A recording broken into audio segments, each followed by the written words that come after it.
What's going on, good people? How's everybody doing? Let's get the music started. Look at this shirt.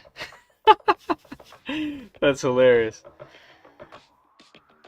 Just be thankful the refill doesn't own a cow. Nice.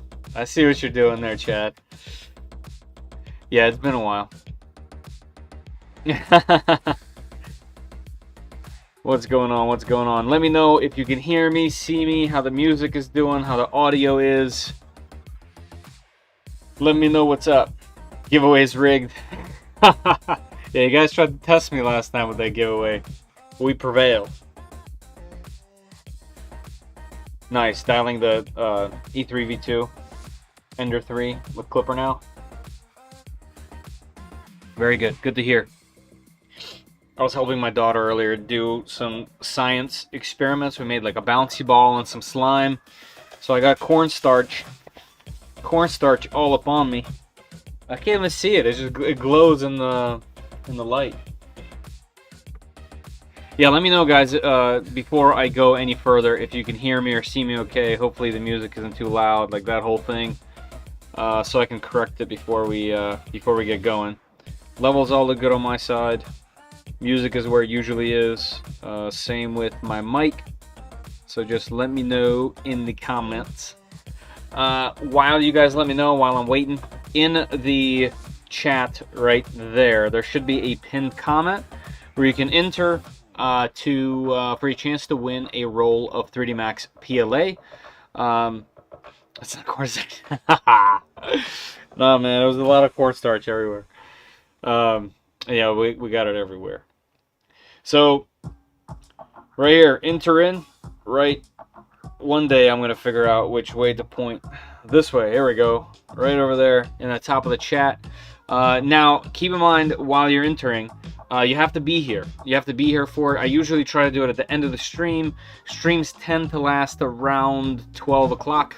If they go past, I always do it at 12. So it'll be before then. You have to be present. So if you can't make it to the end, you know, consider coming back or something along those lines. If we have somebody that's not in the chat, like we've had a few times now, I will re-roll and pick another winner.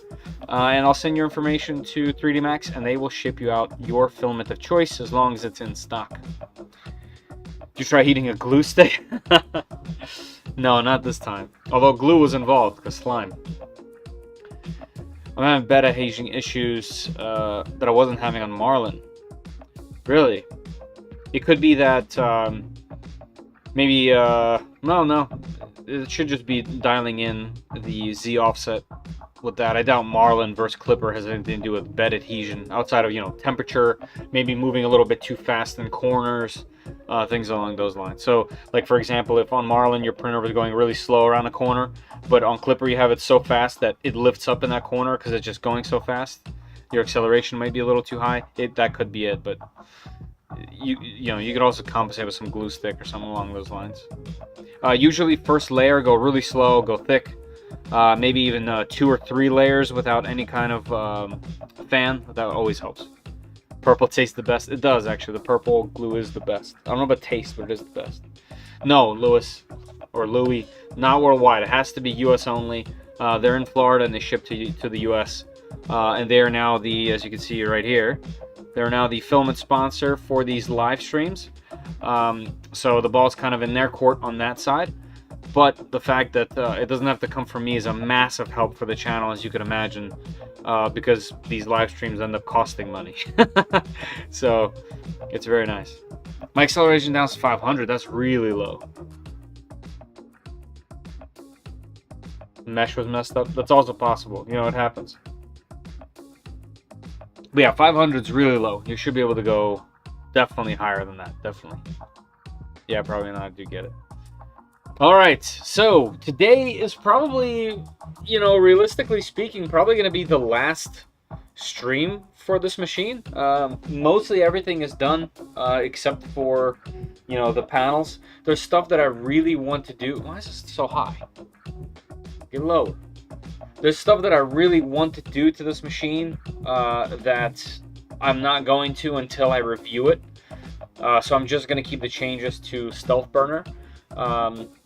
And yeah, so we'll see how it does just in this form, and then we'll go from there. I already have some suggestions in my notes that I would, highly suggest if someone was getting this kit. Most of them are either really inexpensive or are like a part of the build anyway, so they're just worth doing. But yeah, so far I haven't really printed much with it. Actually, I haven't printed with it really at all. I've just been trying to calibrate it as much as possible, so I don't have anything new to show. I tried to print some PETG that's in the dryer right behind here, and the PETG was just an utter failure. Like, it was just so bad. So maybe once we get the panels on and I get some heat in the bed, maybe you guys can help me with the PETG print. Or, and I'll let you guys choose at some point, after we have all that up, is I kind of want to do a flow test. I've never done one of those racetrack ones. I've done it on machines that have had it like on the SD card, but I've never done one, so maybe we can jump into Orca and do that, depending if anyone knows how to do it. I'm assuming it's built into there. If not, I'll just look it up on how to do it with Clipper, and we'll go from there. Yeah, Ender 3 Max Pro with 15,000. Yeah, I believe that. Yeah, I was gonna say like between 5 and 10,000 should be pretty normal on an Ender machine that's nice and tight and rigid. So you should be able to definitely go. All right, Congro PI. Oh yeah, I forgot I have callouts. Well, at least this works for my glass bed. Yeah, I mean glass Renovate, glass is generally more sticky than PI. At least in my experience. But PI does good enough, if that makes sense. It's just way better to take prints off by like a mile than glass. By the way, did you notice that Fysetc now has its own slicer based on Prusa with mixes of Orca? I have not. Let's check that out. So Fysetc, I'm not gonna say they've been unresponsive. They do reply to me when I ask them stuff, but they're not necessarily like out to just talk to me openly. It seems, because I really wish I had the upgraded hot end on my machine, because I'm getting more and more clogs, which was a problem on the original because it has a 25mm fan, and that's not enough. It needs that 30mm fan, but they haven't sent me one. And I know they mentioned that they were going to send me the new fixed X+3, but I haven't heard much about it. Let's see, 3 printers. I guess new releases might have it. Or do I have to go into something else? So here we go, support firmware. Chitty print slicer and Chitty slicer. What's this all about? Okay, so this is just for the 3, and this one is the older one. Okay, cool. Does it work on Macs? Let's see. No, it is Windows only. I have parallels that I can run this in and check it out, but that's kind of unfortunate that I can't get it on a Mac, but it is what it is. I'll still be able to run it. Now, is it worth it?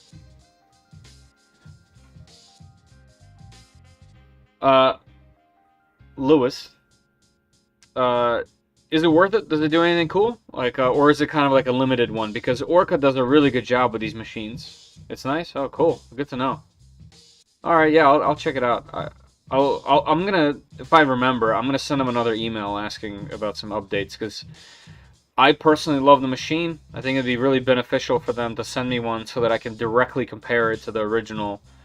And really test it. I have over 300 hours on the machine, maybe close to 400 at this point. That's unfortunate.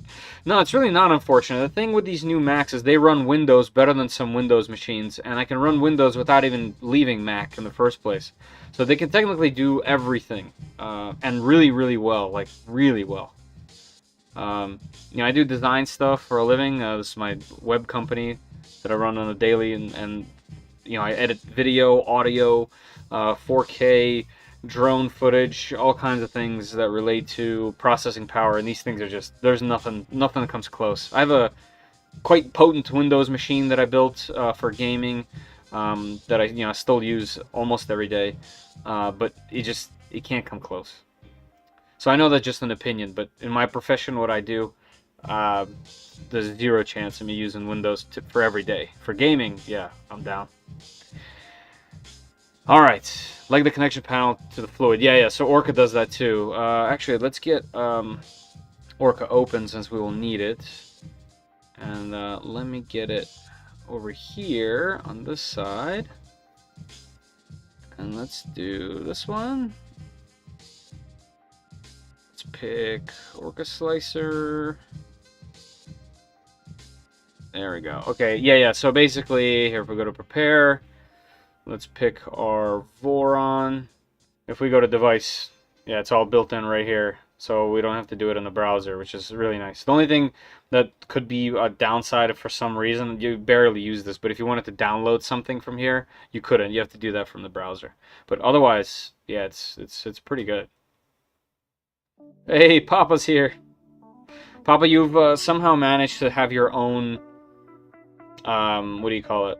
Your own introduction, like almost like wrestling or something.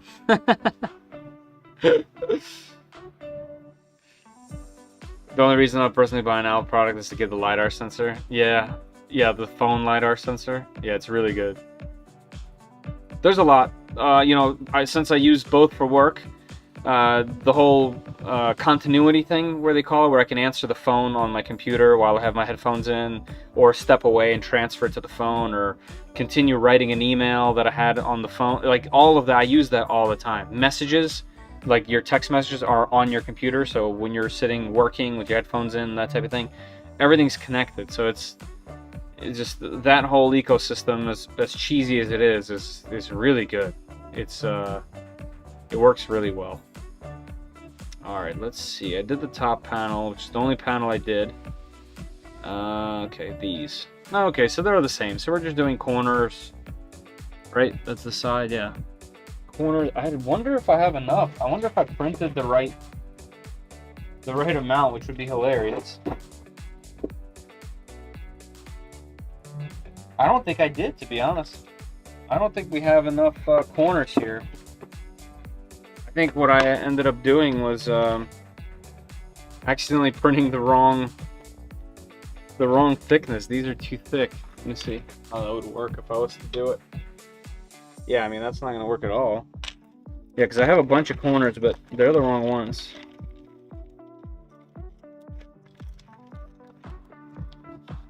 So I will have to do my best without them. Yeah, that's for the bottom. That's for the doors. Yep, so that's what I did. I printed...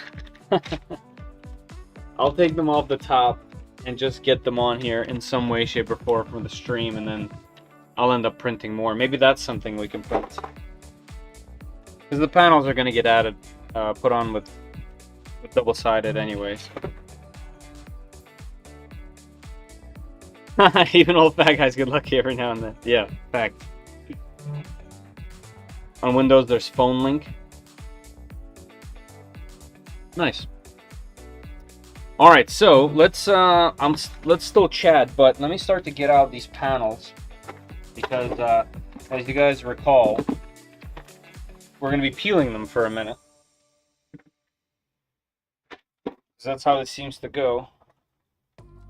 Yeah, it's kind of funny that I totally blanked on the mounts for the side panels. Oh well.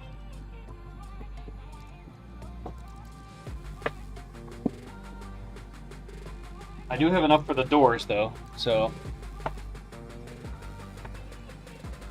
Phone Link is nice.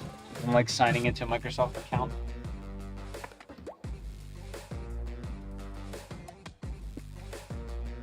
Well, if you don't like signing into a Microsoft account, you're not gonna like signing into iCloud, I'm guessing.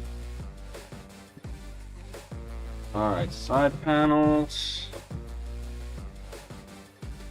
So that makes this box empty.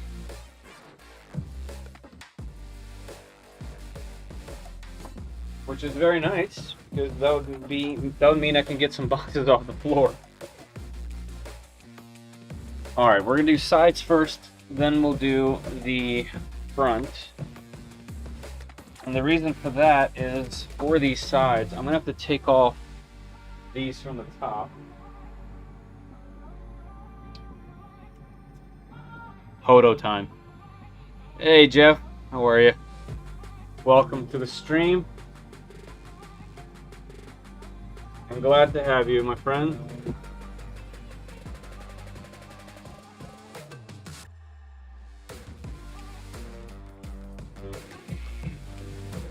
Alright, there we go. We'll use these to do top and bottom, and then I'll print more, since I did so bad.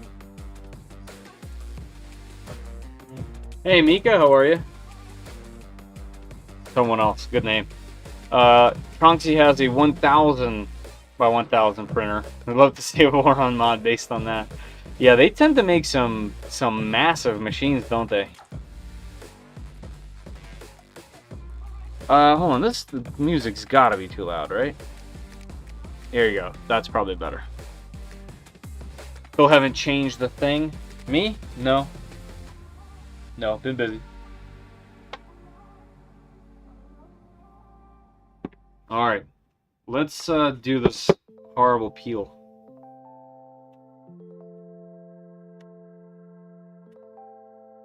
Hey Quinn, they're good, they're doing great. They're doing great. Thanks for always asking, appreciate it.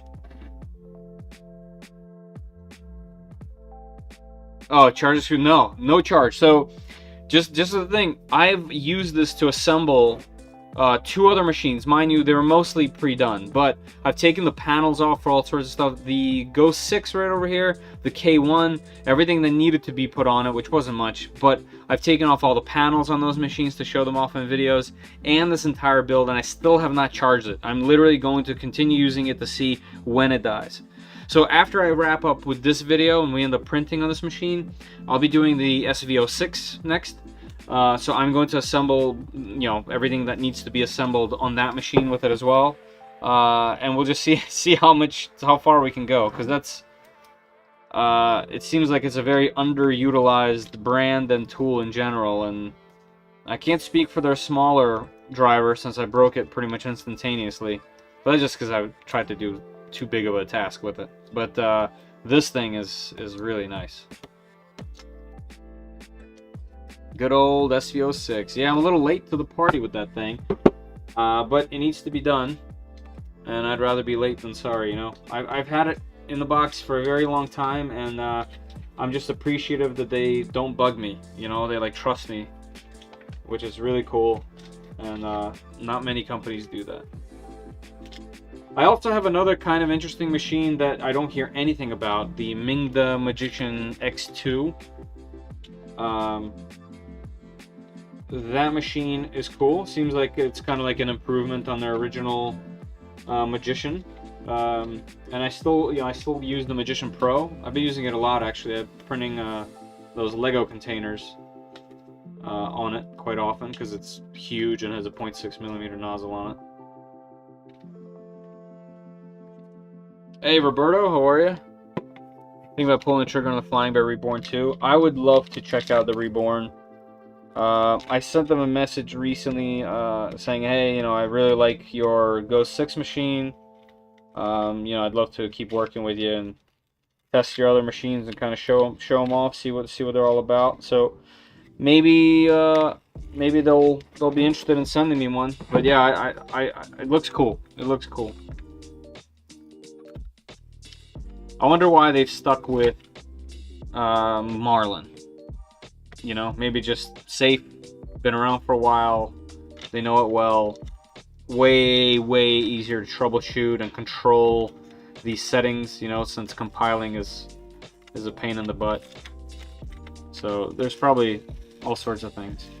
But the B print is a really cool mod for those MKS boards that are in there. B print, not a mod, just an installation of a web GUI, essentially. But it's really cool. It like pretty much gives you octoprint, like low-level octoprint. It is buggy, I've noticed, which I didn't notice before. Like in my limited use of it, it was cool. But as I started to use it every day, there were some little bugs here and there. Like files wouldn't load sometimes via Wi-Fi. There's got to be a better way to do this. Yes, there are, Papa, there are Clipper configs out there for And there's even, you know, UART mods, just like the KP3S. So if you wanted to actually have control over your steppers, instead of just letting the board do it, you can like desolder these, you know, 2 pins. There's like a little, resistor, I guess it's called. Transistor, resistor, I don't remember which one. But there's something next to the UART. That's how you get UART, rather. There's some tutorials online. And it's a, you know, it's an MKS board, so Clipper should be pretty easy to run on it.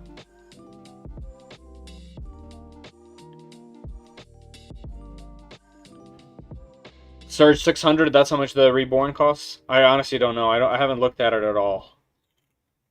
Like, I don't even know. I know what it looks like. But that's it. Like, I don't know any details. I didn't even know it's that big. That's kind of cool. Yeah, like this Ghost machine has really opened my eyes. I've been printing a bunch on it. Those same Lego things, and actually, out of the 4 machines that I've printed those on, in my personal opinion, the Reborn, although not the fastest because I don't have it going fast at all, it printed the best. The tolerances were the best, and it's just nice and clean prints, very reliable. Where the other machines had minor issues here and there, like my Aquila D1 that I really like. The D1's filament sensor ended up breaking, as you guys saw in the short. If you guys paid attention to the video I did on that. I have no idea about anything to do with UART, anything. Well, that's the cool part. You don't have to. You don't have to do any of that. You can just run Clipper the way it is, and you'll be totally fine. That's how I run my KP3S, and it's fine. That's actually another printer I have. I got the Kingroon KP3S Pro V2, the one that comes with Clipper pre-installed. So I have that to look forward to at some point. Might have some luck warming it up. Oh yeah, maybe. Where'd I put my heat gun? I took my heat gun upstairs. I can go get it. It's not a problem. I don't know. I'm thinking the glue might get tacky. So as you can see, Jam, like when you do it like this without an angle, it's fine. It's when you're trying to peel it from the corner and you can't quite get the full 90 degree, it tears until you get it. So that's why I was going across to try to get this. Once you get it to this point, watch me cut my jugular. Once you get it to this point, it's good. Slap a SK3 easy on the SV06. I didn't mind created configs. Oh, that's cool. Well, you know how I do the reviews, right? I try to keep them stock for the review, and then once I do the review, then I can mess with the machines if people are like into it. So for example, I would love to continue doing the K1 because those videos are extremely popular and people are clearly interested in the machine. But the extruder is broken, and they're still waiting to get them to be able to ship them to me. So I can't really do much about it. I mean, I could mod it. But do people want to see a modded K1 before they even bought one? You know? I feel like the mods coming later would be good. But yeah, that machine can run Clipper stock fairly well. So I'll keep it stock, and if someone wants to see what it's like to add a pad of sorts to it, then we can go that way. Especially because the machine is so cheap, adding a pad to it is actually not a bad idea, considering how much money you just save by getting it in general, you know? It's actually the SV06 with a pad of sorts running Clipper is actually much closer to Mark IV, right? Because you have instant input shaper and just features that you can't get on the Prusa, even though the SV06 is what, 80% of the Prusa, maybe even a little more, 90%. Whoa, this one shouldn't have said a word. I was gonna say this one's going smooth. Looks like I have pressure advance dialed in for PETG. Time to fix the elephant's foot. Nice. Actually, I don't know if you heard me saying in the beginning, I've had some serious trouble with PETG. You know, I've never been able to print PETG without like just being a nervous wreck, essentially. I've printed PETG, but it's actually the most filament that I have. If you look behind me, all of these bins are filled with filament. There's 1, 2, 3, 4, 5, 6, 7 of them. One of them is completely filled with PETG rolls. I have a lot of them. and I've just never had luck being able to get rid of the strings like successfully. What was the machine I was printing it on before I got rid of it? I think it was a King Rune. Not King Rune, Kaiwu 3D. Yeah, it was. I was printing it on my Tycoon really slowly, and it was working really well. But that's it. So I'd love to print some. You're still fighting with those panels? Yeah, I mean, this is the first one. I got 2 more to peel. And I haven't done the bottom panel, so technically 4. Hey, Loaded. How are you? PTG has been so easy, really. That's really surprising. You know, I've printed pretty much everything. I'd rather print nylon than PETG. So yeah, man, maybe you can stick around and help me out.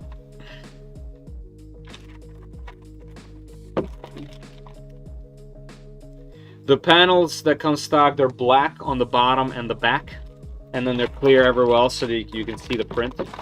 I would love for them to be smoked. That would be really cool.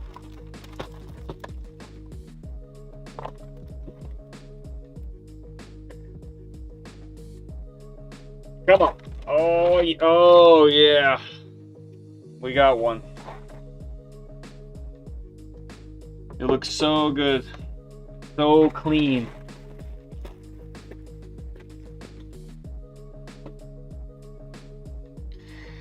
I got that roll of PLA Plus. It's halfway gone already. Oh, nice, nice. Cool. That's good to know. One of our winners. Man, I love my new SVO6 Plus. It's so much more reliable than my old Lulzbot. Nice. That's cool. As its bed leveling was only on the 4 corners. Oh, yeah. Yeah, I mean, Lulzbot was super cool a while ago, and you know, they've aged a little bit. Are they doing anything new? I actually haven't followed Lulzbot because I could never even come close to affording it years ago. All their machines always looked cool. I always liked their logo, their colors.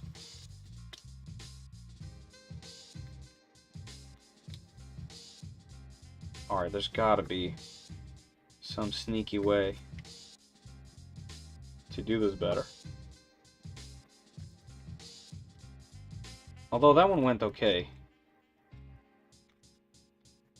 Yeah, see this side that has the logos and stuff on it? This stuff is definitely harder to peel than the other side.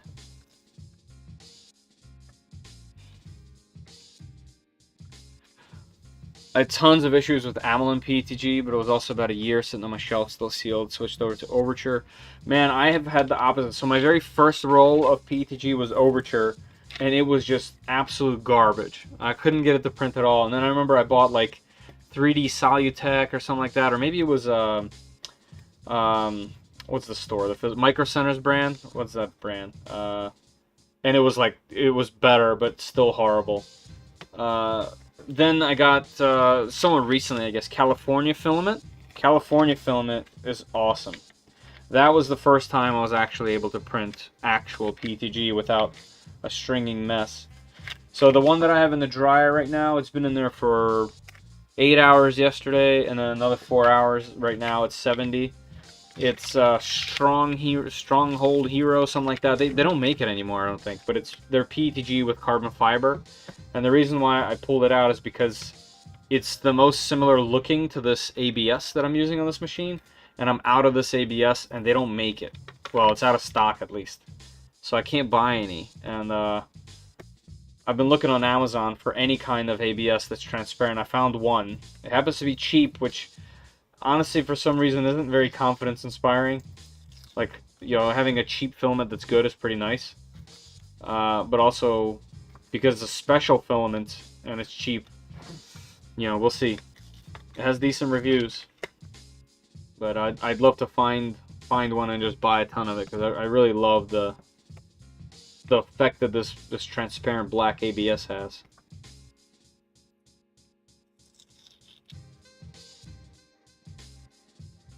Tried Polymaker and it was very stringy.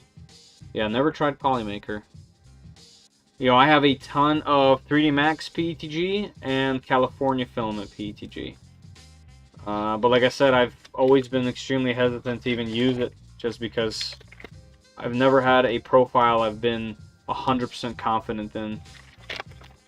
They all have needed work.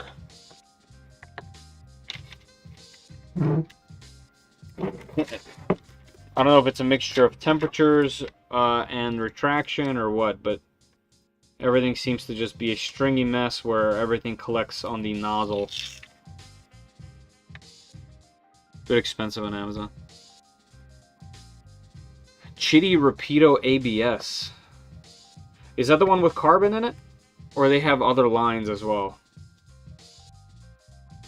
I've never used any of the Chitty filaments, not even the one that came with the machine. I think it's glass-filled, fiber-filled ABS that came with it. I don't remember off the top.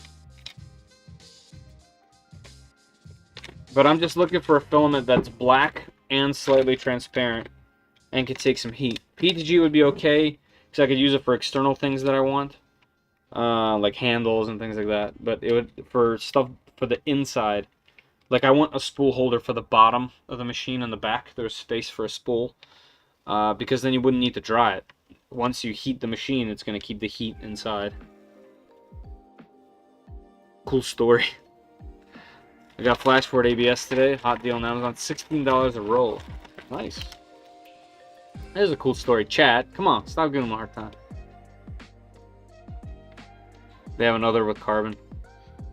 Yeah, that's the one. That's the one that I have. Yes. I checked Sunlu.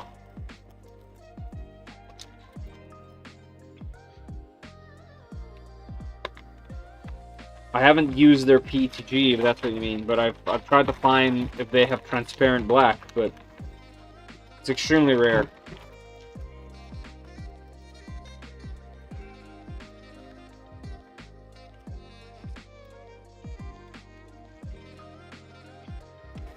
Oh, okay. Wow. I'm gonna shout that sucker across the room.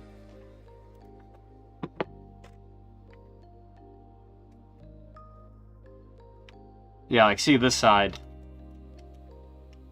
This side is just better.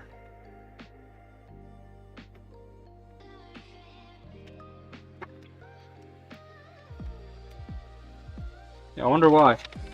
They feel the same. Maybe because it got printed on it, or it got printed on the other side or something. Like, to the hand, they feel the same. Nova Maker has treated me pretty good. Yeah, I've always really liked Nova Maker. This truck, oh, you guys can't see it. This truck is all Nova Maker. Well, no, and 3D Salutech, I think, as well. This, majority of this. Behemoth. Look at this thing. Man, I really need to take this thing out again. I'd have to redo the shocks probably. They've been sitting for a while. I have plenty of oil somewhere. Look at this articulation. This thing is just an absolute monster. Look at that.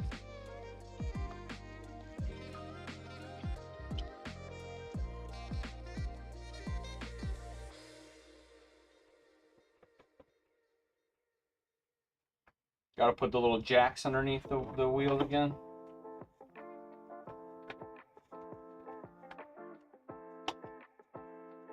There we go. Gotta put my Stone Cold back up there.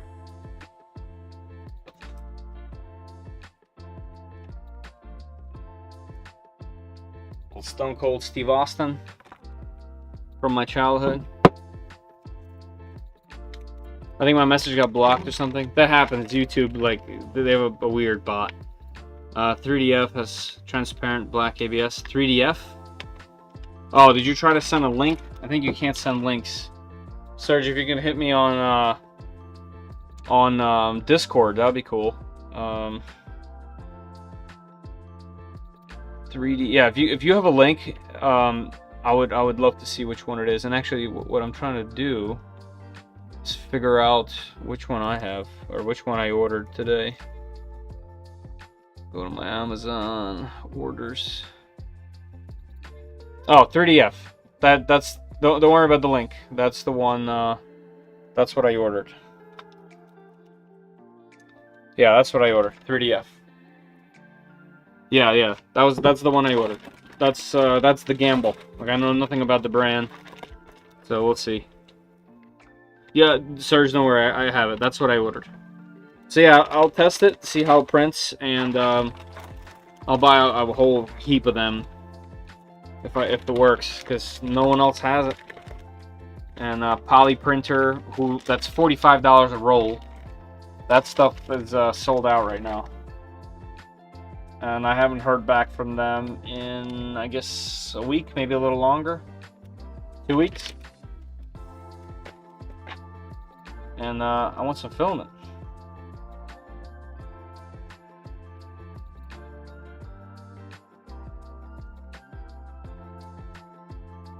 Yeah, I'll let you guys know.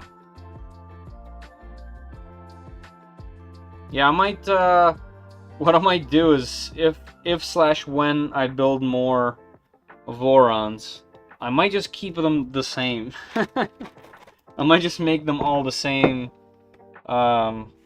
theme.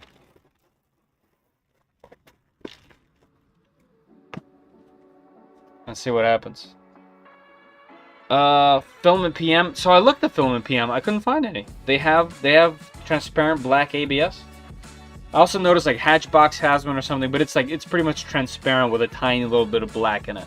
I want it to be mostly black and somewhat transparent, kind of like this stuff is. If it was more transparent than this, cool, because you can't quite tell it's transparent until a light shines on it, and then you see like right past the couple, couple of the top layers. Interesting. I had no idea. I gotta look. I don't mind if it's more expensive, as long as it's good. 16 euros.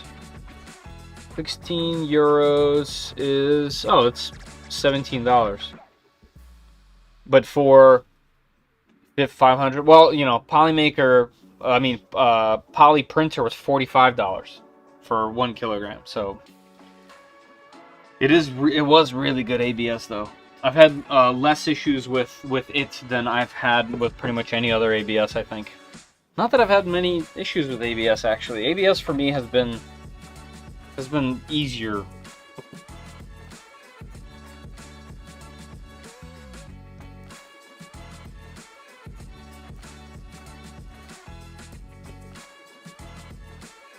But I didn't even have to like calibrate anything. Usually when I get some new roll of ABS, I might have to like change a setting or two because of just the heat that's required to print it. But this one was just kind of my same ASA settings I've always had, ASA profile. That's what I use and it worked.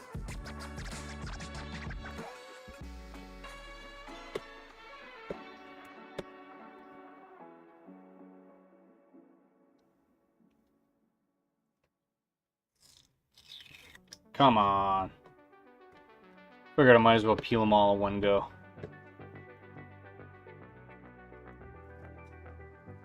For those of you guys just now jumping in the top comment, there's a pinned comment in the chat.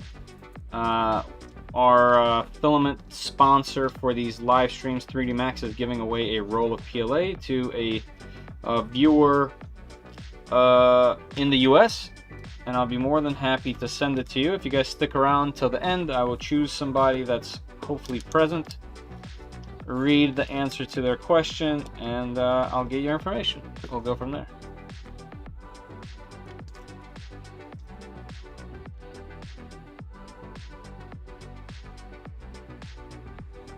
Did you guys notice that YouTube has like done a better job at getting the bots in the messages to go away? Like I still get them time from time, and I just block them. And I actually have a bot running that helps get rid of them, but I've seen so much less than before. So they must have done something. ASMR feeling, yeah. Polymaker ABS took some dialing in. Yeah, see? Well, I'll need to go in 20 minutes. Oh, man. Oh, 2 a.m. Yeah, it's time. Yeah, at 2 a.m. I usually call it if I'm still up. Need to sleep work. Well, thank you for jumping in so late. I appreciate you, man. And have a good night. Hey, Technica, how are you? They definitely seem a lot less frequent. Yeah, I agree. I'm not into the giveaway then, because I can't stick around. Yeah, I'm sorry I have to do that, but I feel like one, it's just more entertaining for everyone, you know, like to see somebody actually get it instead of like a promise. And then I gotta say, it's a little bit selfish of me, but I kind of enjoy doing it, like the fact that the person is there, you know. So I think it just makes it a more engaging giveaway. Does that make sense? Like, because anyone can just enter really quickly and leave. Not saying that's what you guys are doing at all. Believe me, I totally appreciate all you guys, but it doesn't stop someone that's not a subscriber, you know, who doesn't even know me, who just jumped in, saw that there was a giveaway, entered in, and won at some point. You know, it stops that, which is the goal. Flying Bear printer looks pretty good back there. Yeah, the Flying Bear, man. Oh, I also noticed the thing. I didn't notice this before. So the hat, if you don't hook it in the front, it pivots. It just pivots out of the way. And it like goes all the way back. It's cool. So, oh, I dropped the stylus all the way in the back. I gotta put a magnet on that stylus. Because the stylus is actually kind of cool to use. Well, it's fun. It's not cool, it's just fun. But yeah, that printer is awesome. That printer is awesome. Definitely caught me off guard. And that hasn't happened in a little while, to be honest. Not in the same way. Like, I'm kind of disappointed in the K1 because I still don't have a working extruder. I'm kind of just bummed about that. I'm bummed that they, that Creality, what's it called, tried to patch the you know, everyone's clipper access. But now there's a new hack where you can re-roll it. You know, just all kinds of things. It's such a great machine, but I feel like some of the people that are in charge are just making strange decisions. Like, can't take it away from the engineers. The engineers are doing really well, in my opinion. Anxiously waiting the Steam Deck. Nice. Yeah, Steam Deck's cool. Hopefully it comes tomorrow. Ooh. I'm printing up stuff for it. That's the best way to get ready for it, is to print stuff for it. What type of stuff are you printing? Just if you don't mind. Like holder, like a nice little holder. Your show, your rules. Yeah. You know, it's all in the kindness of my heart. Does that even count if you say that? Have you seen the news with the new bamboo patents? Yes. Yeah. So Nathan, you know, Nathan Builds Robots is, well, I haven't met him in person, but I will at some point. He's a really cool dude. I love talking to him. He's just a funny dude. Despite if you agree with his opinions or not, he's just hilarious to me. And he's a master troller. He trolls people so well. It's almost just, it's equally as funny, the troll itself, and also when you see someone angry in the comments, it's just as funny as the actual troll itself. Because like, he did that on purpose. And the fact that people can't tell sarcasm is hilarious. So yeah, I follow his stuff. I heard the news. Yeah, I wonder what's, you know, where he will take his channel. Like, he's gonna do big things. He went full time. You know, he left his job to do YouTube stuff and other things. So it'll be cool to see where his channel goes. It's been growing really well, and I wish him great luck in his endeavors. I'll help if I can. I keep getting ads for the Bebo printer. What's the Bebo printer? My ads are horrible. They're like web games and like mobile games that I hate. Like, I just don't want to see those ads. They're not nudity, but they're like borderline sexualized mobile games. I can't get rid of the ads even though I keep reporting them and removing them from my Google Ads thing. It's so frustrating. Ads are just weird. And I do ads, you know, for websites, but nothing I do is is that low. Everything, if anything, I try to help the customers. Printer to stand, nice. Insert for a hidden pocket, ooh. And include a case that holds a charger and some SD cards. That's cool. Yeah, I like those type of prints. I gotta do like an episode showcasing just my desk and work areas with how much stuff in my daily, like day-to-day life is actually 3D printed, because it's quite a lot.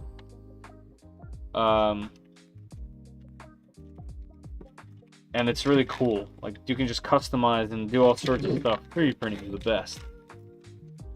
Hey, have a good dinner, Jim.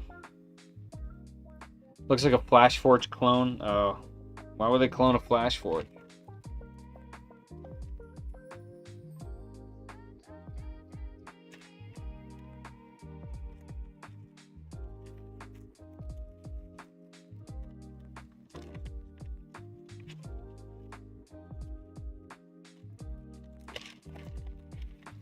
Come on, panel. What are you doing to me?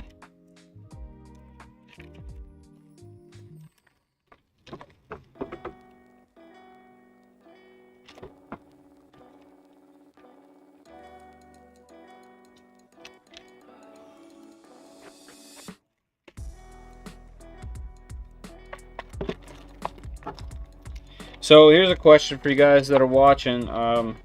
When the machine is done and I calibrate it, my plan for the video for it is to treat it really similarly to how I treat every other machine that I do on the channel.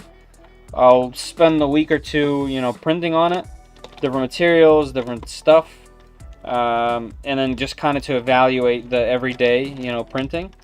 I'm not so much going to count the calibration in it. Obviously, I'll mention everything of that nature, but is there anything specifically you guys would like to know or see about this kit? Maybe if you guys are interested in purchasing it, what would help you, you know, make that decision, or at least help you start looking? I think that kind of information would be really cool. But yeah, my plan is to just print a bunch of stuff, you know, talk about the cons and the pros of the kit, because there are a bunch of cons. Even though all of them I think are just based on customization. But it's cool. You know, learning a lot about this stuff has been really cool. I know a lot of people that started either after me or before me are all way ahead of me. They're already done and printing and modding and stuff, and I haven't even had a full print on it yet. So I know I'm behind.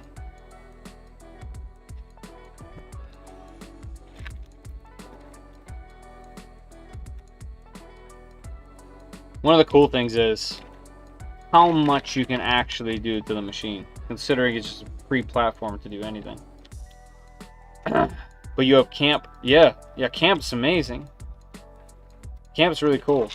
I can't, you know, that was just great. Like that's the best free mod you could do. And also removing, well, I haven't removed the sensor itself because it's all wired in. I don't need to actually remove it, but removing that Z limit switch and just using the sensor has been great.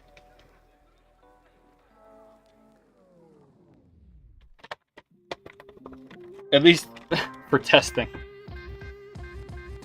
Considering the amount of prints is negative.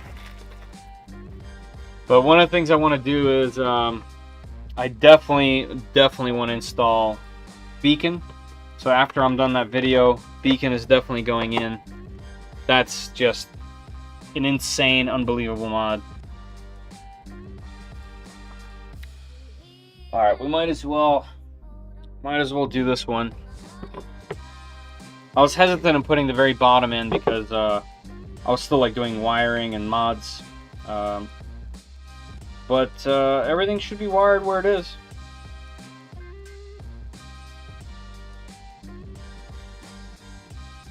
So we can remove it. The only thing I still haven't fixed is the ADXL. I think I have a dud ADXL installed. I'm just gonna order another one on Amazon and solder it in at the top there, and boot it up and see if it works. Because it's in the config, it's not throwing any errors, so it can't be the configuration, especially because I can run a USB ADXL, my other ADXL that I have, off a USB with a Pico perfectly fine. I have a Pico sitting right over here off the screen, ready to be soldered to use, but I kind of want to just give it one more try to see if it's the actual ADXL. Actually, anyone who has an ADXL, is there an LED on it? Because if there is, as you can see right now, actually the camera isn't pointing there right now. As you can see, oh, the blur. Well, as you can't see, there's no LED on it. Oh yeah, we are completely not focused in the right area.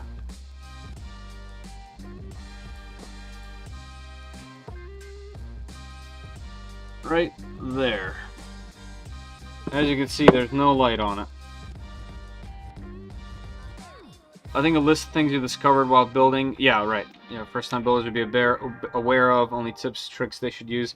Yeah, so that's going to be the main, that's kind of the main premise of the video, is I definitely ran into just a few things, really not a lot. But I do have suggestions for if I was to do it again, knowing what I know now. Like that type of thing. Like, I would buy a few more things. That they will make it a hair more expensive, maybe a few $100s. And I know that's going to be a deal breaker for some. But you can always build the kit like I did.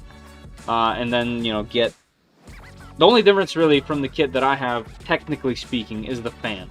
A 50-15 fan is the only thing you would need to make a stealth burner over an afterburner. There's nothing technically wrong with an afterburner if you're not just aiming to print PLA. So that's really not that much more money. Maybe what, 15 bucks more? Vendor the Great. Hey there. On my USB 8XL, there's 2 LEDs. Really? Okay. So I have a dud ADXL then. So I will go ahead and order one. I'm going to set a reminder right now so that I don't forget. And I'm going to mute myself for a second so I don't set off yours.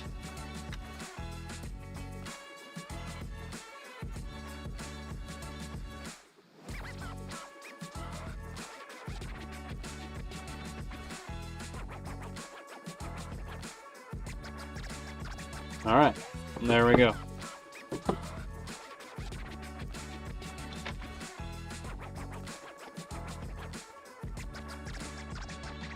On the PIS, there's two LEDs on the ADXL. There were no LEDs, really. So my other one is a... Of course, I dropped both the hardware pieces. MPU 6050. So slightly different than the ADXL, and that one has a single LED, but this has nothing. So I don't know. I can't tell.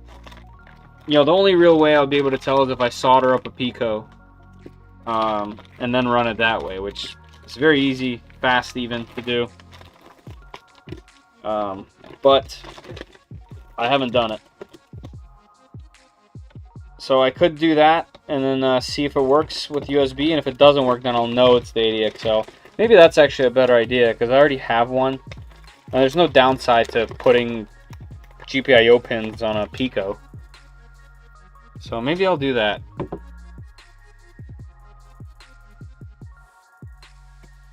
I need to make a cable. Yep. I just use a Cat5 cable. Recycling. Hey, Jose.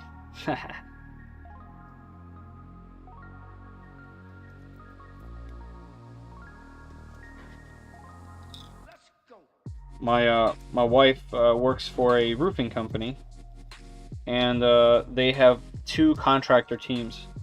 Both of them have 2 leads. just like any contractor team. One guy's name is Jose, the other guy's name is No Way. And no, I'm not joking. That's real. They have a No Way and a Jose. I'm sure you're just straight up sick of that joke, but it's not a joke. I'm serious.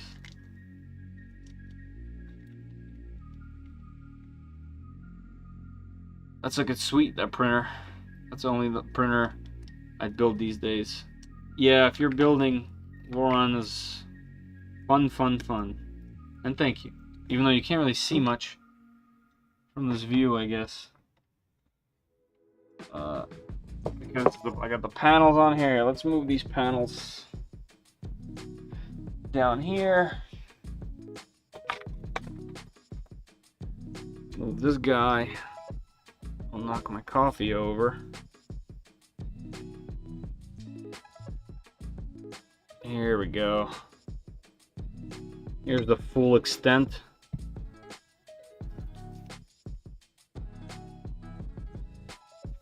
It's definitely a cool looking machine. Highway. Is this a new model? No, it's not a new model. It is the base model of the Voron Trident, with the only modification being the stealth burner to replace the afterburner. So essentially, you would just need a 50-15 fan instead of the provided 40-14, and Fysetc has those available for very inexpensive amounts of money. Looks amazing. Thank you. Yeah, it's really, really cool looking. I stare at it for sure. Even if I haven't used it, it's gonna be even more impressive when it works. My ADXL is a Triangle Labs USB. Oh, okay. Mine is the generic Amazon variant. And what's funny is I bought two of them. I have no idea where the second one is. I've never been able to find it. And this one seems to be a dud. So, that's fun. I think during my reconstruction down here, I must have misplaced it.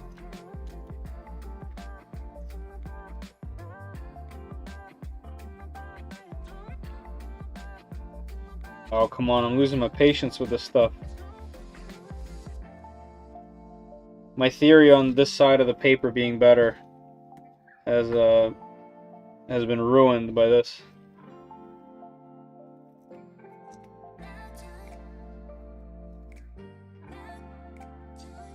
Coffee sounds great right now. 5 a.m.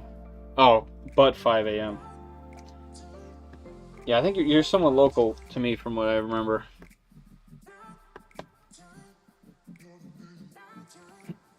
Yeah, if you're waking up at 5 a.m. I mean, you know, I'm the type of person that can drink a cup and then go right to sleep, but... Rub isopropyl on it? What would that do? It would peel some of the glue off?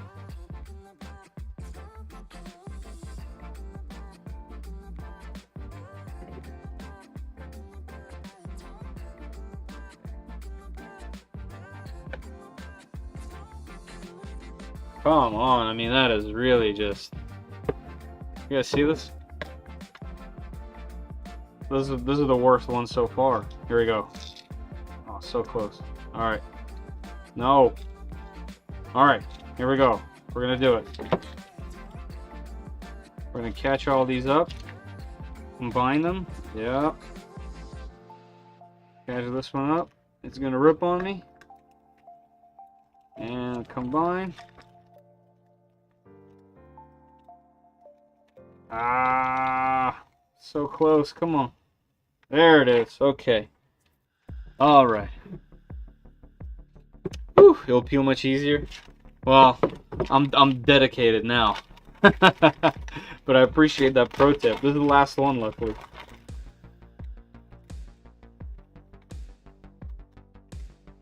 As long as I don't cut my jugular.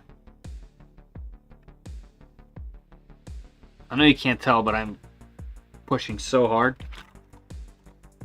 When I built the ANET A8, whoo, good memories. Had to peel all that crap. It almost made me leave it on. Nice. Imagine ANET with all that stuff left on. I still want one. I'll build one now.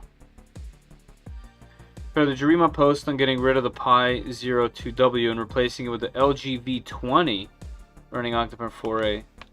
Pretty sweet for a noob. No, I don't think I did. Why, if you don't mind me asking? I mean, obviously having a phone, or is that a tablet, with everything together, plus, you know, the ability to run apps if you need and use it for other stuff is cool. But for what? Like, what was the 02W not doing for you? Just the manual nature of it?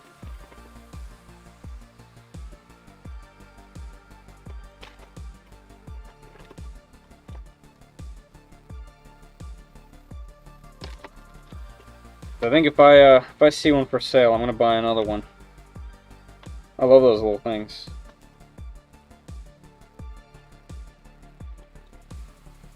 LG V20, one of their last phones. Yeah, I don't know much about Android phones. I've only owned two. One of them that I bought for this channel. One was when I tried to go Android to see what the other side was like.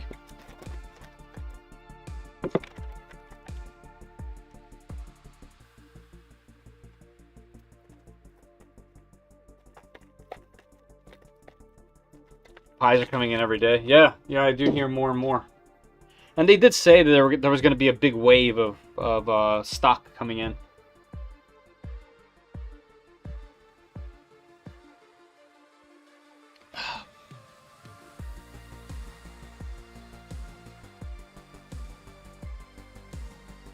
Oh, someone just messaged me asking me about the Kaiwu Max, which sold today on the Discord.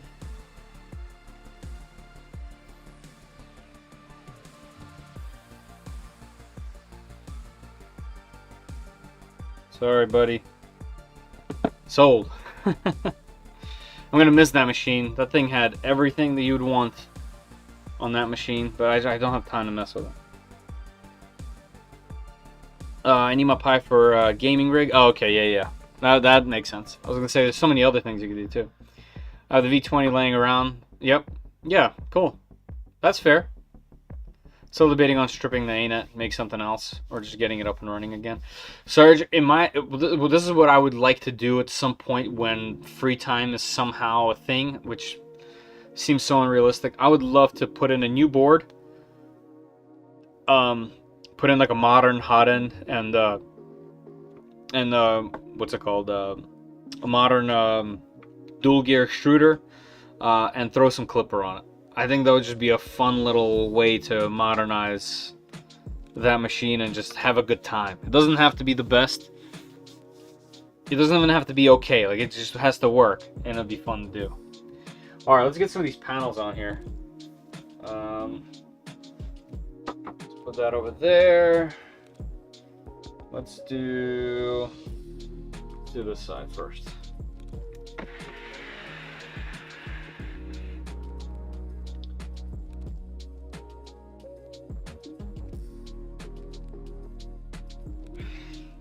Just clean panels. Will never be the same again, unfortunately. Now, is there a right and wrong way? Oh yeah, so it's this way. Okay. All right, let's get one of these. Where's my super cool Voron ruler? Thanks to Brian. So cool. We're gonna put this in the middle.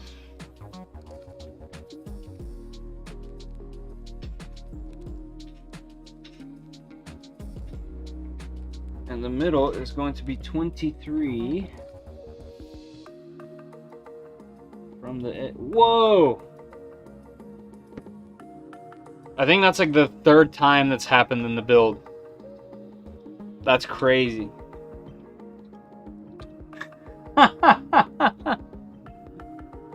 What the heck? That's kind of nuts, huh?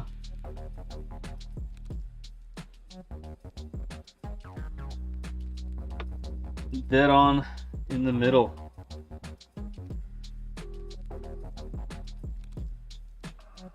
Guess I gotta leave that somewhat loose, right? I won't be able to get that in there with the sticky stuff.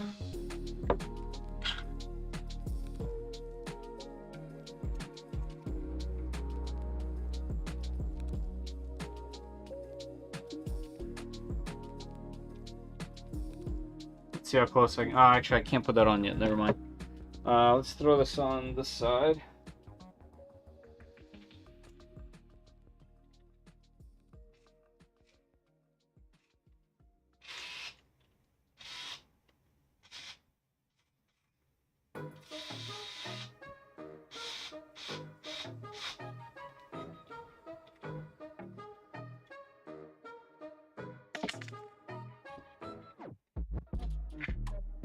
Oh, come on. Drop the Allen key. I mean the head. Here it is. Alright. Video lagging. Let me see on my side. No, 0%. No drop frames. 30 FPS. CPU usage 9%. Should be good on my end. YouTube does that sometimes. Oh, there he is. Ballistic Tech. You don't even need the ruler. I know, but it's fun. Because I was putting it up here, and there's no marking to go off of. So 23 puts it in the middle. And also, why can't I flex my super cool ruler? Right? The skirts are also the ABS, the transparent black poly printer ABS. Yeah, the tune is good. It's a good one.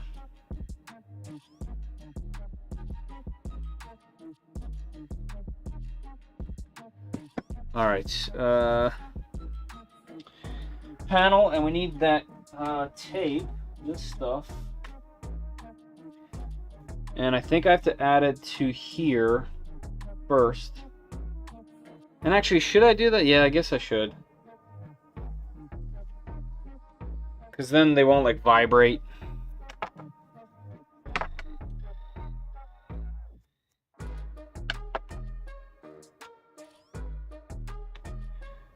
And we'll do it to the upper one.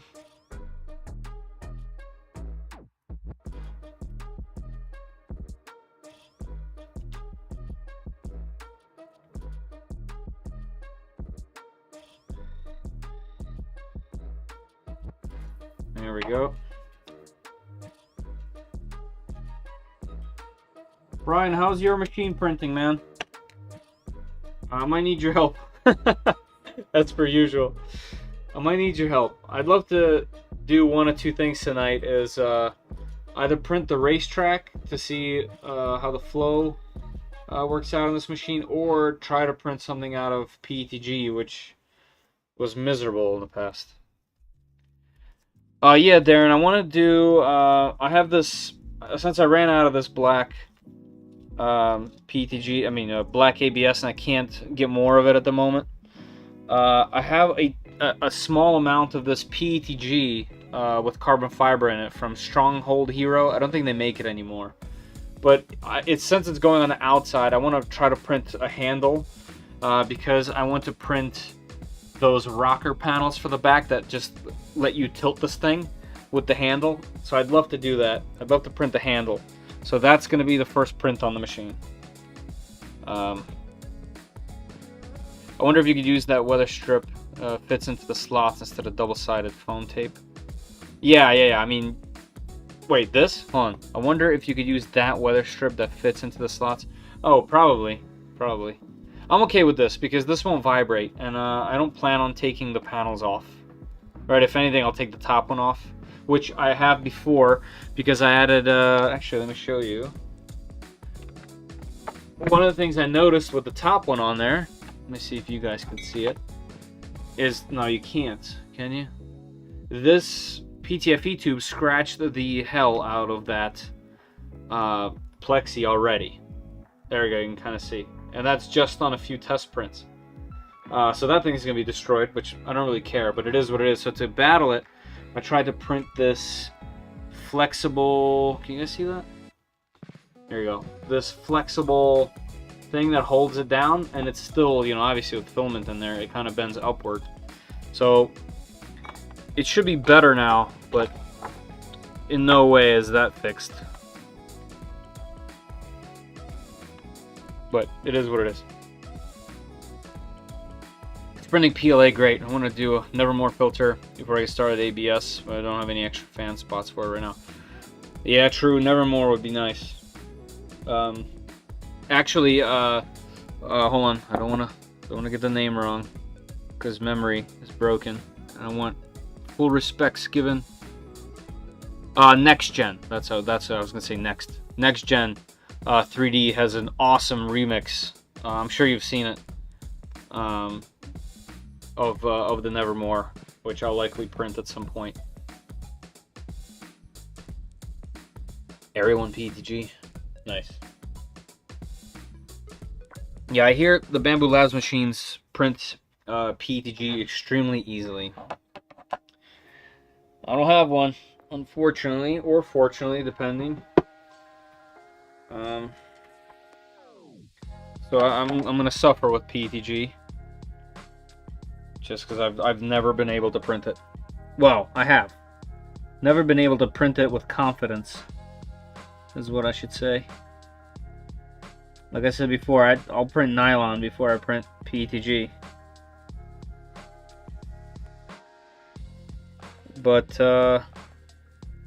it'd be fun to try.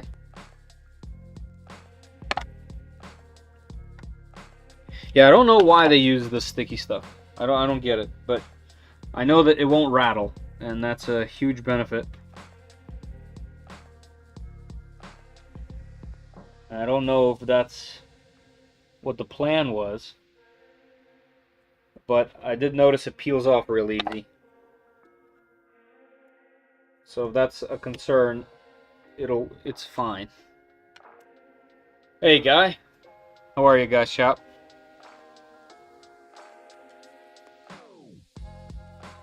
How about the cable chain for the Bowden? Yeah, you could.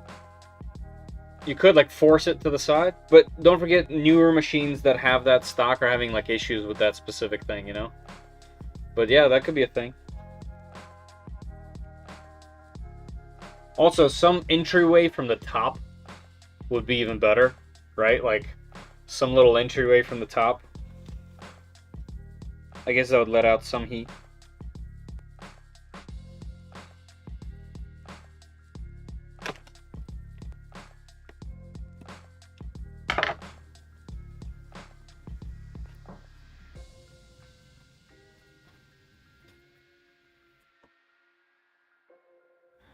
Well, they definitely give you enough of this weather stripping, that's for sure. There's 2 rolls of this stuff, plus the thinner stuff that I used for the top. I guess we still have the doors to do, but the doors can't get this, because they have to open.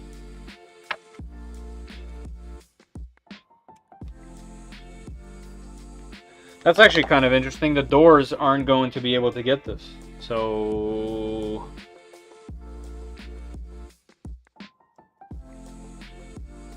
how's that gonna work? Do they just not get insulated? Everyone, carbon fiber PETG is nice and prints really well. Mike, is it transparent? That's one of the reasons why I'm talking about the Strong Hero, which I couldn't find to purchase more of, is because it's slightly transparent. So I think it'll match this particular filament that I chose for the machine. I know it looks black in the camera, but you guys saw some close-ups. I think I have. I can show this. Like, in the light, well, you can kind of see right here through it, right? But like the sides, this is what you're seeing here is infill. It's kind of cool. You can, like, when you're looking, when you don't look, it just looks black or kind of grayish. When you really start to stare at it, it looks cooler the longer you look at it. not at all transparent. Yeah, see, like that's kind of the criteria. You only should have some single-sided sticky weather stripping. No, not this kit. I have three of these rolls, and all of them are double-sided. Dark Freons. I printed the PETG and thought I was gonna have trouble, but it printed like butter. Really, you're very lucky, and I'd love to know how. Because one filament I've never been able to fully 100% tame is PETG. I got 1mm and 3mm with my 2.4 weather stripping. One side sticks to your panel, the other side presses against the frame. Double-sided sounds dumb. Yeah, but you know, like I said, I'm gonna do the full kit and see what it's like. But yeah, here's the other one, the second roll is, yeah, the second roll is the same. It's double-sided. So I have 2 rolls of double-sided. Maybe that's just an error. But I have 2 rolls of double-sided, and then thick, and also much thinner. So, kind of unfortunate, but it is what it is. That's what I got.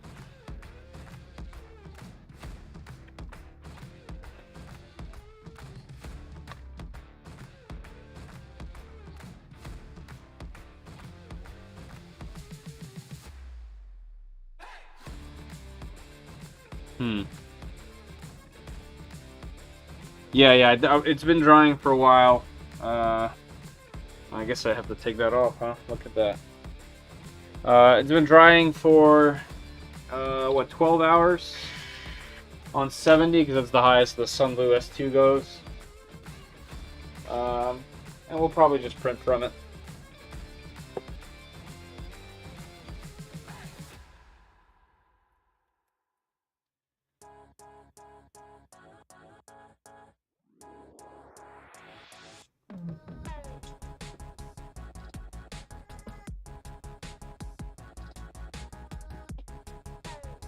Okay.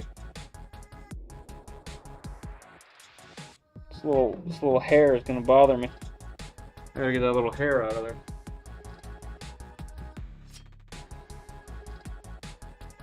Sure, that won't be the last time stuff gets in there.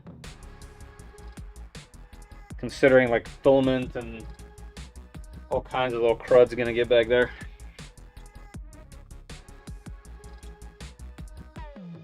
Where is my cloth?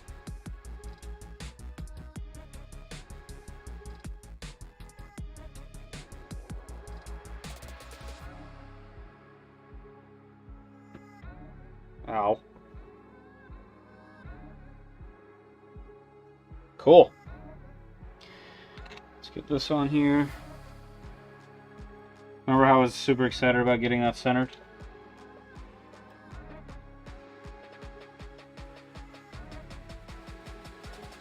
Ah. Too much.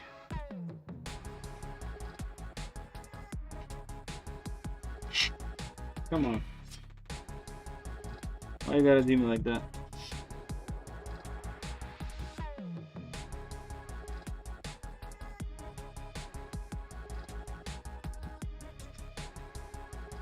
Alright, fine. I'll do a manual. Jeez. But I don't wanna. I'm not dried my PETG at all. It still prints just fine. Really? That's nice.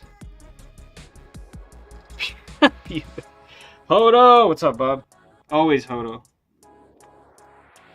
Always Hodo.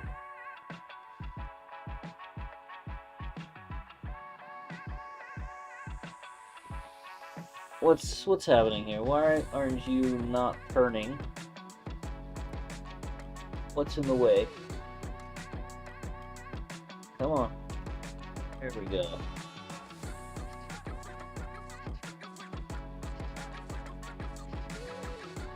Alright, we'll do one up here, one at the top, and I'll print the rest. And I should have just enough filament for that. Yeah, it's definitely unfortunate that I forgot that. And actually, I wonder if I could use the thicker one up here. Oh, hold on. Is that why the kit... Not the kit. Is that why there's two sizes? Do I need to put this one? Oh! Not the first time this has happened during this stream. Maybe the third? Maybe the third time? Need to get a PO build plate. PO? Is PO that like crazy looking holographic stuff?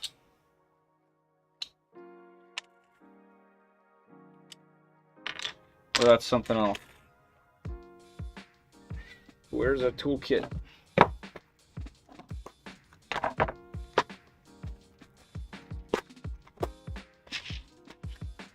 Alright, let's see.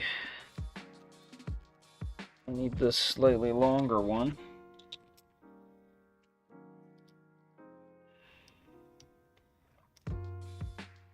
So if this is the case, which it seems to be, then I printed all the right stuff.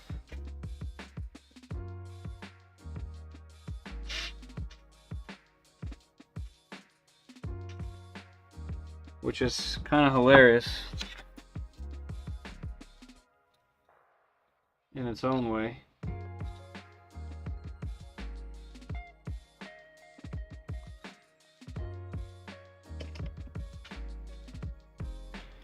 Which means this guy, go back up top here.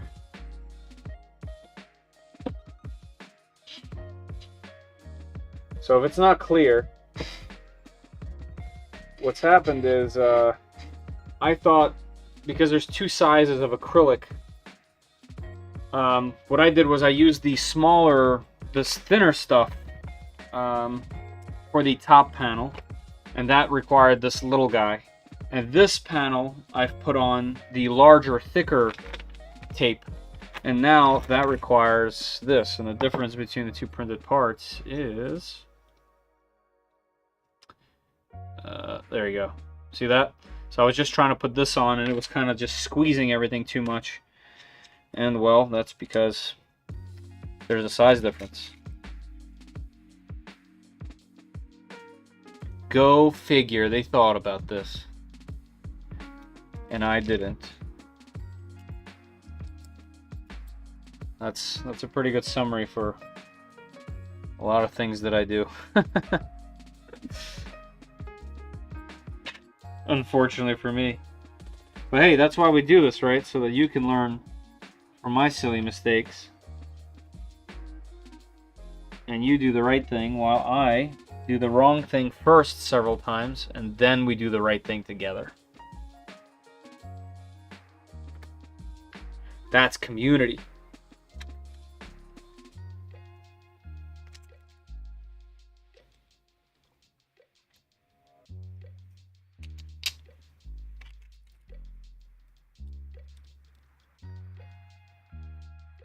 So far, most things that I've thought were kind of iffy or weird have been my fault. Go figure.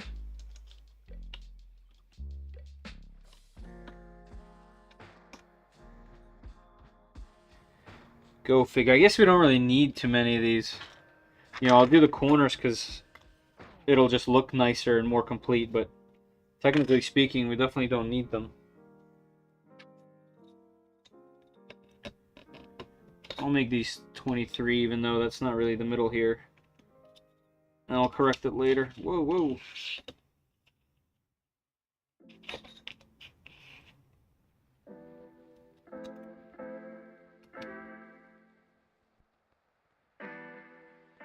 There we go.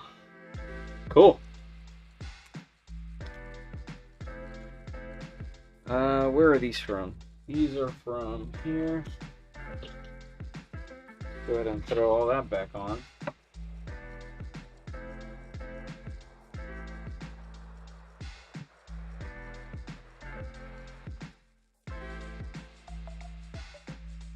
I need to measure here. One other thing I kind of don't like about this is in the back here, this filtration system. The fact that this comes out of the middle, I don't really like. It should come out of the side, and there's a bunch of remixes of them coming out of the side. So that seems like a great idea. That's one thing I would suggest as well. Back. That was fast.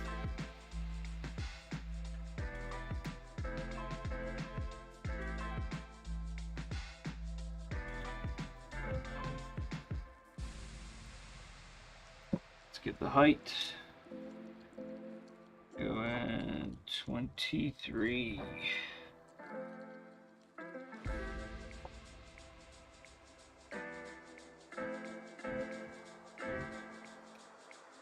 Oh wait, there's one over here, so I can measure off of that actually and see what it's at.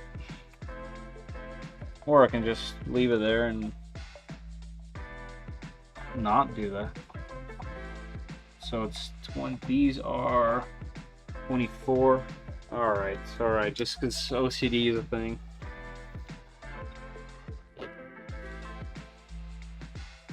Go up. Right there.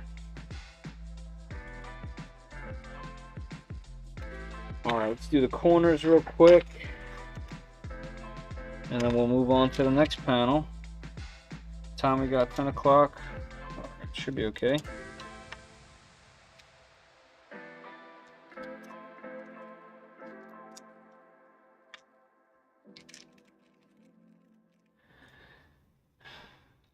If you didn't line those up, it was gonna bother me. Yeah, I kind of had to. For yours and my sake.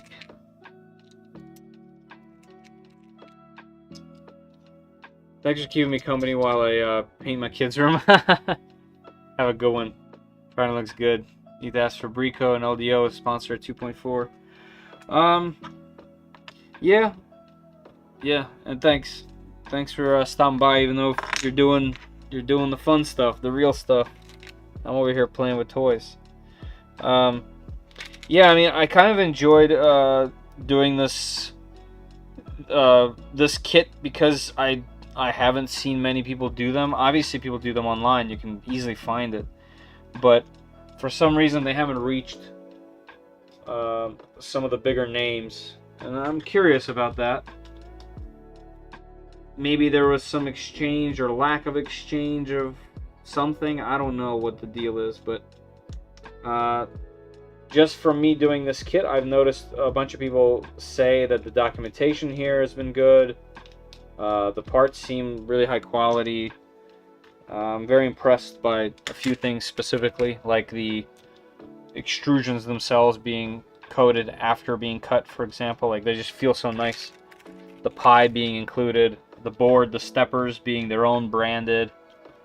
That wiring diagram that at first I thought was just a picture was actually really good. Like, there's a bunch of things that the other brands don't seem to do. At least that's what I hear from my peers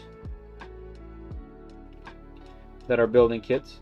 So you know, at first, before I message anyone else, what I'm trying to say is before I message anyone else, I'm gonna try these guys again first. I don't even know if they're gonna be interested or not, but have fun. Looks like I'm murdered Grims from McDonald's and Kermit in the kids' room. Nice. Besides, is you haven't built a million of them. It's a fresh set of eyes. Yeah, like, I wonder if that's a good thing. Like, you seem to think it is, but I feel like I've made a bunch of mistakes that are just silly. Like the one that I'm working on right now was about to be a silly mistake. Also, like, another mistake is me not using this Hodo while I have it right in front of me. And maybe that's why when you go too fast, these things tend not to turn.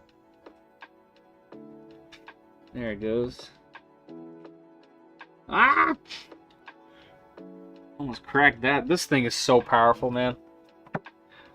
Brian, how you been liking yours? I know you just got one. Have you used it at all? This thing's crazy. Still haven't charged it. Your show will end at the same time as a print I have going for a pressure clamp. Ooh, for the edge of a shelf to hold a couple of Bowden tubes in place coming from a dry box. Oh, that's cool. Hodo, yep. Trying to dial in max speeds now. Nice. Yeah, my cooling, just as a thing, I mean, because you mentioned it, Ballistic, my cooling on this for just PLA test prints that I've done was horrible. Like, to the point where I thought my fan was messed up. And maybe it is. Like, it feels like it's putting out a ton of air when I put my hand down there, but my benchy doesn't seem to think so. That's the point. Simple mistakes we all could make, like not paying attention to the Tina locations of 5 randomly hanging out of a frame. Yeah. I see what you did there. That's a jab. That's a jab. Enjoy that one.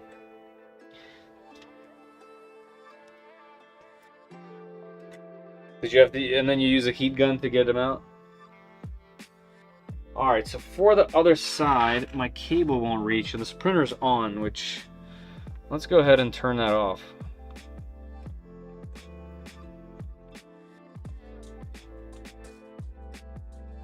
Cat's sitting over there on the steps just looking at me like a gargoyle.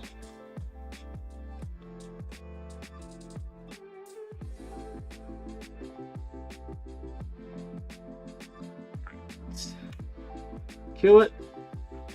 Unhook it. Rotate.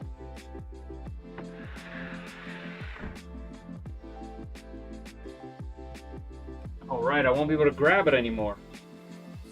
Wow, that's going to be a thing. This thing needs handles. It needs handles bad.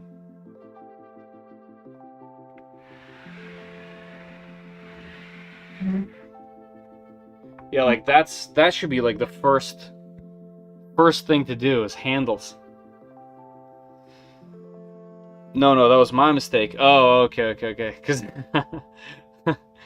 I remember one of the times I joined Ballistic's streams rather. He was taking out a bunch that he put in the wrong spot, so I guess I was taking the jab.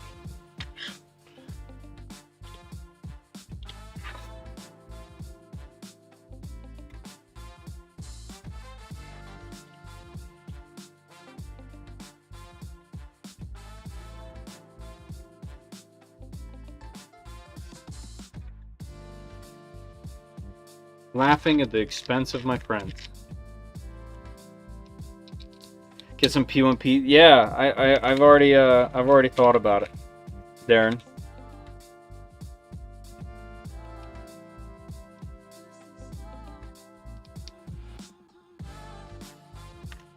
Yeah, there's the cool part is the possibilities are endless.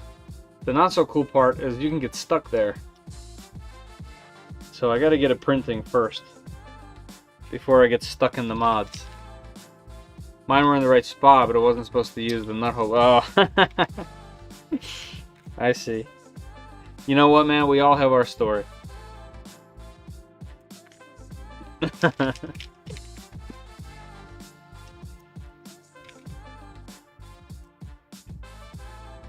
He's back.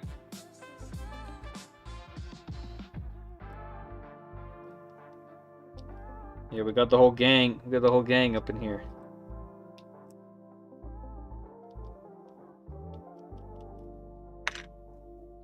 I appreciate you guys stopping by, hanging out.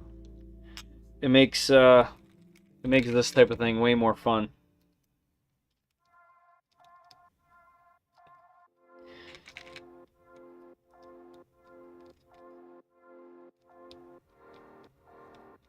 So what do you guys think for the print? Should we do the racetrack? I think that's built into Orca. Or should we go for the PETG print with your help? Because I need to tweak the profile I have, because it was just the stringiest mess. I'll make it up to you guys. And we won't be able to finish the print if we start one, but at least get something going.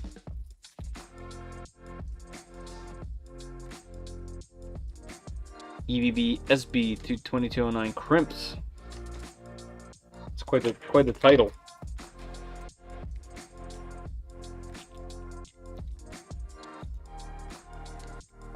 PETG. Alright, we'll do it. Yeah, I kind of want that handle. Track chain looks cool like that. Now I want them on my bit slinger. Ah. Yeah, I mean, this way you need two of them. Right? Like, they both have to kind of lay. So having one on that bed slinger. Yeah, I mean, there's a lot of talk about the chains actually being not so good for cables, because there's a big failing point with them. But when I had my first Ender, I loved my cable chains on there. I designed a bunch of mounts for them early on. I loved them. I thought they were so cool. What ended up happening was, after a while, the 3D printed ones start to make noise. They like creak and vibrate. That was really annoying, and I eventually took them off, and it was refreshing. But that's because they were making a lot of noise. Have you done any of the dryer mods yet? No. What do you mean? BDT canvas board for SB. Ah. Oh, yeah. Yes, they are. I know what you mean now. Yes. I agree. To blow air around the dryer unit. On what? The Sunlu... I actually have some much smaller brand coming that has like a dual side-by-side unit that has fans. But I have the eSun. I don't remember what it's called. I think it's called like eBox or something. The problem I have is that you can't see the temperature. I think it's just a huge mistake to have a dryer where you can't see the temperature. It's 1 through 4. So I have no idea how hot it gets. I'm assuming under 70. That's why they didn't put it there. But that has a fan on it. But yeah, the S2 does not have a fan.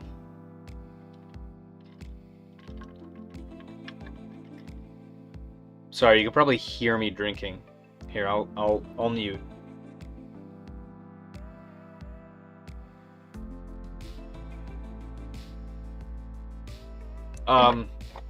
No, I have not done that mod to it. Do you think it needs it?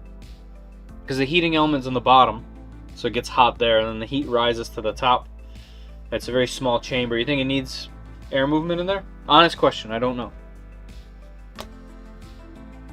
Should I remove this? No. Should I remove this? No. Looks like I'll be fine without it. Alright, let's see. I put this on the top over here, right? Yeah. Let's do the same.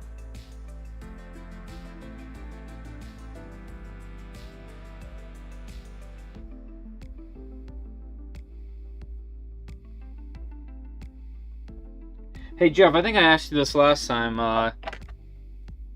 Jeff, you think I mean, not you think. Did your kit come with double-sided sticky like this? Or you had single-sided? Because I'm not going to be able to insulate the doors with this. Unless I can like peel this layer off too, which I doubt. Defo?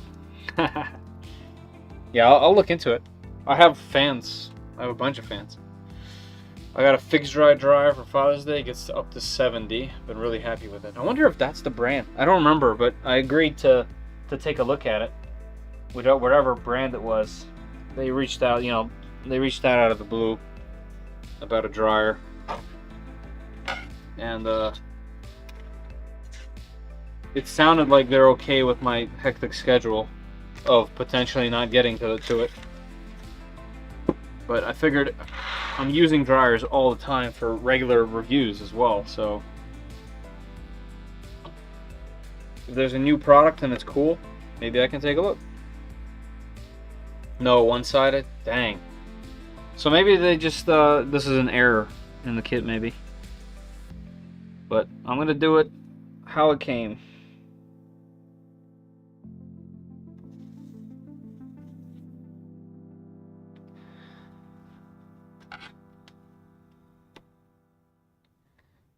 I don't think it's a big deal, but it would be nice if it was not glued. Ibos. Wow, that's a name. These names are getting out of hand, guys. All these printer companies and just the names are just crazy.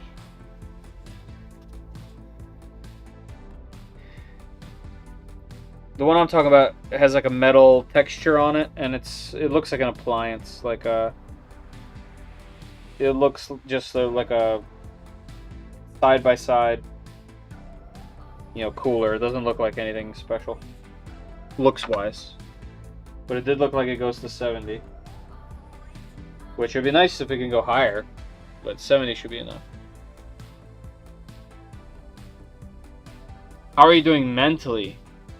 That's targeted at me, right? That's cool. It's a cool question. How do I answer this? I think I'm doing okay mentally. I wish I had like more time just to do stuff like this.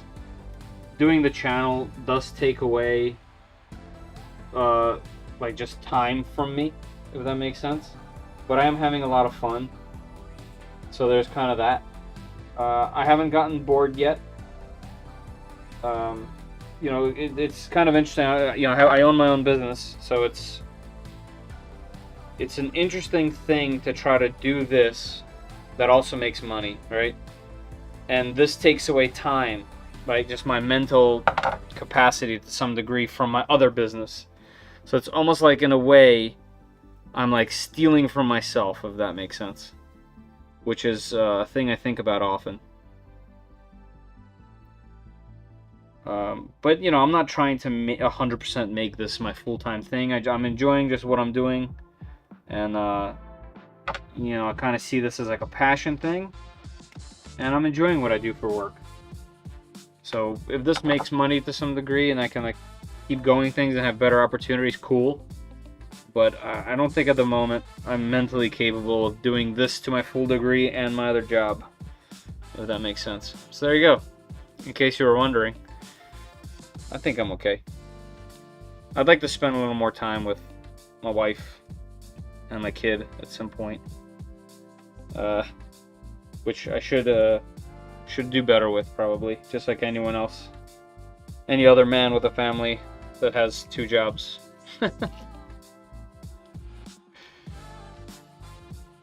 I've seen the water dripping down the side of my dryer box. Whoa. I've never seen that, that's for sure.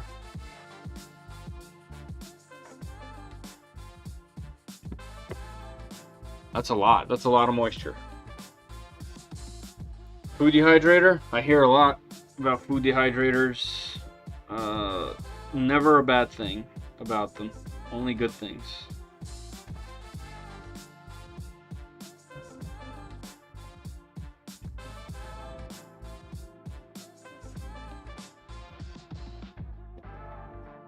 Cool. That went nice and easy. Bada bing, bada boom. Alright, and with everything with the hardware already in it, which is nice. On the cardboard spools are the bane of my existence. They hold in so much moisture. I didn't even think about that. Candid, yeah, man, it's totally worth it. They're inexpensive. You could use them for other things. You know, the only reason why I don't use them is because, you know, there's also dedicated devices, right? So it just depends. The food dehydrator could technically be better than these things that we're using from manufacturers, because the food dehydrator, you can set the temperature. So if you're doing like PC or nylon or something along those lines, you can set it to higher than 70, which you can't do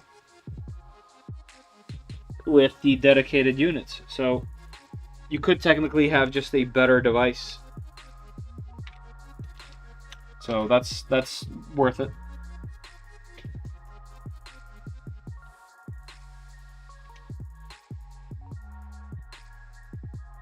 Which filament dryer do you recommend? So I only have 2. I have the eSun eBox, I think it's called. I believe it's older now. And the Sunlu S2. if I was to choose between those, I would go with the Senlu because it has like settings. You can set the temperature up to 70, whereas you can't on that one, just a number of 1 through 4. So that alone is worth it for me. The one thing I don't like about the S2 is its shape. I don't like the little feet on the bottom. It should have been solid down there. Otherwise, it's good. I like that on the eSun it has like a larger PTFE tube, where the Sunlu didn't come with one. You can just use any PTFE tube with it, but it didn't come with one, which I thought was kind of weird. But out of those two, I would choose that one. I would choose the S2, especially if you can get it on a sale.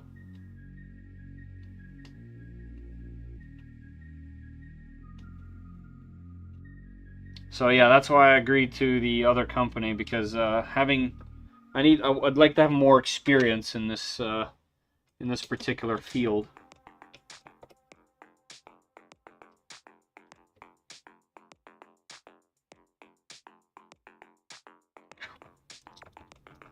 Sunlu goes up to 55. See, no, mine goes up to 70. I'm running it on 70 right now. And I like that it shows you not only the temperature that you set, it also shows you the temperature that's in it. So when you first start, and the humidity, by the way. So it's actually really good in that sense. You get like 15% humidity right now inside of the chamber and 70 degrees at the moment. So very nice.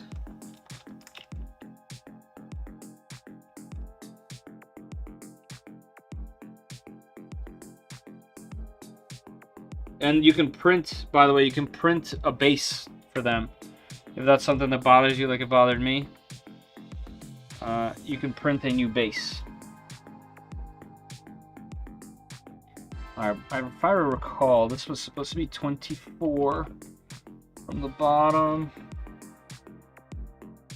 down right there. Okay. Alright. Side panels are on, top panel's on, back. So we got the front and the very bottom. The very bottom we should do because I have to lean the machine down and this has stuff. So I'll lean it down on the front. Yeah, this needs handles. It needs handles big time. Moving it is not only a hassle, but well, it's just a hassle. Right? Can this thing lay flat? No, it has a screen. Alright, I guess it's going on the side. Let's put it this way. It's going on this side.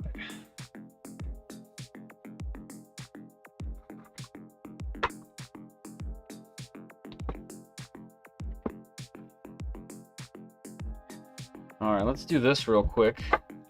And we'll do the doors. We should be good.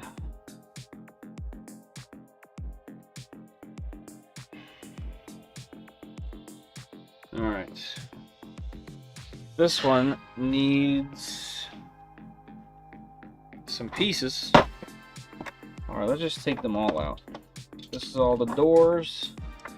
We'll leave this funky one as the bottom. This guy.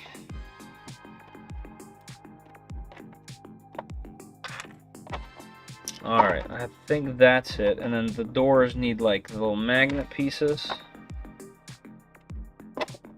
Wait, where are the other sides of the door? I don't have any more pieces in here. Okay, so hold on. So where does the door? So if this is for the bottom and the magnets go in here, and this is for the top and the magnets go in here, where do the oh they go in here? Okay, gotcha. And that's the corner. Okay, I got it. Alright, false alarm. 1, 2, 3, 4, 5, 6. That's the two corners. That's okay. We're good here. So that means all of these, including this funky hinge that's probably going to break the first time I try to rotate it. You guys hear that fun stuff? These print and place hinges that I don't really trust. Like this one doesn't even move. That's totally gonna break. Alright, I'm not gonna flex it. I'd rather just take it off when I need. Okay, so as far as I remember, I need double-sided tape on this, all these, because they all hold the panel. So let's get that. Oh, I missed a bunch of messages. Sorry, guys.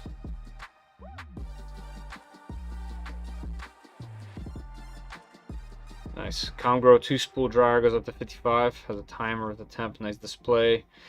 Yeah, but 55 is a little low, though. Probably okay for PLA and PETG. S1 was 55. Yeah, maybe. eSun dryer is 55. Oh, I wish I'd known, because it just says 1 through 4, and I just always go on 4. Alright, let's just do little strips of this stuff. They don't need to be big. Oh wait, I only need these... Wait, let me just scroll in the instructions before I start to make stuff up. I know these two are gonna need it, so let's just do that. In case you're wondering what I'm doing is putting some double-sided tape. And then let's scroll to the bottom. I think the bottom door was like way up there. Oh no, it's right here. Yeah, okay. So just that. And then the door. The door hangs on it? Wait, what holds the door from just going in there all the way? Does it have a place to rest? No, so what's it rest on? It just goes all the way in.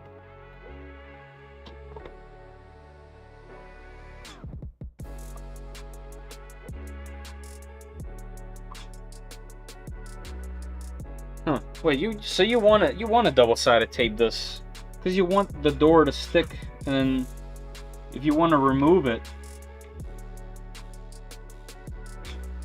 Now I'm confused. There's nothing holding the door from going into the machine, right? Maybe it just floats? Yeah, right. I think it just floats. And this makes sense because this is a hinge, so you can take off the rest and like hinge it open. But I don't see a downside of having it here as well, because you just undo these and then you open the hinge. I don't know. I'm gonna put it on there. Gravity keeps it down? Oh, okay. Well, we're gonna have slight assistance.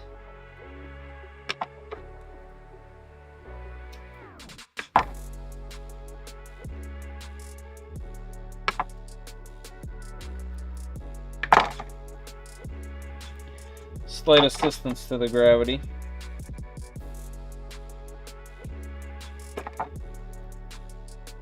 It's kind of weird, honestly. Why? I feel like all this designy stuff, it could have just had like two things that slide in on one side and just close on the other, and have two or four screws. You know what I mean?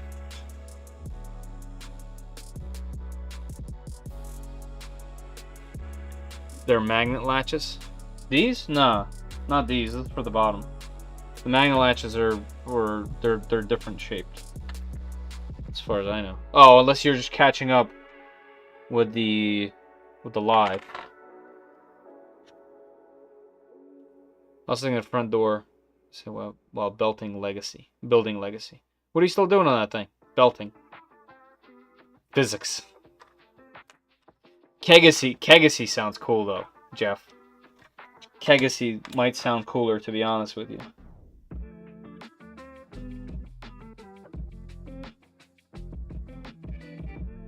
Kegacy. Yeah, that's cool.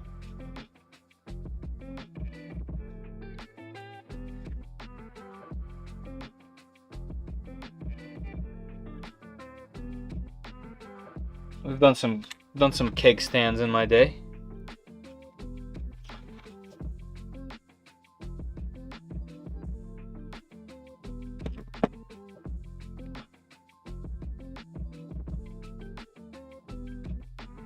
Know what I'm saying?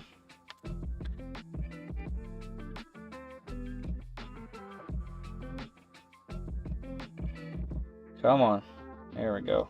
Gotta love peeling tape. There's a lot of peeling going on. Now we know the name of the printer, Kegacy. Kegacy. That's pretty good. Fendor is a good one, I gotta say.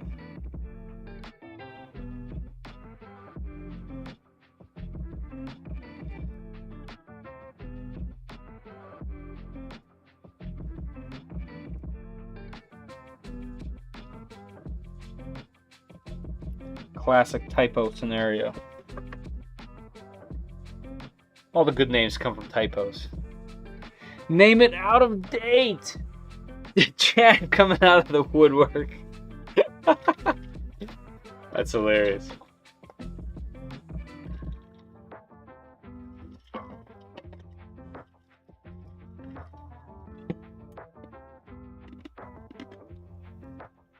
Better late than never, man. Alright. What hardware? Some by 8s. Put these in.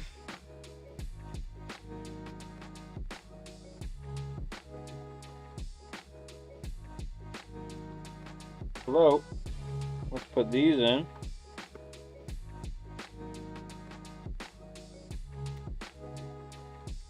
Then I'll slip that past.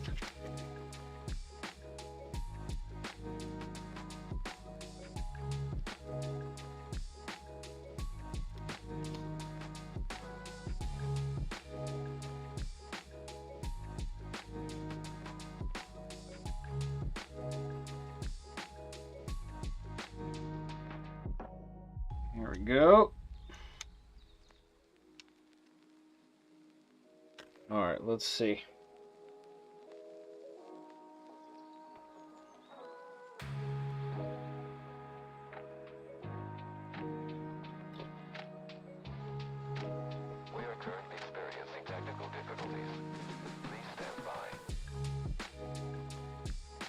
Oh, I was gonna like reach in and just push it with my finger, but there's stuff in the way.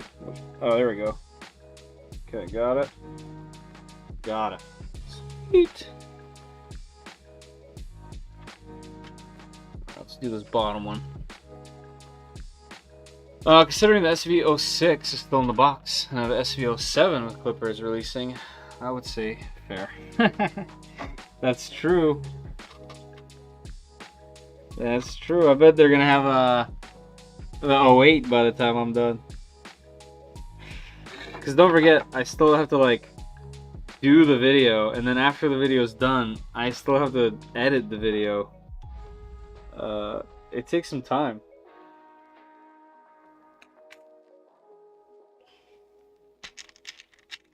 We're a bunch of damn trolls, yes. Yes. Yes, we are. 2 hours. Yeah, man, what's wrong with you guys? Go do something. What are you doing? Has it been 2 hours? Yes, it has. It's been 2 hours of me peeling panels. Yeah, go try explaining what you were doing on your Wednesday night. So what'd you do last night? Oh, nothing. Hey, Destroy, how are you?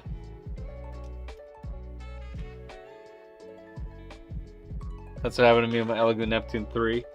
Right, because of the next one, 4. Yeah, I need to get in touch with Elegoo. I haven't really done anything with them. I never even reached out, I don't think. But I always get questions about their machines, and people recommend them in my Discord and stuff, but I've never I've never had any other machines. Hey, happy late birthday. Can sleep? Well, if you joined in earlier, I peeled some panels, so you would have been sleeping if you joined in earlier. Not that this is any more exciting. But I'm hopefully gonna get to a spot where I can print something.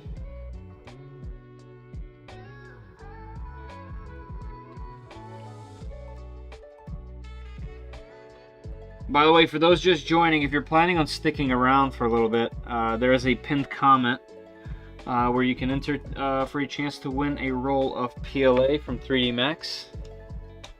So jump in there. You have to be around till the end of the stream. And if the stream goes past 12, I'll choose at 12. So, just as a thing.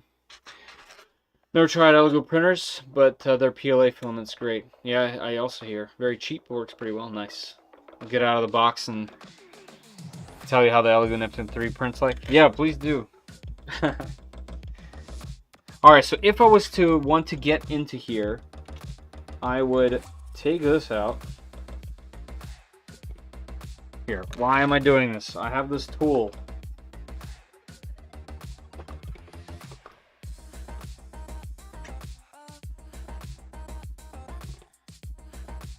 I feel like this needs to be magnetized. And then this should swing open.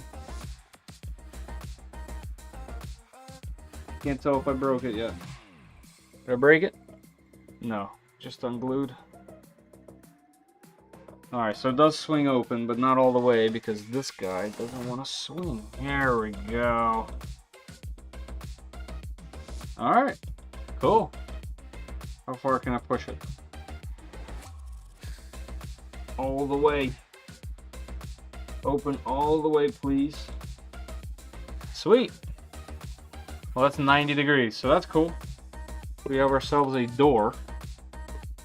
And that should shut. Yeah, cool, I like it.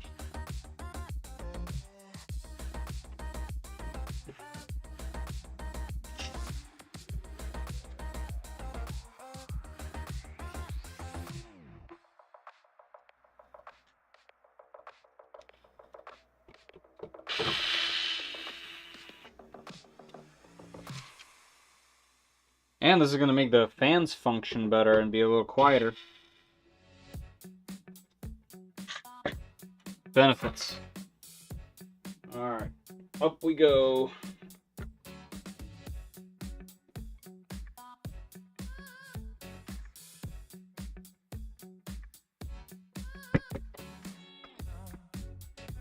Wow.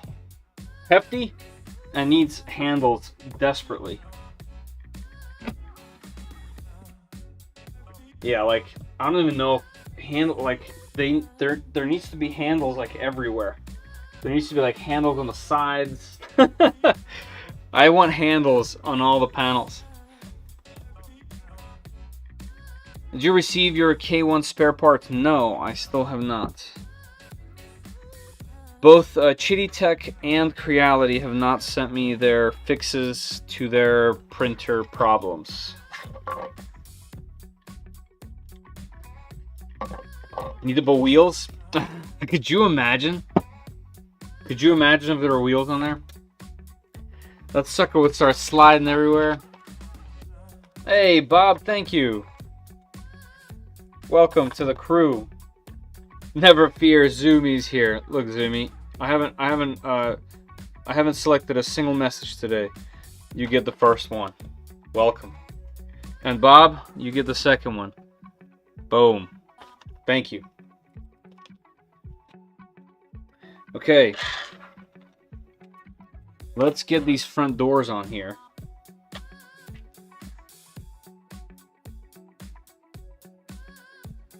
Because magnets are involved. And anytime magnets are involved, it's super cool. Glue into place. Okay. I have some super glue. Magnets. Are they like buried over here? I think they are.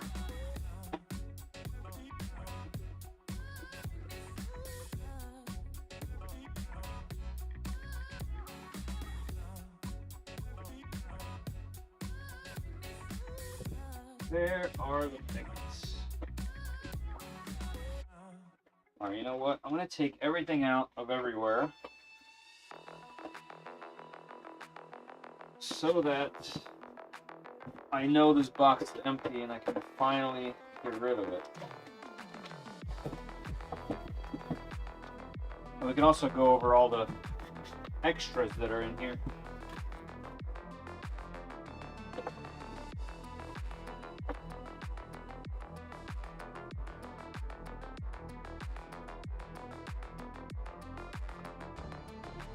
Nothing. Nothing. Empty, empty, empty.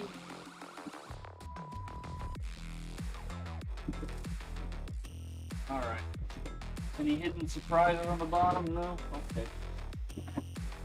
Alright, there we go. Now I know the only other things left. I don't need anything else. I will keep this Raspberry Pi box though. Actually, no, I'm not. Don't need it. Alright, all these parts I will take, put them in this bin so that we can go over.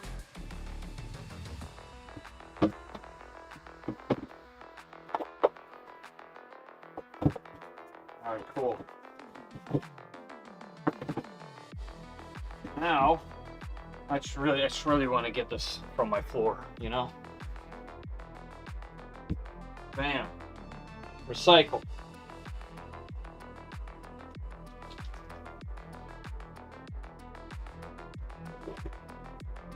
One of the cool things I saw in here, got the magnets. How difficult it's camp to install, worth doing, 100% worth doing. I did it in the previous stream, like after hours. And it was great. We got it working. It was fairly easy. It took me some time to figure out, but it was easy to do. Like now I know what to do. You pretty much copy and paste. You install, copy and paste, and it worked really well. I haven't installed. It's good. Yeah, 15 minutes. Yeah, like if you know what you're doing, 15 minutes. If you don't know what you're doing, I think it took me an hour. There's this little cool badge. I'm gonna put it on the door. Or maybe right here. Right there. That would be kind of cool. I'll think about it.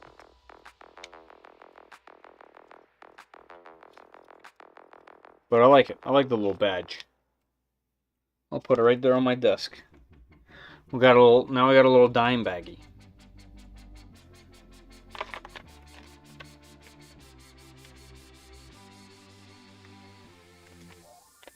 What's this for?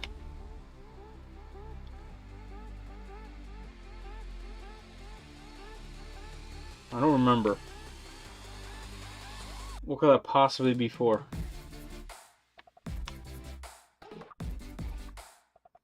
Yeah, I missed the after stream. It was way too tired. Yeah, I mean, I was tired too. So, I can't blame you there whatsoever. Can't blame you there, even a little bit.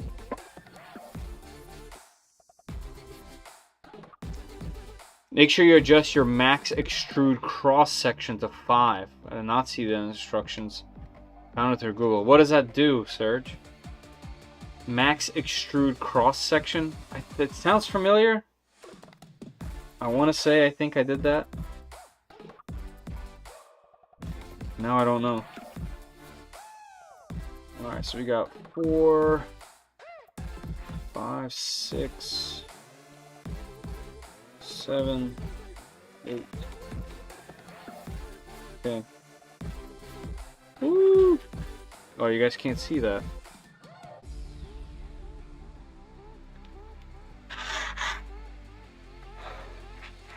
Ah. I looked away for 1 second. 1, 2, 3, 4, 5, 6, 7, 8. There he is, making dance. Get over here, magnets. Hey, look at that. Pretty strong. Can I make it move through the desk? I'm a child. Yeah, just the... Oh, okay, cool. In order to get the prime line to work. Yeah. No prime line for me. I went with the prime blob of Voron. That was the air. Yeah, okay. Thick lines. Yep. Okay, cool. Your guys' memory, much better than my memory. My memory is straight broke. Oh, okay, that's a problem. These aren't gonna fit in there. Dime bag, yep. I knew you'd like that, Zoomy.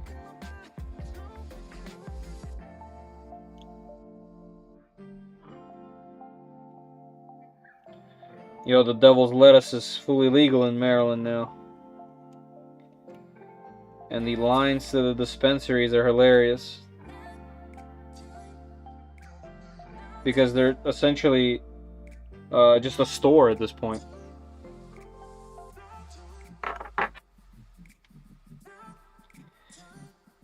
How is one supposed to get these in there? I mean, I guess I can use some heat. Breakdance and magnets, that's right. You did the Voron Prime, I did search.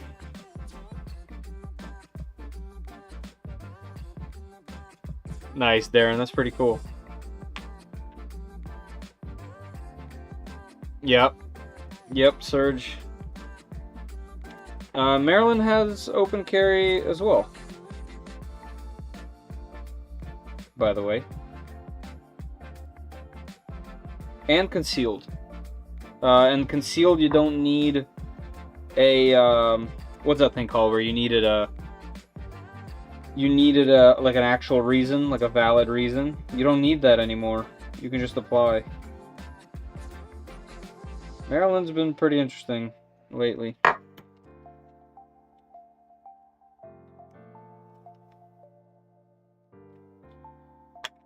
Alright, so does the orientation of the magnet matter? Yes, it does. So I guess the doors I can put in one direction. And then flip this over. And I just have to make sure I do that correctly.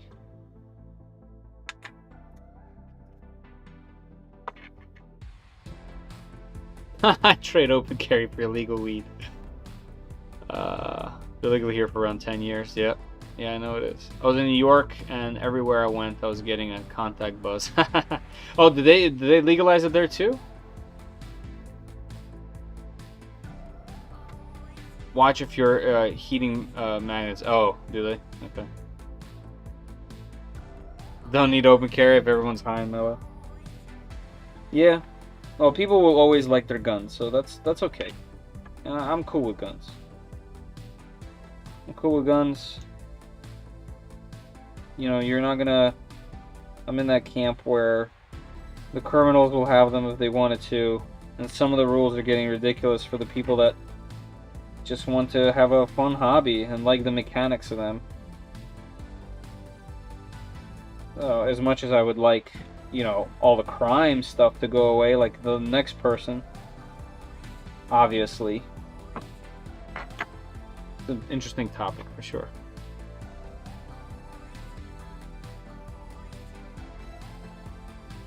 Alright, I'm not going to be able to get these in there, unfortunately. That's an interesting thing. I wonder if it's the magnets, because everything else so far has fit. Like every hole for the hardware, everything that attaches to everything else has fit. So it can't be the print settings. I wonder if these magnets are a little bit over. Right? Like, let me see if this M3 fits into its hole. Yeah, it does. Does the head? Yeah. So that's strange.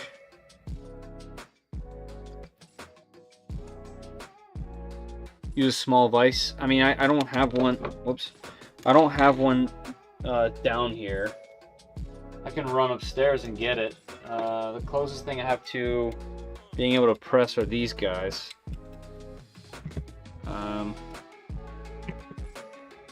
Let's see if I can press it in. Let's get one.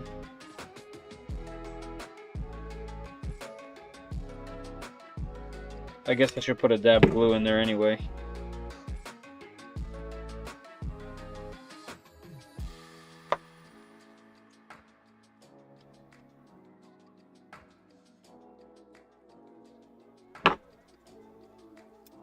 Oh, right.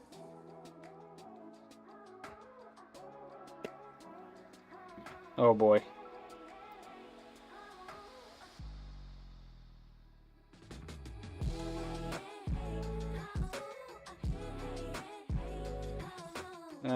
That might be an idea. Let's try that.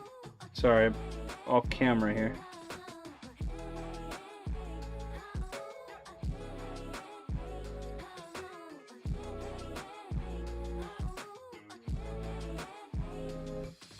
Okay, I think that's somewhat working.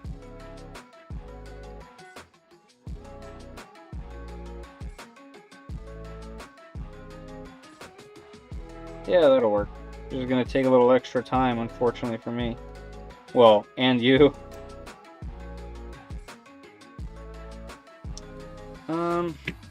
Gotta be a better way for me to do this. Let me think. I have a rubber mallet.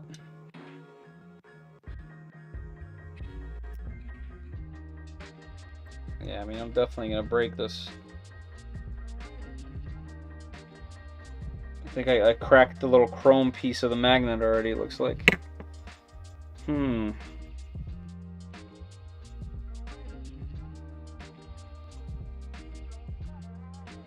me see something. Maybe I can set this thing down and hammer this portion.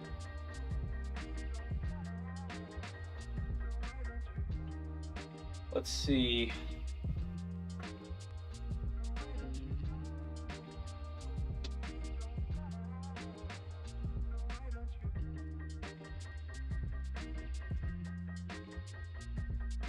Alright, I need a extrusion to do it on. I don't want to do it on my printer. Extrusion, I have some.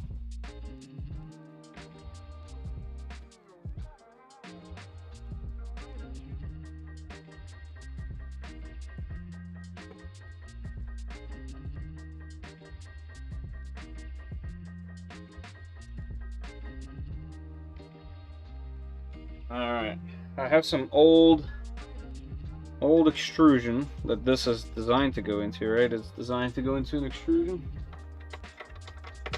Yes. This extrusion does not like this though, which is hilarious. It goes in here. This is that old stuff. There we go, I can slide it. Okay. I'm gonna go give it some love taps over there. Even a potato gun in the UK gets trigger happy police going. Yeah. Channel locks, I have them all my tools, like actual car tools, are all upstairs. I have everything too. Just don't want to leave, you know. I'm cool with guns too, but they aren't a fashion statement. They're a tool. Yes. Yeah, people have a hard time discerning those two, for sure. Yes, I went to a grocery store not too long ago. There was two gentlemen just with them open. I mean, it's allowed, so it's hard to complain, but it just feels weird. How's the Honeywell going along? I haven't touched it. I just need to find time to mount it. I would love to. I know you said that because I'm like walking around everywhere getting tools. Use a lighter, that should be okay? What do you mean? Like to just melt the plastic? I'm gonna go tap this thing real quick while you let me know.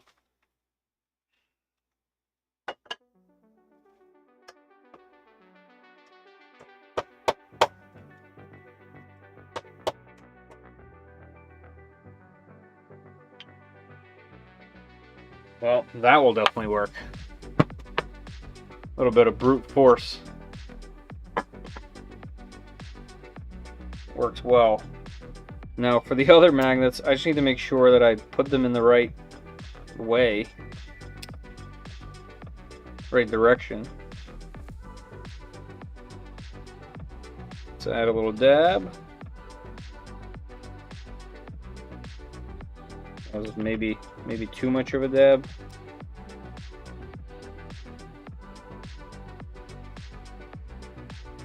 Gotta make sure I put this in there in the right direction. Or, pardon as I put my back towards you guys and go over here. If it don't fit, get a bigger hammer. That's right.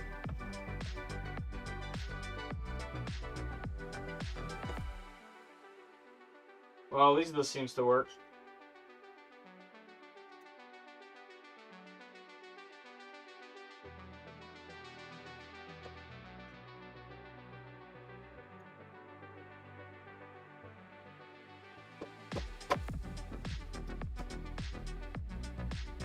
Oh yeah, that works really well. So what I'm doing is, just so you guys see, I'm essentially sliding this thing to an extrusion, and then I'm putting this right on top. It even sticks to it, and I just give it a little whack and it goes right in there. So there you go.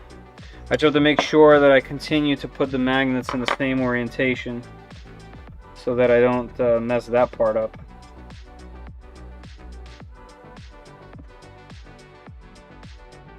Make sure these two are on the same plane here.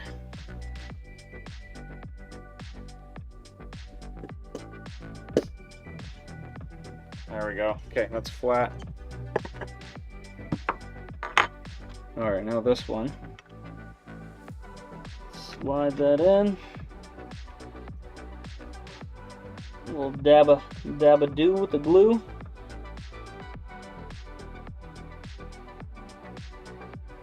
Okay, and then this direction down.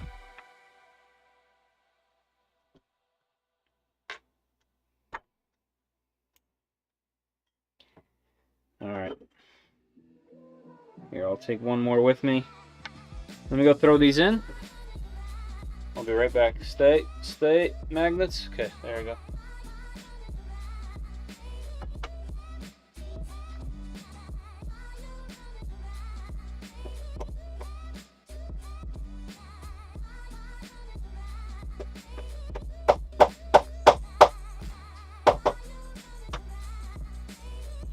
Perfect.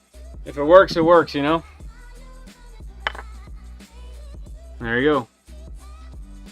Nice and flat.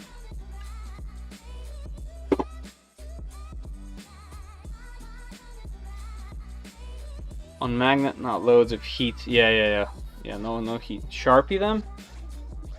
Nah, I kinda like them.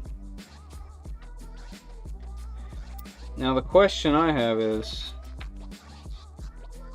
Oh, I did this one wrong. See? And I thought I paid attention. This one is backwards. I guess that's okay as long as the door is the right way, right? Yeah, one, like this one sticks in this direction, this direction, this direction. This one pushes. Classic. Classic scenario. Big dummy.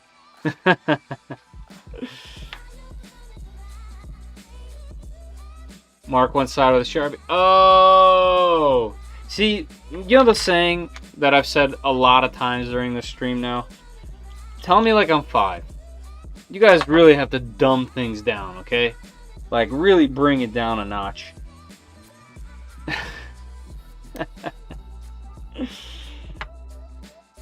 Well, that's in there. I'm not getting that out. So I'll just have to make sure there's one of the doors here is in the opposite direction, and it'll work just fine. But the job has been done.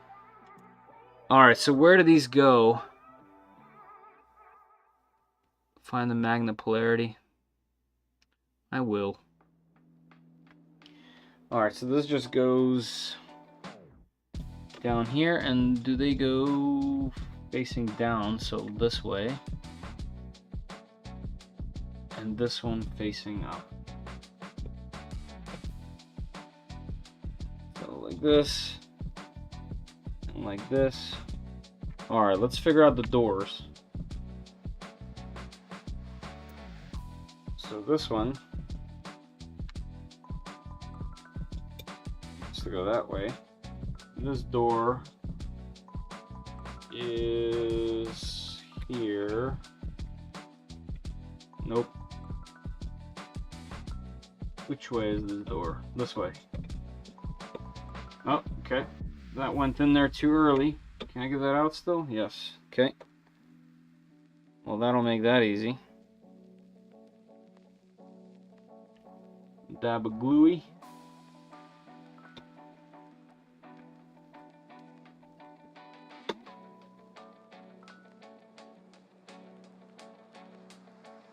There we go, and hopefully that's like that. Let me see. Yeah. Yep, okay, that's correct. No, silly man, you mark one end of the magnet with a Sharpie so you get the polarity right. You know, admittedly, I've somehow successfully stayed away from magnets. The only time I used magnets is right here. This is the only time I've used magnets. I glued them to my rubber duckies. And I'm not kidding. I've literally not done any magnet projects, which is hilarious. Alright, so I'll do this in the same way.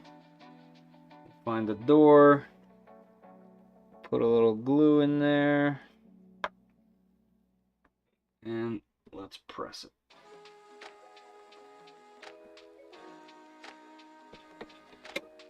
It looks like this one is gonna need some persuasion from my hammer.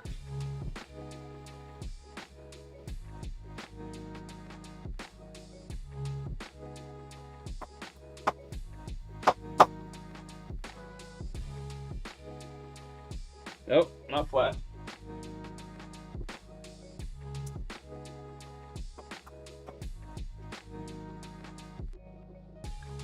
There we go.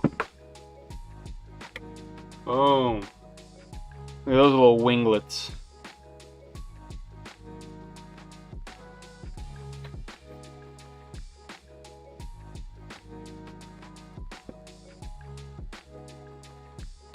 All right, can't put it here because you won't be able to see the other side. There we go. All right, two more left. Rubber ducky lover. It's true. This is true. We are currently experiencing technical difficulties. All right, so these go downward. This goes upward. Did I do that correctly? The wing goes up. Yes, that looks correct. And here the other direction. The wing goes up this way. Okay.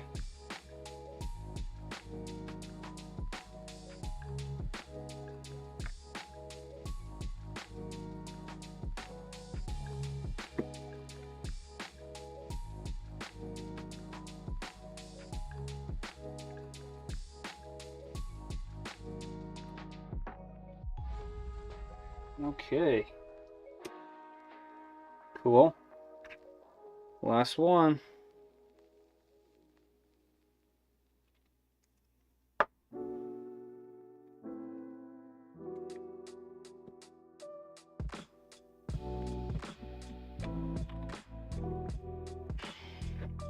I should have called this series like regular Joe Schmo builds Voron. Like idiot builds Voron. Hey Armando, thank you for becoming a subscriber to the channel. Appreciate it. And welcome to this amazing knowledge base of me not knowing what I'm doing. quickly unsubscribes.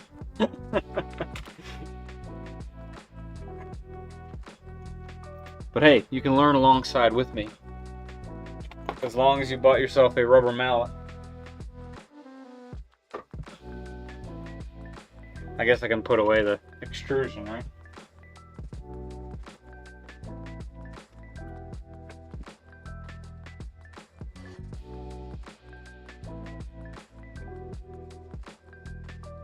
Alright, super glue we can put away.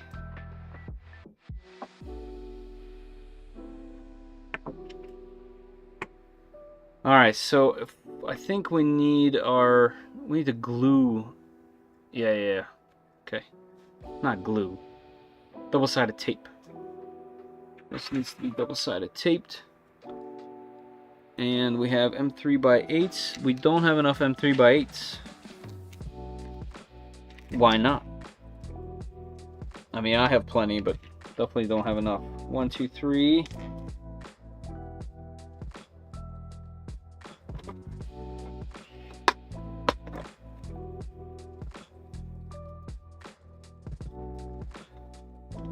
One.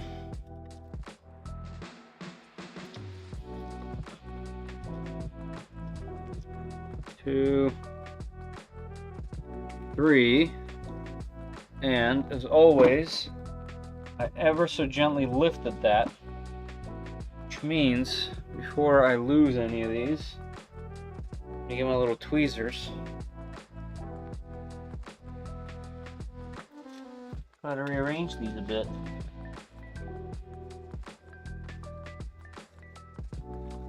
Get control back.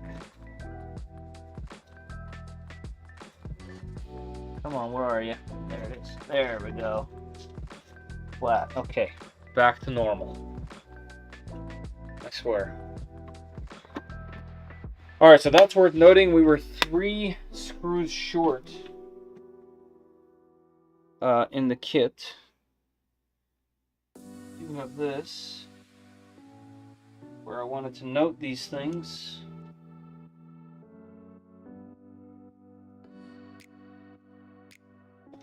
Move this.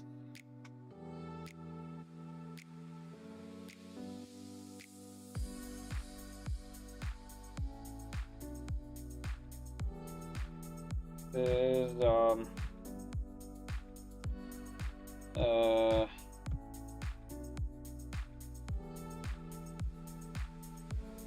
several screws short. Okay. I'm definitely gonna fill that paper with pros and cons. Just order 100 pack M3x8s. Yes. Always a good idea. I've ordered several kits from various vendors over the times, and one thing I've never regretted was having extra hardware. It seems to pretty much always play a role. Under a grant to buy that printer, 948 pounds. That would be my trophy printer. I would even polish it. Yeah. So that's 985 pounds.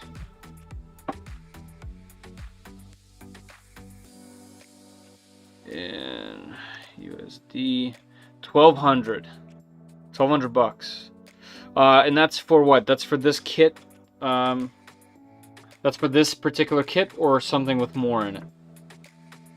Why AliExpress? Why? I mean, there's so many more options. I guess you like to gamble. No, AliExpress has their official store, and it's actually the cheapest to buy. They fully support, you know, purchases from there. There's warranties. I mean, not all things are absolute POSs from there. Like, this is the link I have is to their official store, and they have sales all the time. So if you're like shopping around and you're not really in a hurry, I've seen these go for what, like $800 something on a sale. So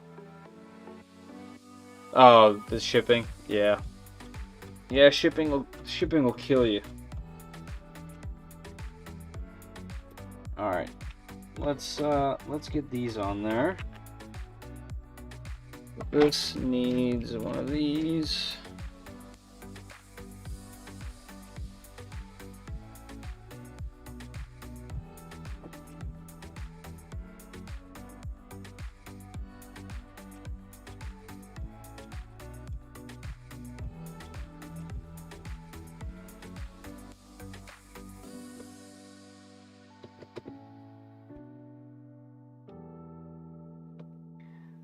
Let's make sure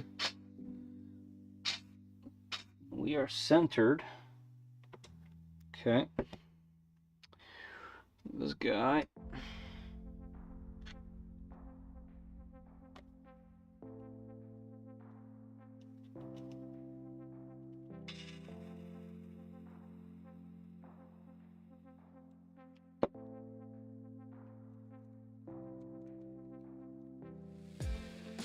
Like a bunch of streams ago now, considering this is what, 12, 13, something like that. They were having a crazy sale. I don't remember what the holiday was, but it was quite the discount.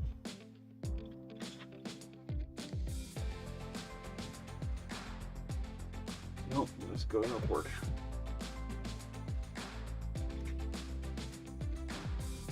It might have been Mother's Day.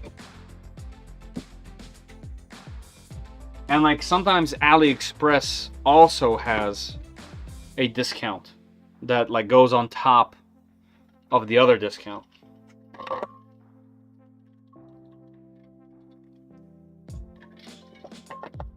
Yeah, I understand that, Darren. It's pretty unfortunate. Shipping has just become an absolute mess. It really has. No other way to put it, really. Alright, so for these, are we still using the cool... No, we're using T-nuts. Like, we have enough of these cool ones. T-nuts don't seem fun.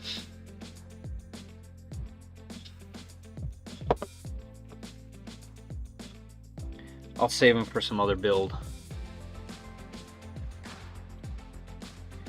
Almost done, almost done. What time we got? 11? Okay. Maybe we're a little bit... This is taking a little bit longer than I thought. As always, I guess because we had to troubleshoot a few things. If you guys are just joining or haven't yet and plan to stick around for a little bit, at least until 12, at least Eastern time, I will be giving away a roll of filament. You can... there's a link in the chat. It's pinned.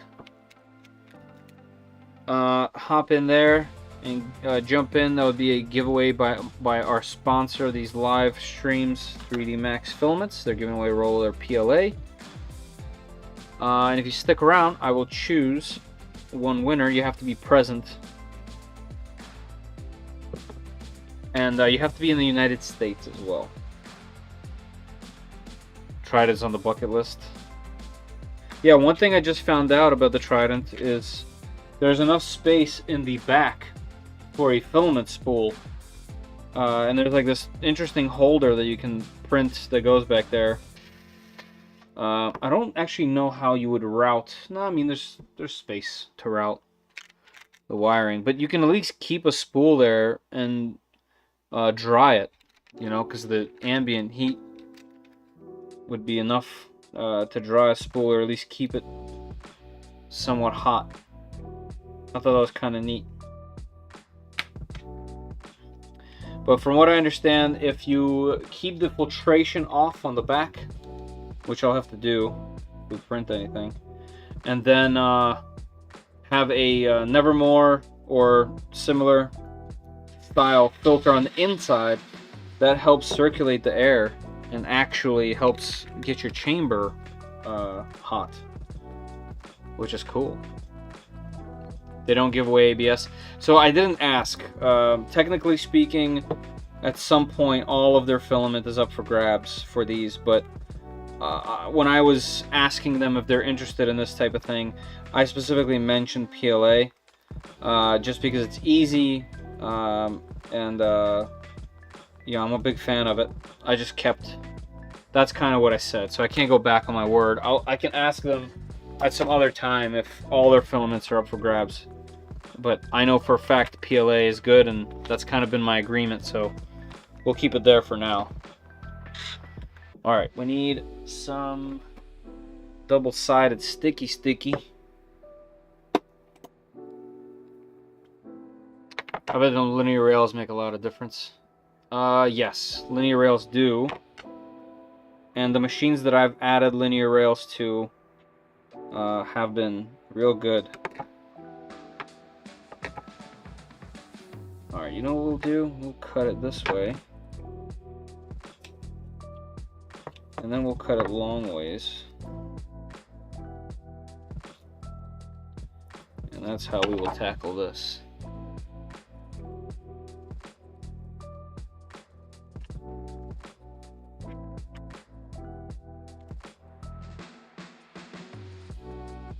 Let me just scroll back to where the tape goes. What about the corners? Okay, corners go there. Gotcha. I just realized this tape has markings for 1 inch. Very convenient.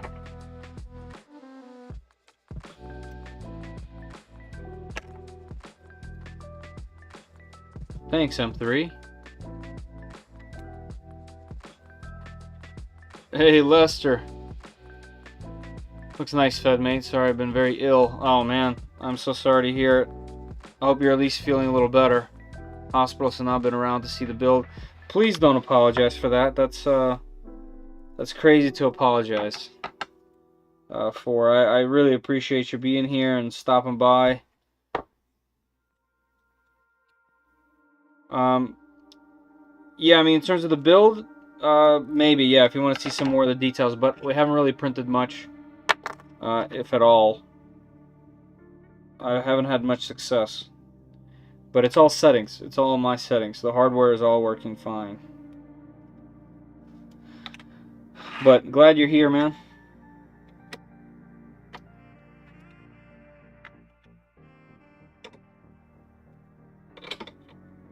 Cool. Just checking. Alright, let's get some little strips of the stuff for here. Oh yeah, here's that matrix track.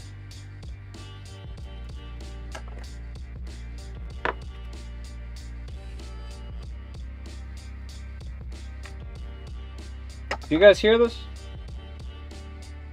This is the highlight of every stream when this plays.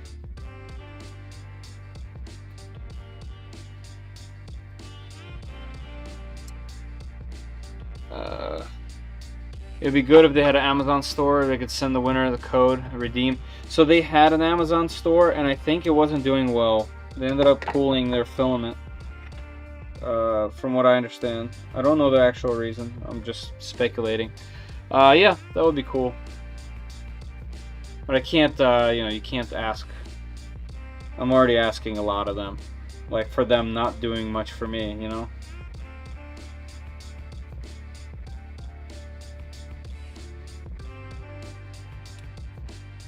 Cool or hot? Zoomy, I must have missed what you're referring to. Because of the delay.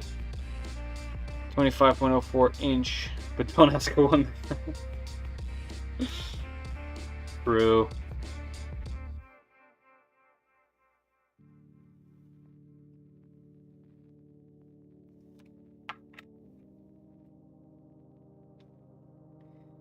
Yeah, like I mentioned there, and like, they never actually ask me to do anything specific, like, ever. In fact, the only time they ever communicate with me is to always to do some kind gesture towards me. Like, which is nice, because every other time I've ever dealt with any other company, really, they always, like, want something from me. And even when I don't agree to it, and they send me something, they still, like, constantly send me emails and questions and timelines, and 3D Max is just, they've only supported. They've never asked for anything. In fact, they'll message me and be like, so, you know, you want to do a giveaway? Like, that type of thing, you know? So, I appreciate that.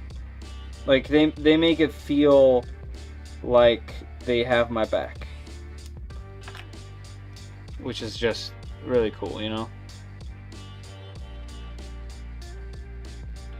I used to feel that way about Voxelab, but things have changed over there. I'm not sure what they're doing.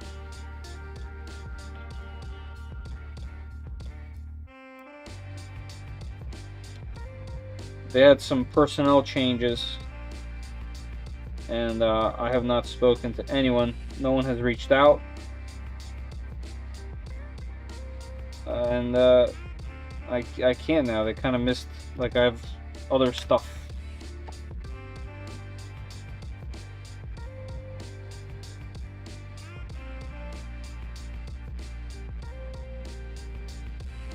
By the way, just to mention, these guys, Fysetc, also haven't really asked me for anything specific.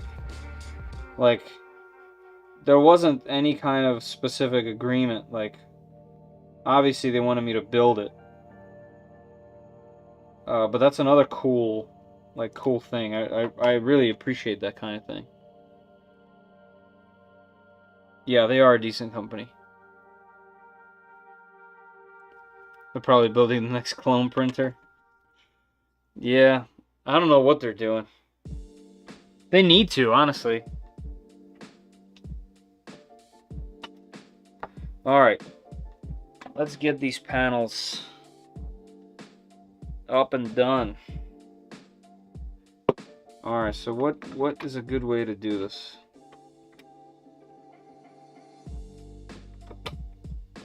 What is a good way to do this? I don't know. Oh, I guess I have to put these on. Yeah, these probably have to go on first. Oh, okay, I stick them on. Right, there's directions for this.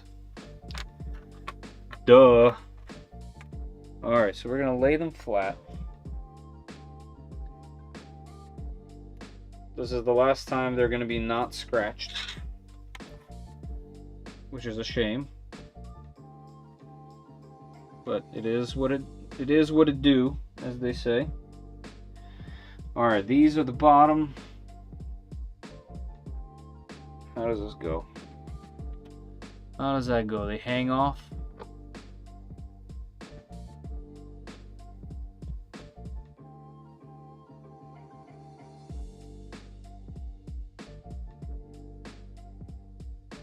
Guessing it's like this.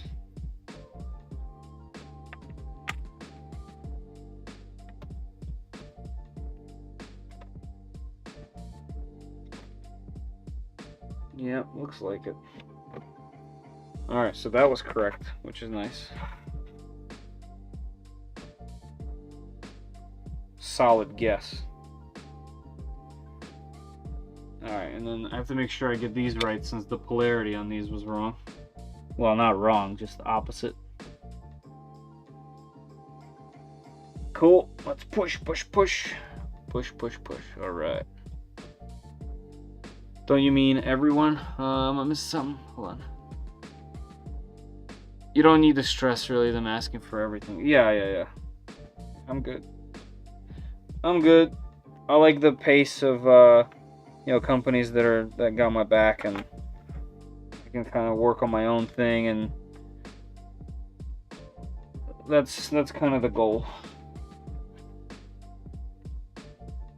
I feel like if a company's not really pushy, I'm gonna do better work, and I instantly trust them more. All right, let's go very bottom, I'm guessing. Yeah.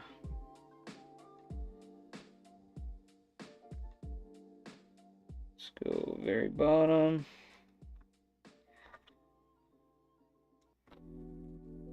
Very bottom. I don't really know if I'm doing this 100% correct, but so far everything else has been okay, so we'll do it that way. And the middle I'll measure when these are on.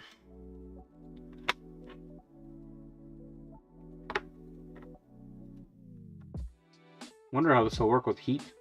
I'm guessing just fine. Alright, so this should be this one.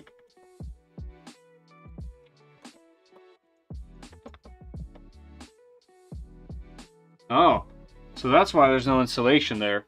The glass goes completely flat.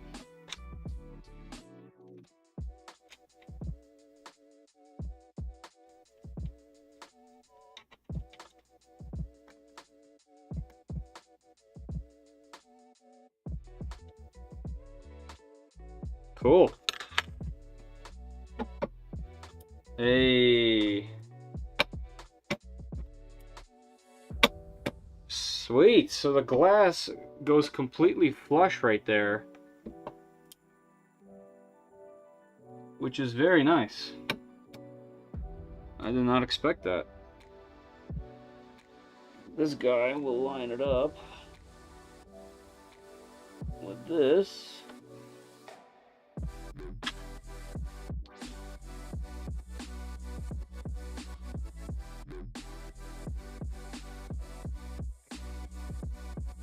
Sweet.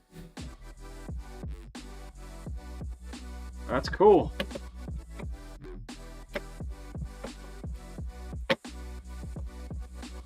Okay. Masking position. Yeah, see, you guys are smart about this stuff. I'll just go in there and I'll fix it later. This stream's very relaxing, different from others. Yeah, we're you know, I've already did a full day of work, right? And then come home and ate dinner, hung with the fam. You know what I mean? Like, this can't be a stressful stream. I wouldn't do it. You know?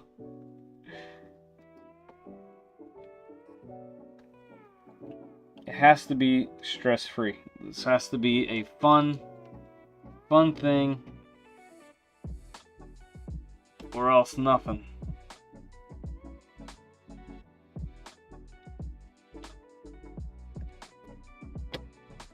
Cool. This is awesome.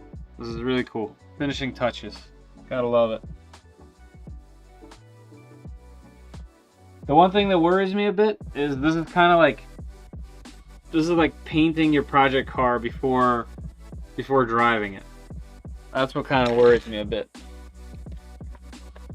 In case you guys are curious, here's what's left in the kit. There's definitely a ton of hardware still in here. Various types, but I was missing 3 of these very common M3x8s. I mean, everyone has it. There's a bunch of these left, which is cool. You can use them for other projects. This is definitely the highlight of the kit. In fact, here's all the parts that are left since the boxes are empty, just so we can kind of look real quick. We got various things. This is a Cat 5 cable. I just didn't use it. A bunch more of this double-sided. Some kind of extension cable.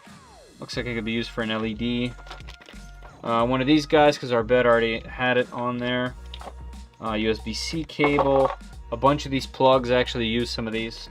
JST connectors. A ton more magnets for fun projects. Cat 5 cable. We have, you know, our stepper motor, because I used a different one because of the Clockwork 2, so on and so forth. Some LEDs that I plan on using. Oh yeah, the springs for the couplers, which here are the brass ones that I didn't use. What else? Whole bunch of these jumper cables. Oh look, here's some hardware. Oh, and here's the extra. Okay, there aren't. There's enough in here. There's enough M3x8s. So there you go. I forgot to distribute this in the kit, which I will be sure to do. In fact, I'll put it in there now so that I'm 100% certain when I talk about that they're in there. So I can cross that out.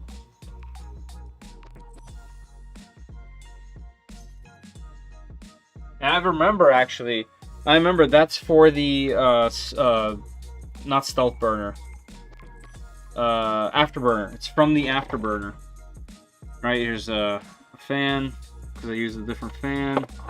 The 40 millimeter fan.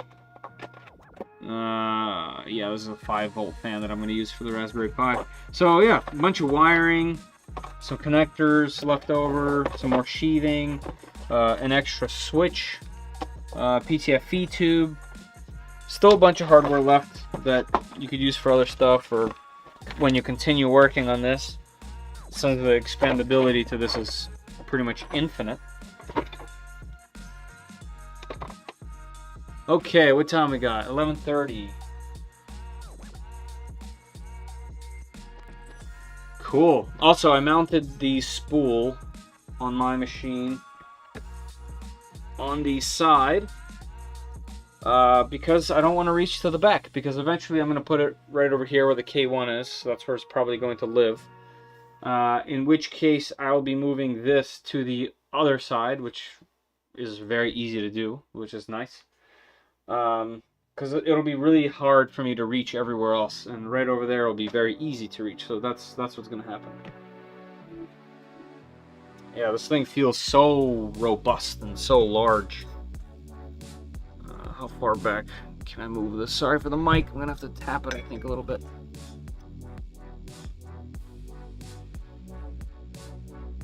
Come on, camera. How do we get you straight? There we go. Cool. You built them more efficient than the engineers. No, it's not like that. I think they use the same kits for various kits. The same like parts that they put in the box.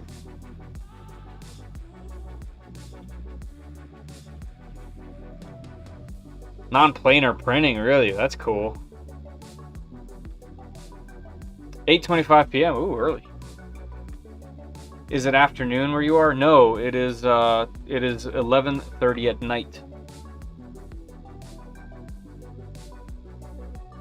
6 letters to go according to Octadash. Nice. Really want to get Belted Z. Ooh. Belted Z is super cool. I've always wanted to do it, and I was trying to do it on the ultimate Aquila build. Never got around to it. I love RC. I built a Spitfire every week by hand. Oh man, petrol engine. Oh, those are so cool. Crashed it on its maiden flight. That's my big worry. So one of the next streams that I want to do, outside of maybe putting together a printer and testing it real quick, is going to be that plane build, the 3D printed Q trainer. I have to get that done. It's already summertime. Summer's here. It's going to be over before I even know it. I have to get that plane in the air because I couldn't last year and I really want to. Legacy home. Nice. Cool. Congrats. It needs a set of golden knobs to open the doors. I'm thinking like some kind of like gargoyle heads or something. Yeah, that's super cool. I like the fact that they close flat. That little crackle needs to be worked out a bit, huh?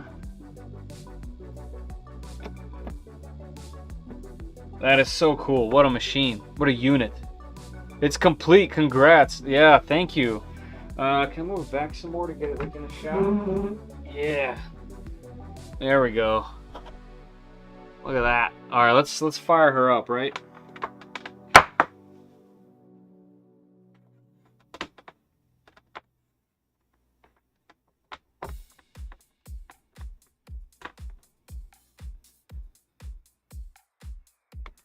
That cable is so short. Really surprising.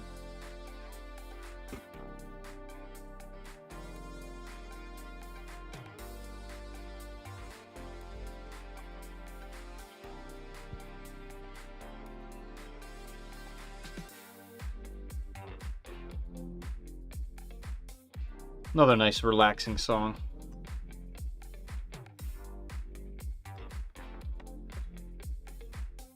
Oh, 4:27 in the morning. Ooh, ooh, ooh. Yeah, that's sleep time. That's fishing time. Go do some fishing. While we still have just under 30 minutes, if you guys are interested in your chance to win. Wait, why is my camera over there? Hey, camera. Hey, I'm over here. There we go. It lost my face. Sorry, train of thought. Pinned comment at the top for a chance to win a roll of filament. Let's see how many of you guys... Oh, I don't even have it on here. Alright, hold on, let me grab the link. Page, here it is.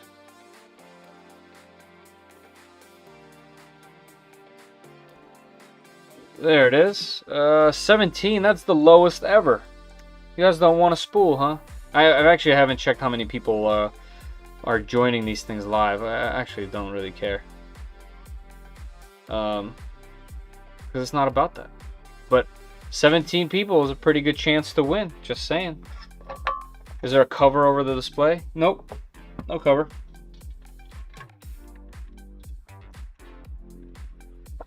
My dad loves fishing for carp.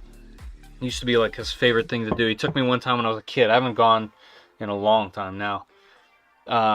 He took me one time to this like river type thing when I was a kid, and we caught a few carp. Massive fish, fight like crazy.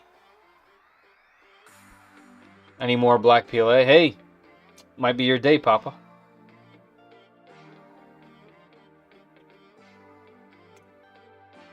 Knobs for doors with your logo. That's cool. I do like that. It would be very easy to make. I like that. Yeah, that's cool. Yep. Dig it. Why is my music player not showing up? Winamp screen, why are you not updating? You know, I did notice this is like a problem with this specific app. There it goes. Everything else seems to work just fine, but this app doesn't like showing up over here. Oh well, it is what it is. Used to be number 18. Oh, that's cool. Well, now you're in here. Oh wait, Mika, you can. Well, you can. Yeah, well, no, you can't because they ship to the U.S. only. Carp are fun to catch. Then you cook them on a board. Throw out the fish and eat the board. Yep, you're 100% true. Not good eating. Not good eating. Like I've said for years, this isn't my destiny to win stuff. Never will. That's, you know, I said that too, and then I won a couple times. Maybe today's your day. Carpfish, Polish delicacy. Russian too. Russians love it. Alright, well, 24 minutes left. Let's see what we can do on the machine. So, where is... Here we go. We have our slicer. Let me go ahead and open it on my side.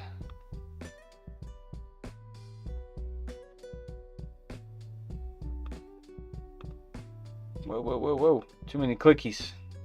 Too many clickies. Alright, here we go. Get that print started. PETG time. Alright, let me grab the PETG. Oh yeah, it's hot. It is definitely hot. So what I'm gonna do is here, let's do this view. I'm gonna transfer it from here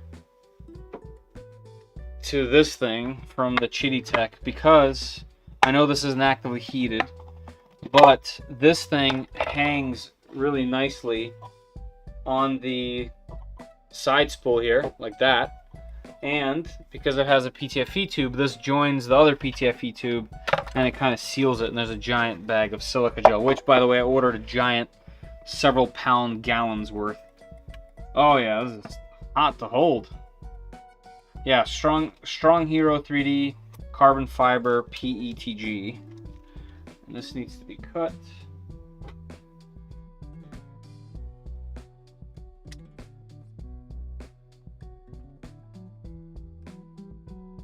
Alright, let's get this in there.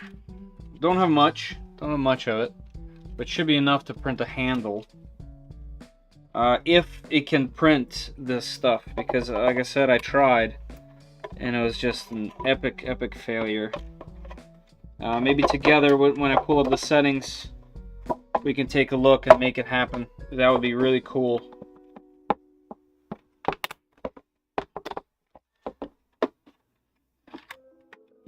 Nice. Fish is nasty. Not all fish. Like I just had a fish tacos for lunch. Some just classic battered cod. You know, one of the best sandwiches I ever had was in North Carolina. We were going to the Outer Banks, and there was this restaurant that was kind of, it like started as a mobile home, and they like expanded on it. And I got a catfish sandwich there, and it was so good. It was like fried catfish. It was just so memorable. This was like 10 plus years ago, probably at this point. It was just a delicious sandwich, which is kind of hilarious. By the way, look at the screen. You guys can't see the screen. Right, because on this side, you don't see that. Okay, how can we fix that? Let's see. So I can do this. What I was going to say is check out the Raspberry Pi's temperature here. All right, let's get this guy going to, what do you say, 70, maybe 80? We got the fans running. Let's do 230 on this for now. All right, we can put this guy back.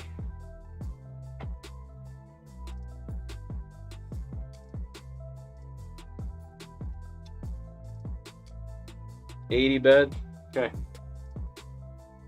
Yeah, I need all the PTG pros on this one with me. Print 240/80.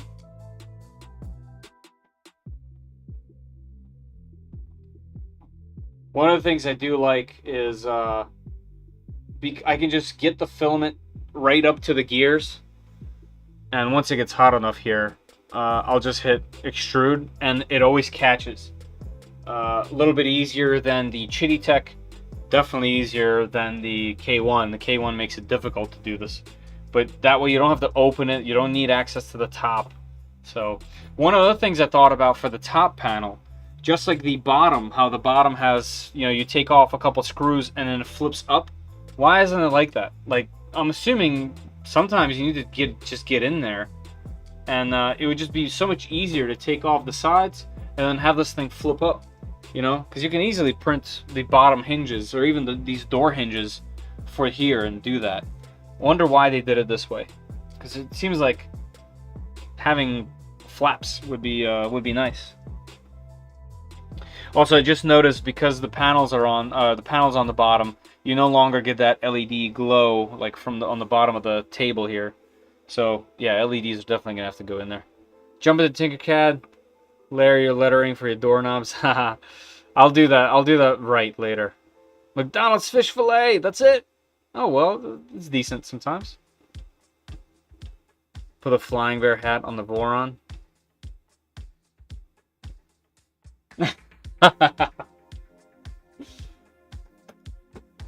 Might be a little small. Just a little small. Cute.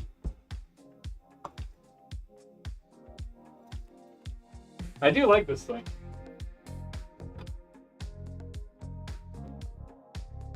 It's light, it's convenient, flips up. Such a cool machine.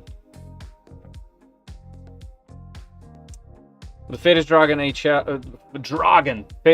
HF, I'm printing like 10-15 degrees cooler than on my Creality printers. Really holds heat and flow so well. Yeah, I did notice this thing gets really hot, so that's something. All right, let's go to extrude, and let's see if my theory about it grabbing was correct. Are we grabbing? Am I extruding? It didn't grab.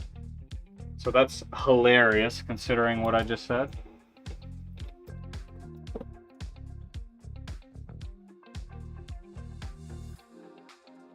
It didn't go into the hole.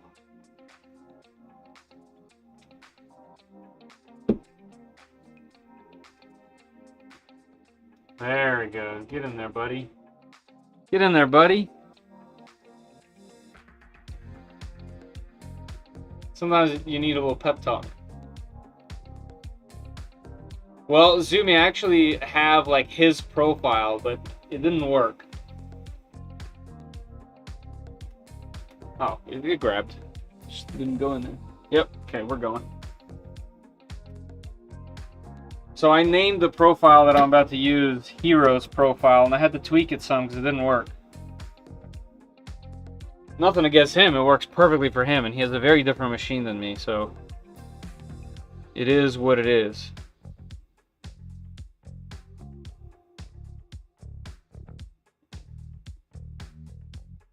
What is that sound? Are we skipping? I think we were actually skipping at 2:30. We'll try going a little hotter without touching anything. Best fish, cod batter, made from cooking. Game cookbook was D's game on D's. White perch is also really good. My dad is really good at making white perch. I have like memories of us going fishing on our boat. We had this one place underneath this big bridge where there's really strong current, and you couldn't fish like in between the current. It was always changing there. But when the current was really strong in one direction, we used to have these metal leaders with 3 hooks coming off, and we'd put like bloodworms, sometimes soft shell, sometimes squid, just depending, and we would chuck it to the bottom with a really heavy weight and kind of bounce that off the bottom, and by the time you had a bite and you pulled up, you had three white perch, and you'd literally fill up a cooler because there was no limit on them. And then we would come home and my dad would fry them. You know, they're a little bit larger than the hand when they're all cut. Delicious. Delicious.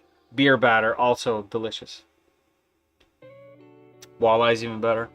Yeah, I believe that. Perch were spiny. I mean, he got it to the point where it was like art for him to make those things boneless. Alright, so it looks like just based on time, I want to give this thing some time to heat up properly. We'll probably end up actually printing after the drawing. I know a lot of people have to go after that, which is cool, but that's going to be the case. So he was actually skipping. This was the test. At 250 we're not skipping, so I know I can't go lower.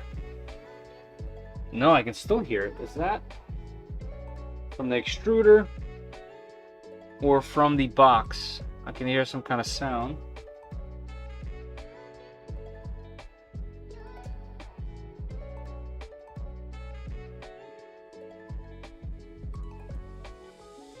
What's skipping and where?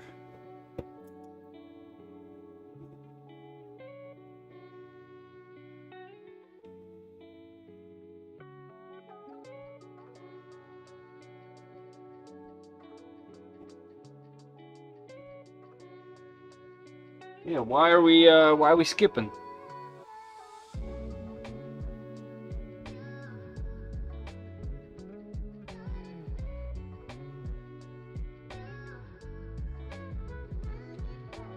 Alright, I can't tell what's actually happening. Let's retract. Doors, can you open all the way? Yes. Alright, little print in place brackets, hold in there for me.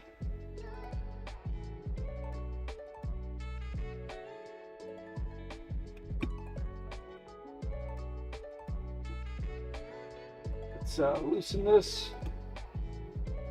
There we go. And then put it back.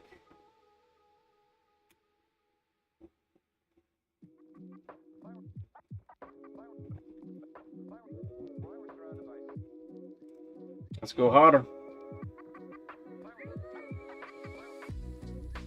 I do vaguely remember that when I was printing this, I was printing that like camera gun thing that I made a long time ago. I do remember this particular filament needing to go like max temperature on my other machines. I don't remember what that max temperature was, but I remember I had a machine set up just to print this filament, and it was that ANET A8 Plus at the time. I don't remember what the max was. I think it was 280. Hey Wilmar, yeah, it's done. This should be the final machine. Demon Slayer, nice. That's cool. I never got into that stuff, but it's cool. About 15 minutes, a little bit less, in our contest slash Filament giveaway by 3D Max, so jump in there. What temp did you PID tune at? That's a good question. I PID tuned at PLA temperatures because I did all the tuning in PLA, and then I gave up on PLA when I started having cooling issues, and now we're here. So I haven't PID tuned for this, but it seems to be jumping around. I don't know. Let's see what it does once I get here.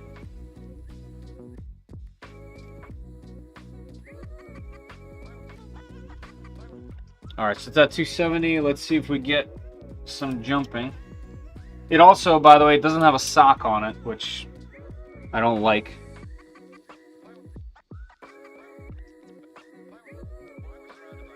There we go. Okay, so it needed to be hotter. It can't be 250. There we go. Now it's flowing. Alright. So we found the hot end temp. The bed has been at 80 for a bit. Actually, no, that's not true. I did ABS temperatures. I actually turned down the temperatures to 70 degrees before. So, yeah, they were at 100 on the bed and 260. I did it at 260. Okay. Let me get... Let's go 10 millimeters. Retract. Put that back to 50. Alright, let's go to this view real quick. And let's change over to this screen. Can I make this smaller? Whoops. There we go. Now it's not covering anything for me. Now that I've retracted, let me get this little dingleberry out of here. So the bed, do you guys like to use glue for PETG?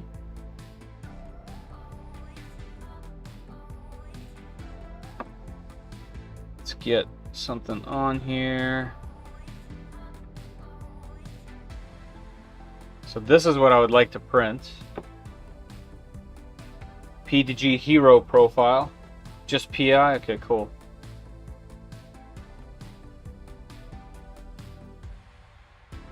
Alright, just texture PI. Alright, cool. Alright, so for quality settings, first layer, I'll leave it all at 0.2. This is the 0.6 millimeter nozzle, by the way. And actually, I do have this as the tuned one. Yeah, Voron, yep. Alright, so this is my tuned profile. Let's turn this down to 2 again, because I was just trying to see what the stringiness was doing, and it was way worse at the higher level. I left Surge for PI. Sorry, my face is doubled. For PETG, you left the default because I've been changing a lot. I mean, you know, I can always choose a default, but I changed this to 0.6 because it was at 0.4, even on a 0.6 millimeter nozzle, which didn't make sense to me. Like, line width should be the width of your nozzle. And we're under extruding just a bit on the outer wall, just to keep it nice and clean. Everything else here should be okay. No ironing. Inner outer, yep. Then infill, that's correct. Yeah, all this is good. For strength, we got 3 wall loops, that's fine. 30 infill, 3D honeycomb. No, just do grid. No nonsense, just do grid. 30% is quite a lot, but this is a handle, so that's okay. If you have filament block, use a boilie needle. Just to bend bar back, cut a fishing boilie needle. I don't know what boilie needle is. I've never heard of that term. I'll have to look that up. Quality was left alone. I changed the speed though. Alright, well this is kind of like, if you left it alone, this should all be okay. Like this is stuff that I know very well. Okay, so speed. Here's the thing. Dingleberry. Yeah, that's right. You, Zoomy, I'm assuming you're not exactly live. You might be like a few minutes behind. Just check that, just in case. Alright, so first layer, we're going pretty slow at 60. Infill at 105. Travel to 250. In fact, the travel, I couldn't get it to listen to my travel. The travel on the machine is very slow for some reason. And I tried to tune the machine here. Motion ability. You know, it seems to go pretty high. I'm not sure why I can't get it to go faster, but we'll figure that out as we go. Voron likes to keep the line at 0.4, set the parameters to 4x, so it comes out to 1.6mm shell, I think. Even for 0.6 nozzle. Really? So, would you suggest I just skip all the nonsense and just do like a predetermined profile? Guys, there's less than 5 minutes left on the giveaway. Jump into the pinned comment to potentially win a roll of PLA. You gotta be present, and it's PLA from 3D Max. I went with 60 for the whole print. Oh, okay. How about, okay, let's just do this. Let's just do the standard profile. I don't think we... Oh, no, we do have one for PETG. Should I just do generic and see what happens? Is it weird that I don't trust it? That's like their recommended part setting in their manual, so I think they just make the profiles reflect that. I see.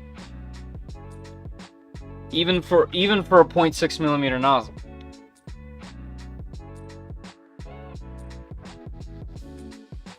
Oh, in the config, yeah, that's true. I've checked everything except for the config. Let's see what this does. 1 hour, 51 minutes. Jeez, this thing's gonna be flying. But I don't think it's gonna do it. Also, I don't want a brim. I'll only do a brim if we need it. Let's do 6 loops. 5mm apart, 1 layer.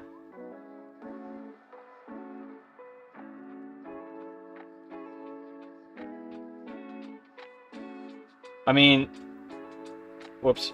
Maybe I'm like a weirdo, but because I haven't ever had luck with this, I'm not very optimistic here. I think it's fine to increase the line width to maximize the flow from the nozzle.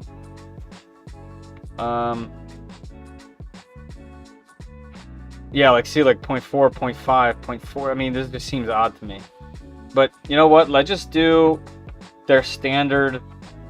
You know, this is predetermined. Let's see what happens. And this is actually a good test because my failed parts.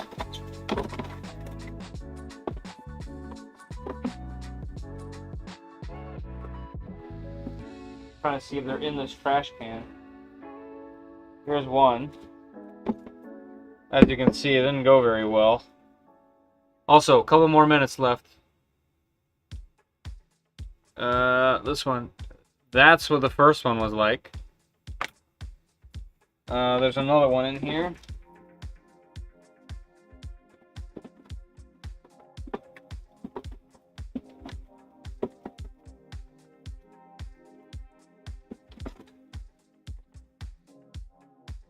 I don't know where it is. I think that might have been in the other trash can.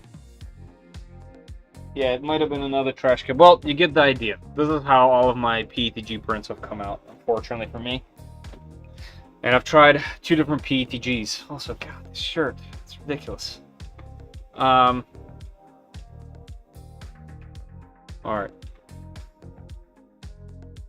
Do you remember what the max speed and accels are set to in the printer config? I can check really quick.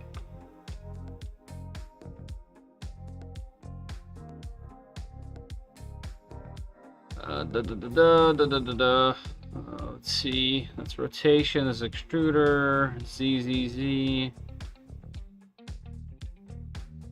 Whoops, I passed it. Stepper. X. I guess they're not exactly here. Homing speed is 100 max. Worst case, you have to stop the print. Yeah. Hit the button. You passed it again? Okay. Oh, right here. Max Z velocity is 15. Max Z. Yeah. Max velocity. Square corner. So maybe it's because they're they're not defined, like as in explicitly X and Y.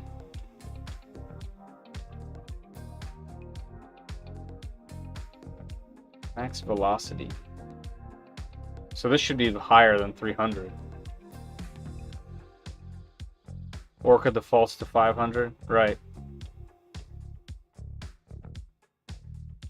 All right. Well, what time we got? Okay, so the contest is over in 1 minute. So you guys jump in that while we do this.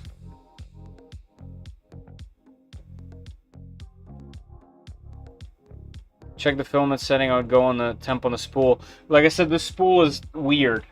This spool is weird. I remember it printing really hot. And I have it at 270. Well, not anymore for the default settings. Yeah, this needs to be hotter. It won't print at 255. This needs to be 270. Whoops. Okay. Make this 280. I do remember that. 3000 max XL is probably limiting speed. Yeah, it probably is. I think it was supposed to be more from the input shaper. No supports for this. It should be supportless. This part right here. Whoops. Whoa, whoa, whoa. I guess because I'm streaming this isn't smooth. This part right here has an angle to it of 45 degrees.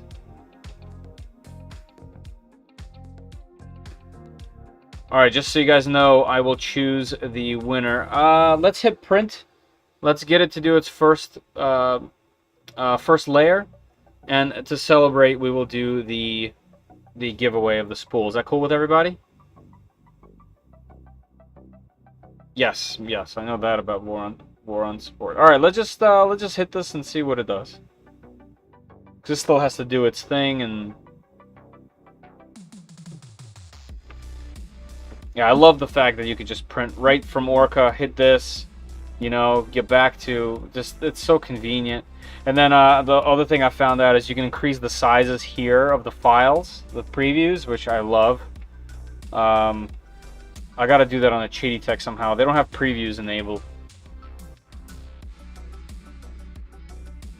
So far, the way this thing does its first layer. Here, let's do... Nope. Let's do this. It does its first layer by first getting the bed up to temp. And it goes to 150 on the hot end.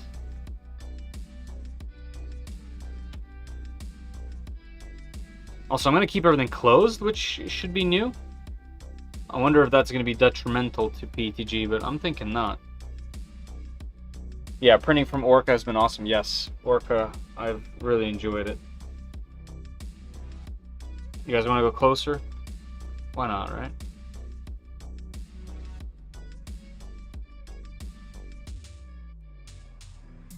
I typically do too. I've actually never printed PETG on anything enclosed, I don't think. So we'll see what happens. I'm assuming it would like it.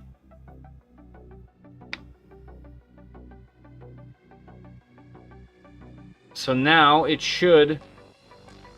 Oh, right, the temperatures on the hot end are still going down to 150. So I don't know why that was a thing. Maybe I'll remove that at some point because it's fine at different temperatures. But when it does the Z-tilt and bed leveling, it likes to take the temperature down to 150. That was just recommended. I'm not sure if that's actually good or not, but I kept that in there. I'm changing all printers to Orca Slicer. Yeah, that's what I've been doing. I would think that being topless... with that being topless, it wouldn't matter too much. No, it has a top... Cool beans.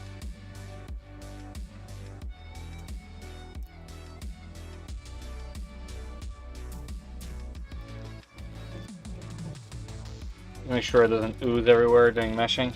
Yeah, I actually retracted it a bit. So there you go. It's doing its Z-tilt, and I have it going max speed. So we'll see what happens there.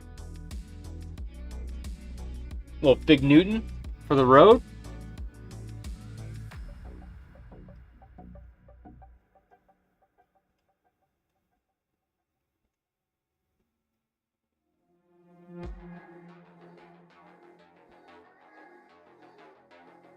I went the opposite direction, Serge. I set it up to heat and then wait for the heated temperature.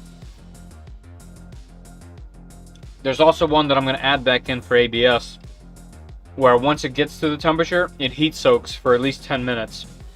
I'm going to add that back in.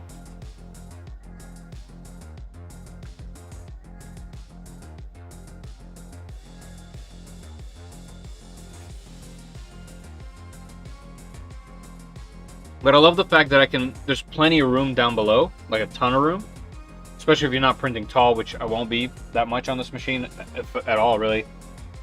But you can put filament down there, which I really like.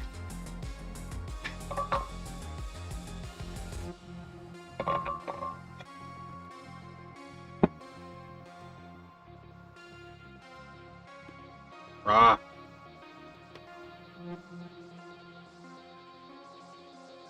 Yeah, it is a little bit different, Reno. Alright guys, just be patient with me for the giveaway. Just want a few more minutes for it to start. Lester, love the look of this machine. Fed great work, by the way. Thank you, appreciate that. I miss printing. We'll PM you a messenger now. Let you know what has gone off. Some things are not for internet. Oh man. Yeah, I'd love to chat. Send that over, and as soon as I get a chance, I'll reply. Sorry to hear, man. Really.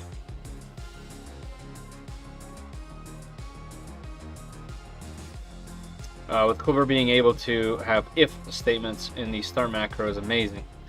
I've never been able to do that, or at least didn't know that it was possible. Yeah, Clipper is really just on a different level. So now that it just did our mesh in the selected spot because of camp, and our Z-tilt beforehand, now it's getting the temperature to 270, which is what we set it to for this filament, and it should be good to go.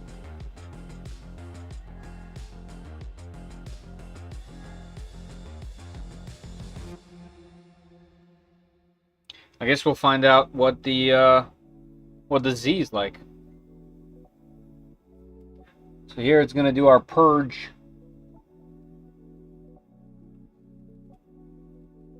Might be too bright for the camera, actually. Get this a little lower.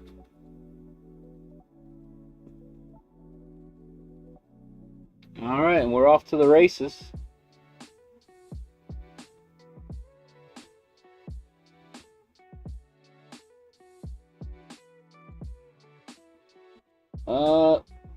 Looks good so far. As far as the level goes, I would say that that's pretty spot on. It might be a little too low, or is it too high? It is doing something in the front here.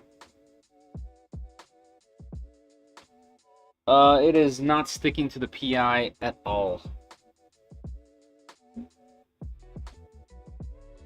Yeah, not even a little bit, and it's pretty darn close. Yeah, that's not gonna work. Yeah, that's not even on there.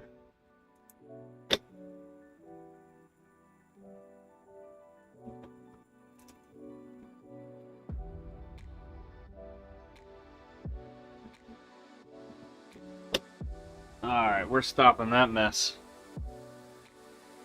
Here we go. That's my experience with PETG. It's always been like this for me. I was talking to Hero, and you know, he has always has the complete opposite, not only opinion but experiences to me, pretty much regularly.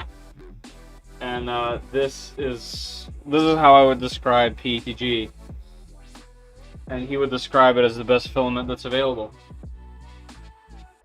So it's kind of strange how that works, but that's how it is. At least how it always has been for me. Alright, here's what I'm going to do. We'll do the giveaway now. And I will keep this at 80. And this at 150. While it's still hot, let me retract just a hair. Okay, and then let me get this thing out of here.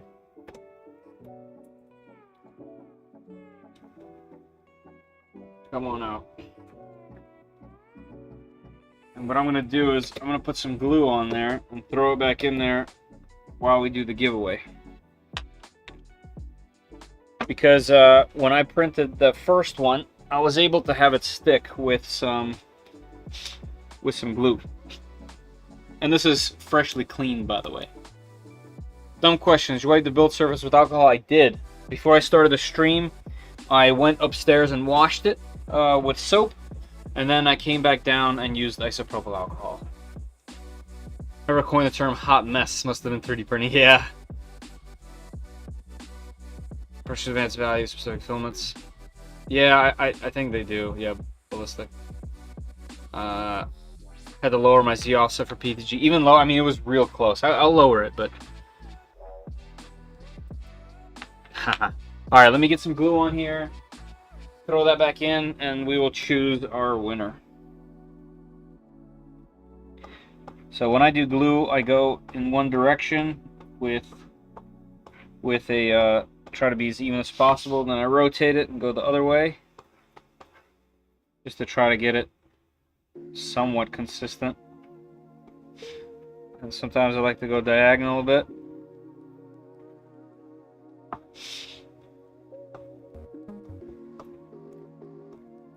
Let's get some good coverage on here. Okay.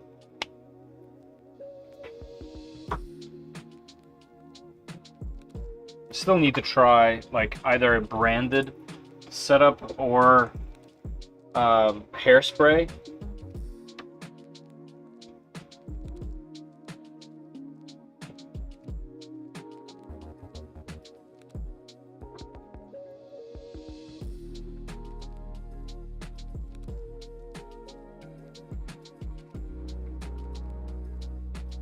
There we go. Okay, let that heat soak for a bit in there. And I actually just realized I still have the fan on. And it's blowing super hard. Let me quickly turn that off. And that's gonna be in our config. Right, that's under OnlyFans.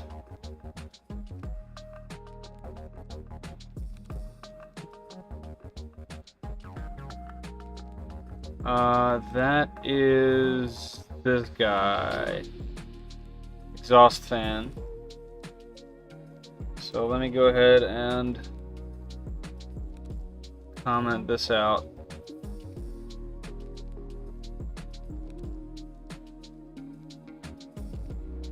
Restart.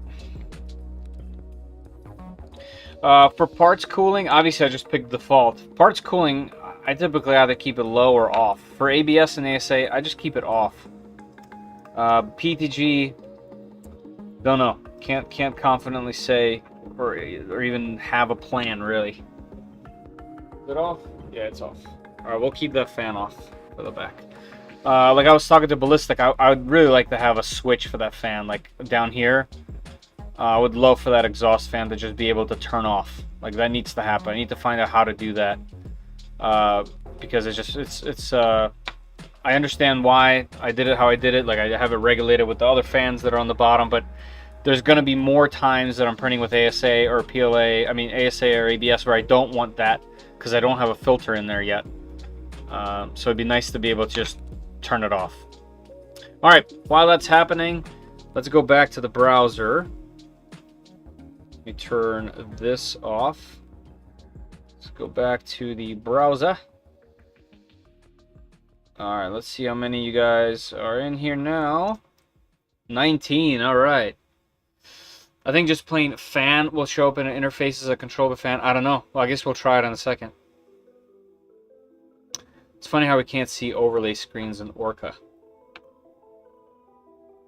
Yeah, I use hairspray a lot when I print on glass. Mostly moved away. Use hairspray or print raw metal side of steel. Ah, okay. Dymafix mixed with IPA to stretch it out. Put it in a bottle. Pump for cotton pads. Dymafix. I haven't heard of that one. Mixed with IPA. Interesting. All right, let's do this giveaway. Let me open my other browser so that I can see the emails without showing them by accident. Let's go to winners. Draw winners. All right, good luck, everybody. Let's hit draw. As usual, it takes a second.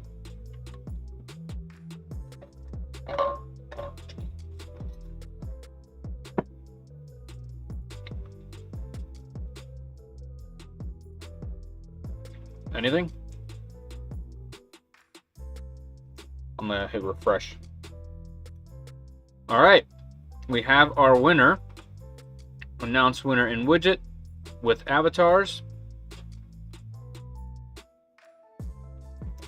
There we go. Cedric C.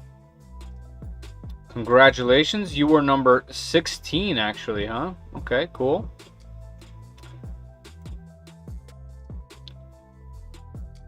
I'll give you $5 to show your feet. Whoa, whoa, whoa, whoa, where did this go?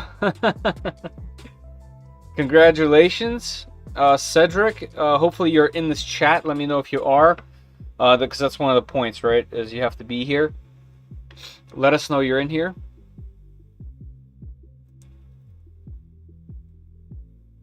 And then I will read your... Actually, why not read it now, right? Let's see. The question was, what is your current favorite 3D printer and why? Ender 3, cheap, easy to maintain, and has great upgrade path. Those are my opinions exactly. Who are you gratzing? Cedric C is our winner.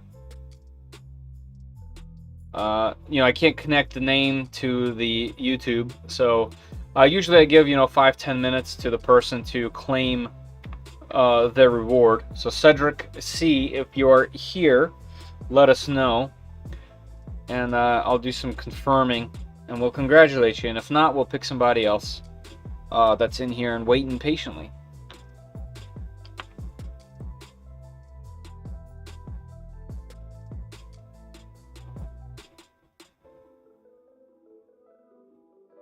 I'm sure I've seen a bottle of Dymafix. No, not mine. Cool stuff. Cool.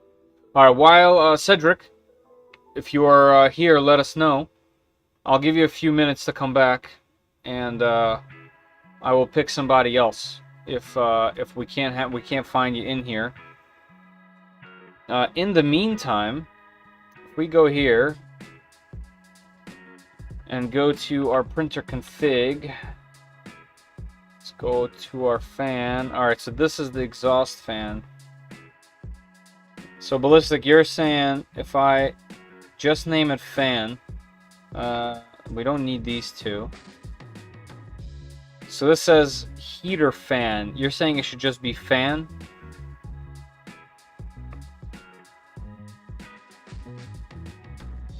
Essentially like this. Whoops. Because the second one's the name, right?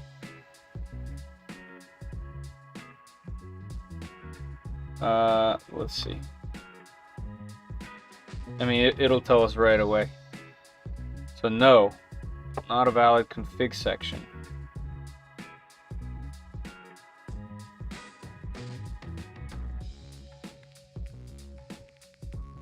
Can it just be named fan? No, it can't just be named fan.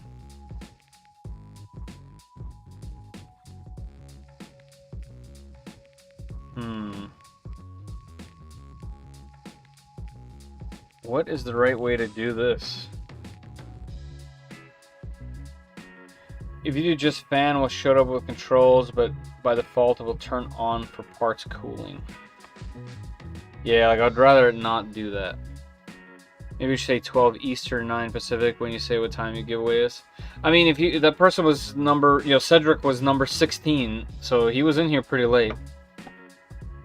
But yeah, I'm sure there's better ways to do this. But hey, if you're active and you're in here, then you'll know. But it's okay. It's 12:17 right now. 3 more minutes, and I'll choose somebody else. Cedric, if you're in the chat, please let us know if you can claim your filament. Try fan generic. I'll try anything. Don't just pick someone else. Pick me.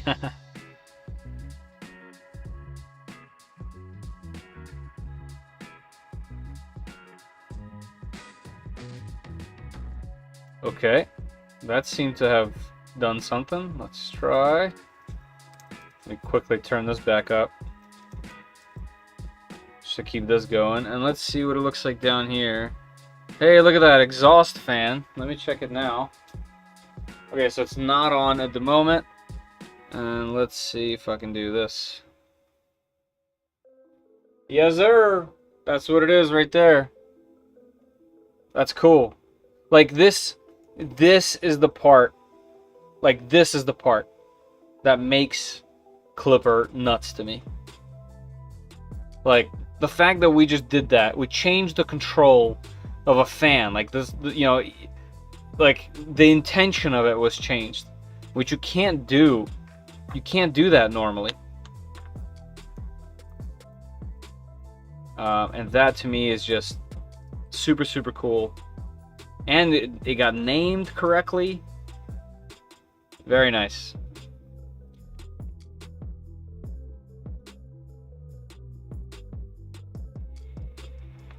Alright.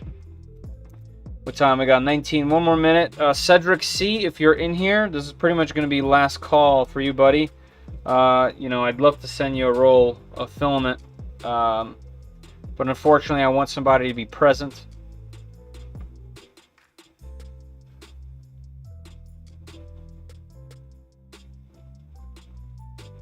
I'm back. Oh, here he is. Cedric, it's you. Cedric, you have won a roll of filament.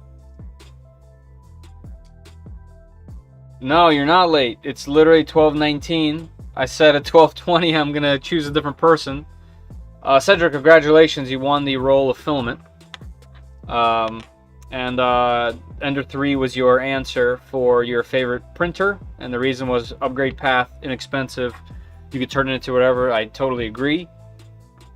So congratulations.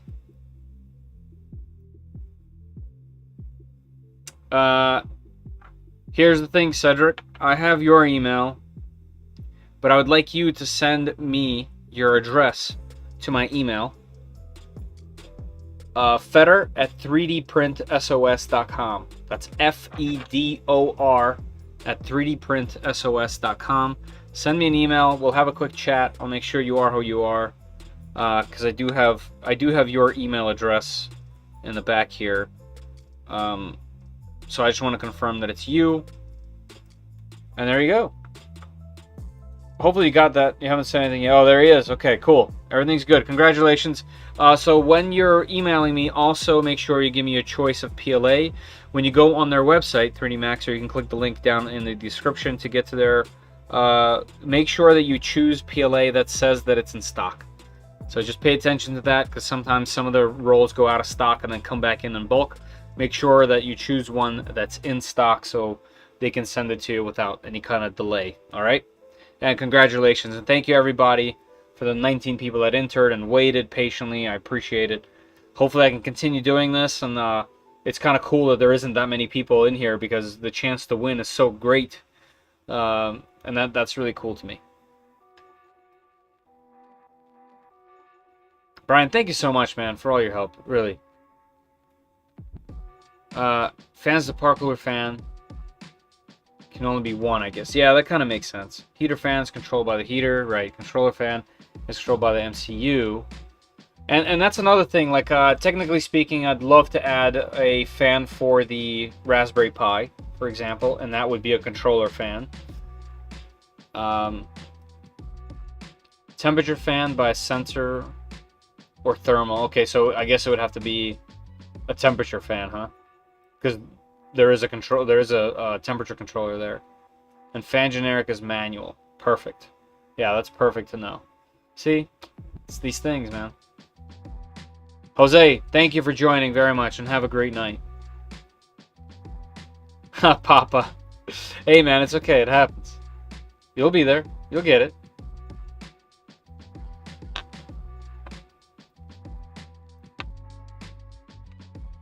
Alright, so...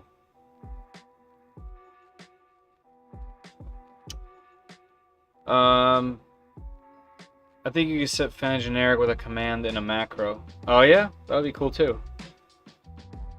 Yeah, this is nice though, right here. Exhaust fan. part fan. Very convenient, very easy. Just FYI, I have 3 Gmails when I answer your giveaway, so whenever I win, I'll put my YouTube username in the subject line. Yep, that works as well. And whatever email shows up for me, I would like you to email the winner to email from that email, because that's one way I can 100% confirm that it's actually you. Is it me, or did Cura 5.4 really mess with supports?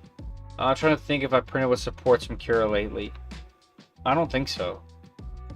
All right, so let's give this another go. This thing has been heated for a while now, and yeah, this thing isn't running, so it should. Oh yeah, it's getting warm. Okay, so cool. The Pi is at 40. That's probably okay, right? It can get pretty hot. These fans are cooking. Oh yeah, there's air coming out. That's great. Those fans actually do really, really well. And they're not that loud. Alright, so we're going to do the same thing, except we got heat now, right? So let's go back to this. Okay, we're back in Orca now. Okay, anything to change? I don't think so. Let's just do exactly the same thing. I'm going to hit print. You know what I'll do, actually? Let's make this 10, and it'll give me time to mess with these Z. Another thing that I kind of want to do is... Oh, it's already on 50. That's really slow, actually. And then 200? Is that too fast? Might be too fast. Alright, let's just hit it, and we'll fix it as we go. Let's go here.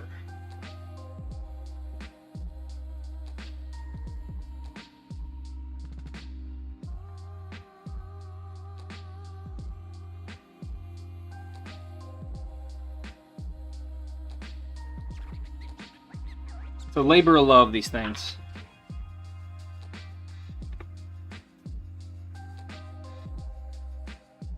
Yeah, Quinn. Yep, for sure.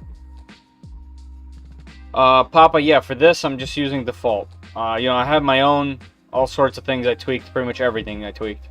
But for this I just decided to just go,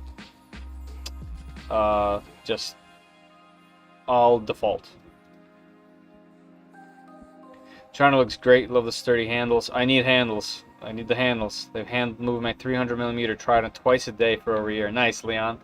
Yeah, this thing is crazy without handles. Like, it just makes no sense. It needs them, so I'm really excited to at least try to print one. I ordered some more filament, some transparent ABS PLA, transparent black ABS from Amazon. Should be here tomorrow, so I'll test that. I'm way more confident than printing ABS than PETG, but it's fun to at least try. You can change the preview in Orca to show speeds and flow rate. Where? What do you mean by that? Oh, like here? In here. That's what you mean. Yep, so here's flow. This is varying? Why is there varying flow? Oh, you guys can't see this, sorry. All right, because this screen doesn't have a window. Here, this one will. Since the printer isn't doing anything fun yet.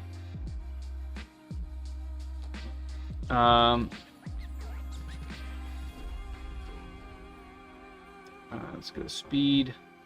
Oh, volumetric flow, okay. So it's really pushing it on the inside there. That's okay. Or speed. Nope, nope, nope, nope. It's fan speed. Speed. Okay, so 140 is the highest it's gonna go. Which looks like it's gonna be hitting, what, 126 for that outer? That's pretty good. 200 might be too much, but that's not bad. Is it possible to DM you on Discord? Yeah, definitely. Just that server button to show photos. I'm dumb when it comes to Discord. I'm using default settings, getting good prints. No scarring, very easy to remove. Oh, you're talking about person asking about Akira. You can drop down to the layers and see where you're kind of limited and maxing out. Okay, yeah. I'll have to play with this a little later to an extent. I just wanted to print some. Oh, we're printing already. All right, hold on. All right, let me go a little lower, which is backwards here, right? I have to go this direction.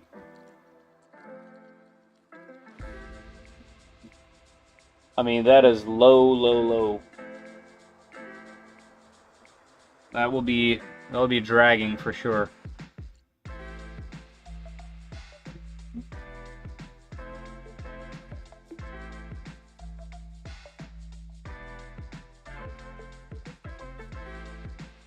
I guess this is why people get nozzle cams, to get their head all up in there.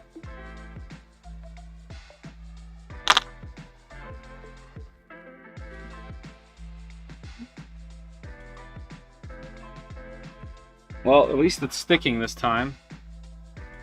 And we have glue, and it's so low to the print bed, I'm kind of worried.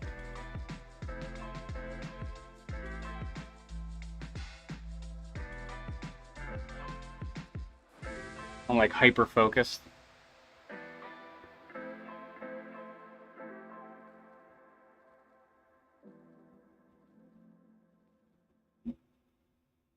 Yeah, I mean, I wouldn't really want to go any lower than that. Like, it's the nozzle itself is very, very low.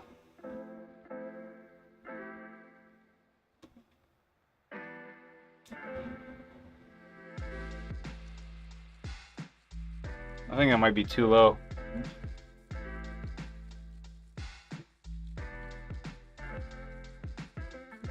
Alright, let's see. Here it goes on the actual print.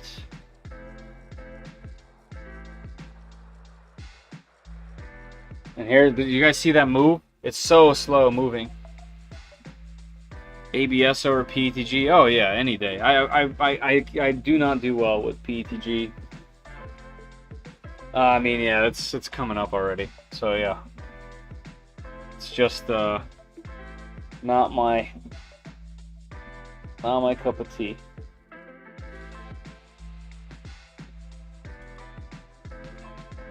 I guarantee you, if I threw ABS in here, it would print perfect.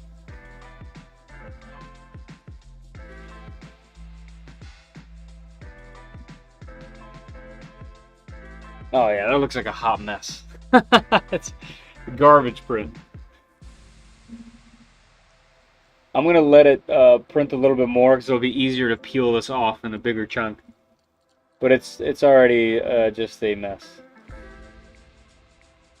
It is a stringy, just mess. This is what I'm really interested in, like when it's printing this flat part. This will help me peel up this nightmare.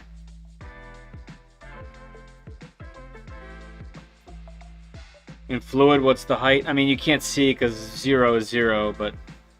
And it's also backwards. So the height says 0.25, but that's from wherever 0 was.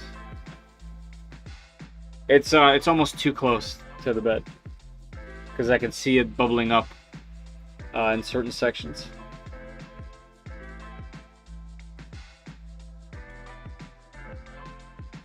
I'll let it go. I'll let it go a little bit. Later, good luck. Thank you, sir. Thanks, Mika, for jumping in here. Good seeing you. You would love the P1P. Yeah, but I don't, you know, set and forget it isn't for me. Like, it's cool. I really, like, love their machines. I think it's fantastic. I recommend them all the time. But I get a pleasure out of getting something like this to work myself.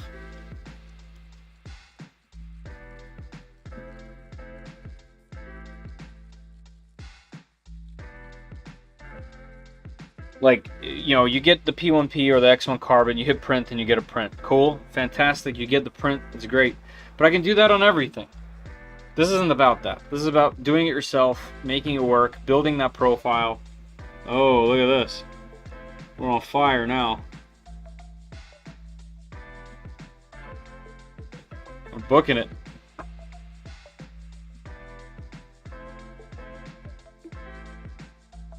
Guys, it looks horrible. So this is the second roll of PETG I've put in here. Ballistic.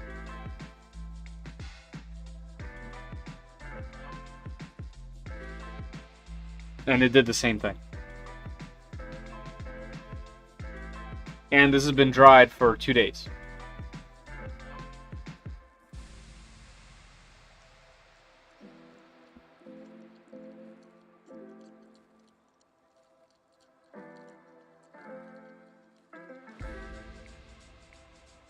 Yeah, like I said, the other roll comes tomorrow, so I'll do some tests tomorrow. Yeah, I mean, it's not skipping, so that's good. That was just a low temperature thing. Seems like it's fine at 270 for this particular roll. Yeah, there's that super slow move. Like, it moves slower than it prints.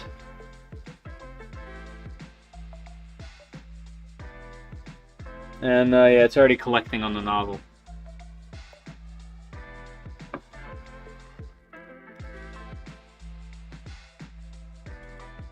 Book. They don't make those anymore. I did pressure advance. Pressure advance is all set up for PLA, mind you, but I did pressure advance. You mean like do it for ETG? Yep. Yep. All right, that's enough. That's enough torture. Let's cancel the print.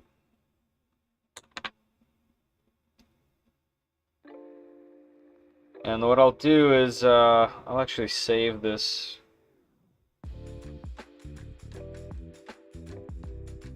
Config.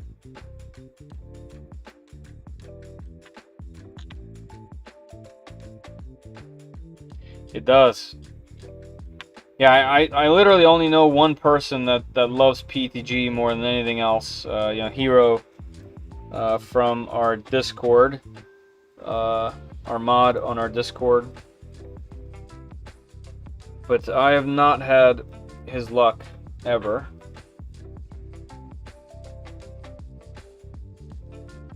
Let me get the bed out of there.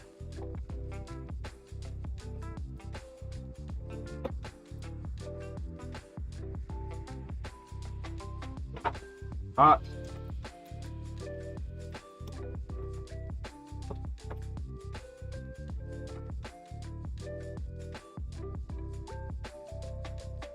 This is my experience of PETG. Pretty much always. So as you can see, we were so close that it was coming up. So the level's good. It's stuck to the bed because, you know, glue. The color is correct. Like, the color is what I like. It's this like transparent, translucent black. Yeah, like, it's stuck to the bed quite well. Problem is, it's stuck to itself even better. So what do you think? That almost looks to me like it's too hot. Should we go down a couple degrees and try again? Yeah, like that. If someone was to show me this, I would say, hey man, you're printing too hot.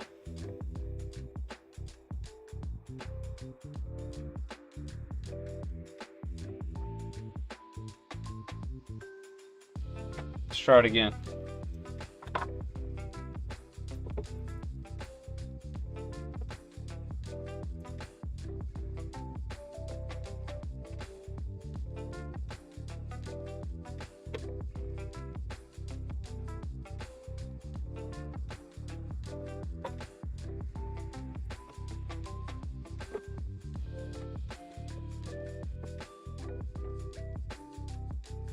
Maybe flow.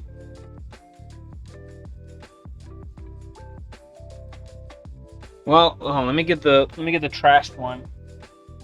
This one was printed with my settings, and it looks pretty much the same. So pretty much the same exact scenario as when we printed. I mean, look, the sides, can you see with the light? The sides look good, but it just, something about this stuff. Can't see anything in this trash can. I think there should be one more in here somewhere. Unless it was earlier.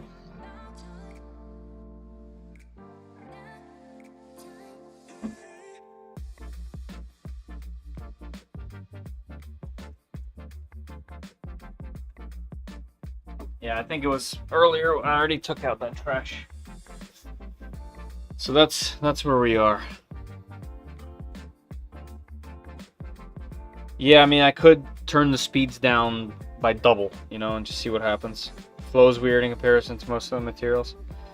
Well, let's do it. Right, let's go to prepare. Oh, right, gotta change view. Also, let me check to make sure we're still at 8150. Yes. All right, so first layer. Let's go 30. First layer infill. We'll do 80.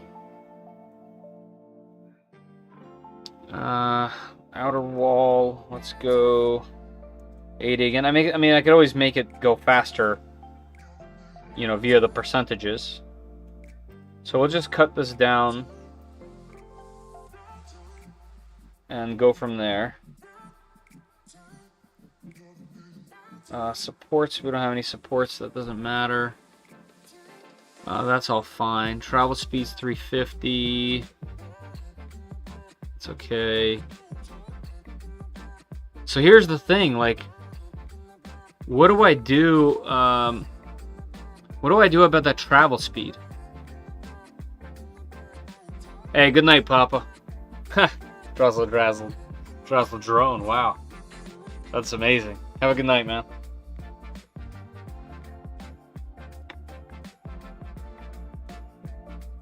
Temp tower, benchy, settings, and orca slicer. Yeah, that's the right thing. But you know, that's not a thing I can do in a live stream. This is just for fun. Check printer config in Orca. So in printer config, our max speeds are 500 with 20,000 accels. So I mean, it should be good to go. It's from an old cartoon. Ah, missed it.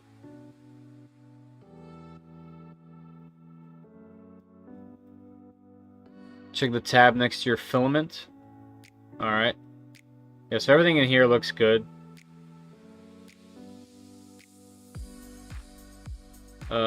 This one next to, wait, what? Oh, filament. This one, generic PETG. Enable pressure advance. Nah, the printer config handles that, so I don't have to do that. Chamber temps, yeah, this is fine. Let's turn this down a hair, maybe. Let's go, let's try 260, because it's in a chamber now, so it should be pretty hot. This is only a 10. That's really low, actually. Cooling. No cooling for the first 3. Minimum. Max 90. Heat fan always on. Nope. I'll just leave it how this is. Like, it never gets far enough for any of this part to matter. There's no overrides. Nothing in here.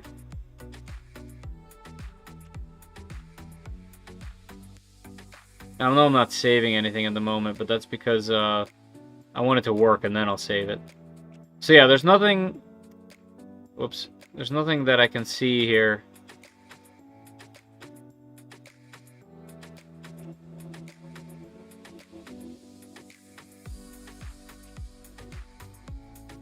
Box pen tab. Box pen, this.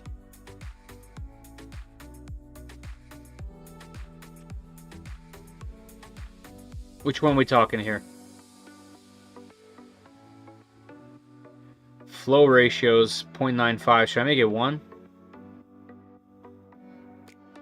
Oh. Oh, I see. You can't open it. I mean, yeah, that's right. Sorry, guys. I wasn't looking at the actual feed. Yeah, you can't see it because it opens a different window. I'd have to set it up so that each one of the windows, every time I open it, does it. My bad. Can minimum layer times turn down travels? No, I don't think so. Not travel, right? It would stop somewhere. It would like pick up park. All right, let's try. Hold on, guys. That's this. I'm doing window capture.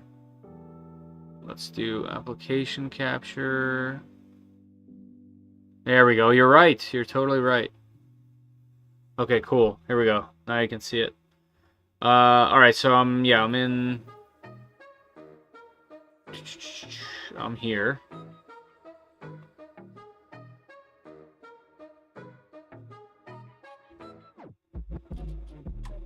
So what in here do you think?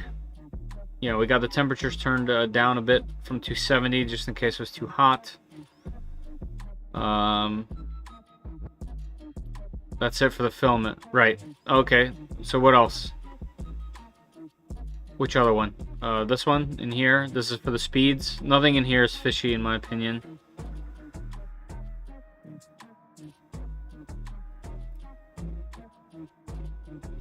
I didn't see anything crazy in the config. Extruder clearance.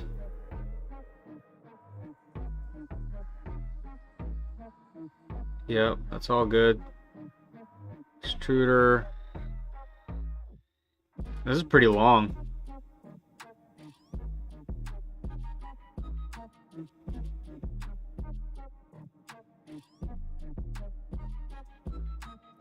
Yeah, nothing seems funky there.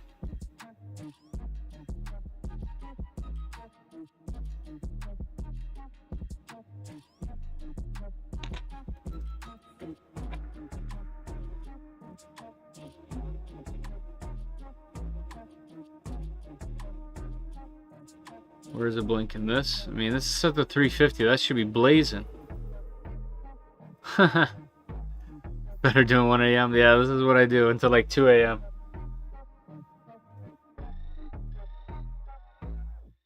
Alright, let's just get it to not beat up like it does.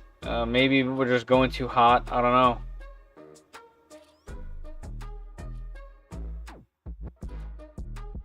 Hard to say. I can't tell. I can't tell with this filament. But like I said, I tried a different filament. It did the same thing. A PETG rather. Tomorrow that ABS will come in and I'll try it with that stuff. You know, but otherwise, as far as the hardware goes for the build, like I mentioned in the beginning, this is going to be the last live stream for this particular machine. So that's kind of exciting and sad at the same time. It's been long enough though. The next time after I tune it, print it, I'm going to treat this as I do my other printer reviews, and I'll review the kit in the same way and make a video on it, talking about cons, pros, suggestions for if someone was to build this, useful links. Hopefully my profile will be good by then. And in the meantime, I'm going to do the SV06 because I feel like that's such a cheap and inexpensive machine. It gets talked about a ton all the time, so it's worth it. First layer travel set to percentage. Was it still slow?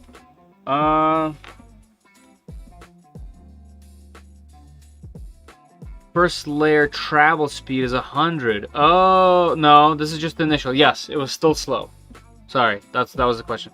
Yeah, I did notice that in my profile I changed that from a percentage, but it didn't change that fact. So yeah, clearly the machine is capable of going fast. Like, I mean, moving fast is moving really quickly here. So the setting, if it's doing it with different filament as well. Yeah. No. It's Yeah, it's doing this with the with the same with P to G.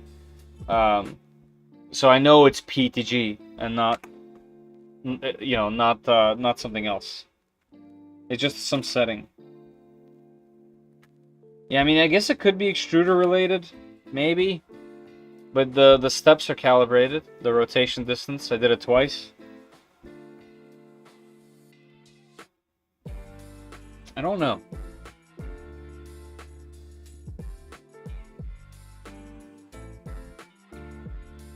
Trying to think like what's different on this machine other than the hot end, and like not the yeah, the hot end. But I'm using this particular hot end on my KP3S, the same exact one, just with an afterburner. But everything is working and functioning. Yeah, everything is. Yeah, even though the camp setup, all the config stuff, all the lights, the fans, everything in that case is done the way that I like it. You should need tweaking and a call it a success. Yeah, I think this is a profile thing and not so much anything else. I think it's just a profile scenario.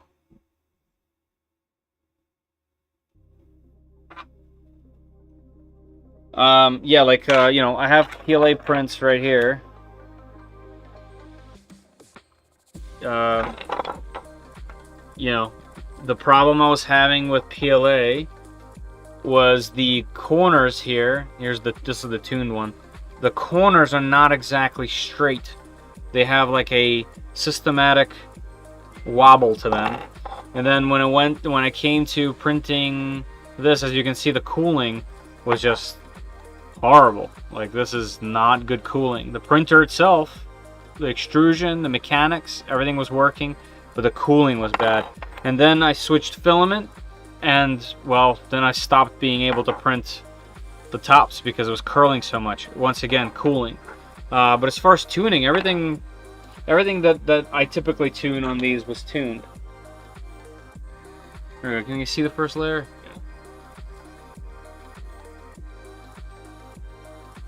I mean, it's definitely going slower now. It's already a mess. It just balls up. Yeah, I mean, I think it might even be too close. Let me try to lift it up. So I want it to go down. So we need this one.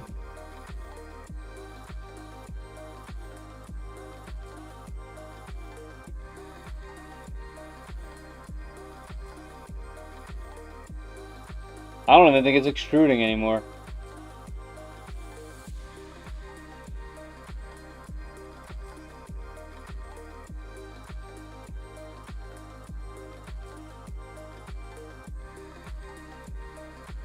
Yeah, that's, I think it might be so low that it's not even extruding anymore, but it's just making just a mess.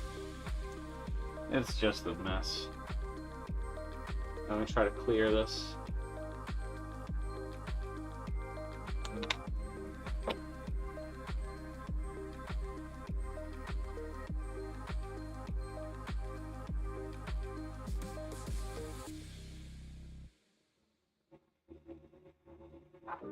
Yeah, I'm not sure exactly. I was mentioning earlier, like, maybe it has something to do with the 0.6mm nozzle. I've never used this particular hot end with a 0.6mm nozzle. Like, that one's running a 0.4 and it's perfectly fine. I've printed pretty much everything on that machine.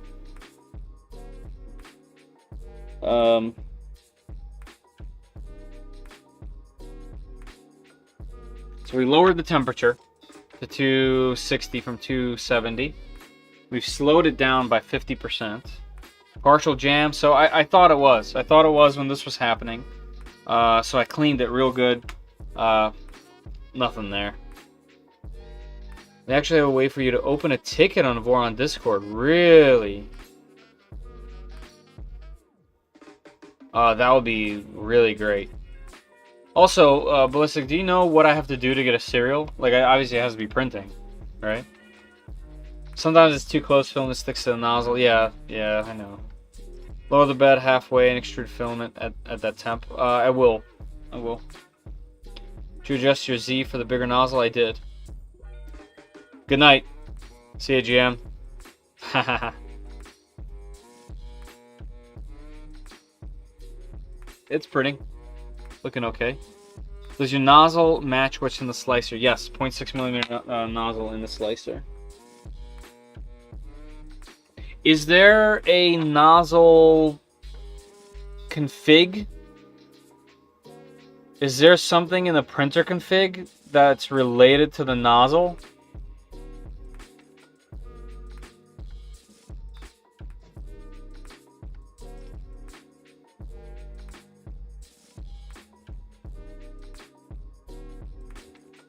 Pressure advance, cross section. Oh, you guys can't see this. Dang it. Nozzle diameter. Found it. Found it, boys. Oh, you're saying the browser, the slicer can override this? Yeah, this is, you know, I'm not gonna do it right now because it's printing. But that could definitely be it. Yeah, I'll save it. How sure are you, Serge, that the slicer will override this?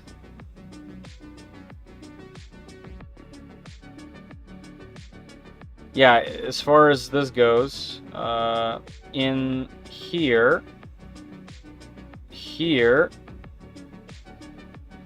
we should be, extruder 0.6.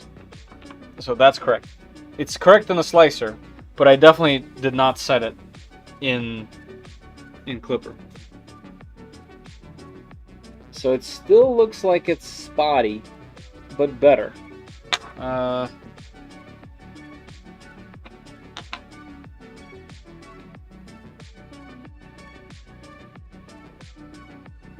gonna put you guys all the way up to the glass. I know the glare isn't very friendly. Nope, you just see the keyboard.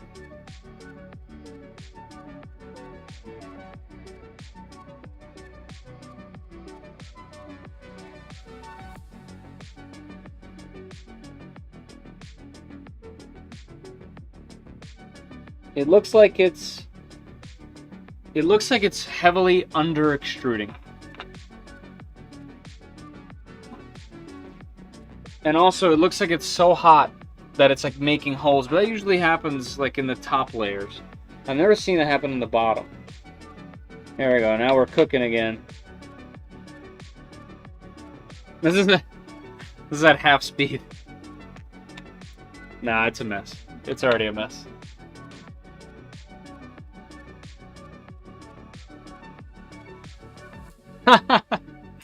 Cover this?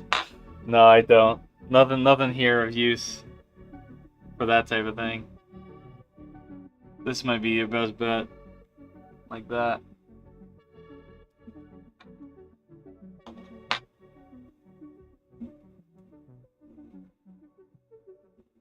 Nah, it's not. It's blobbing. It's blobbing.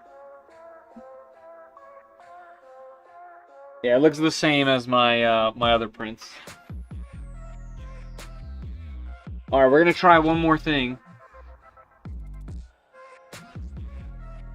Also, I don't think this is the problem because during all of these test prints, the nozzle size hasn't changed, and all this is fine with PLA. This has to be a PETG specific setting. So there you go. That's, yeah, it can't be that because, you know, like, you see that? Like, that's really good, except for the corner. You know what I mean? Oh wait, can't I do this? Wait. Oh, here it is.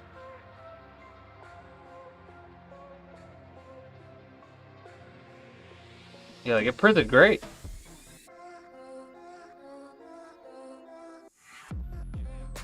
So I don't believe it. It's got to be PETG specific. What are you doing, camera? Get out of here.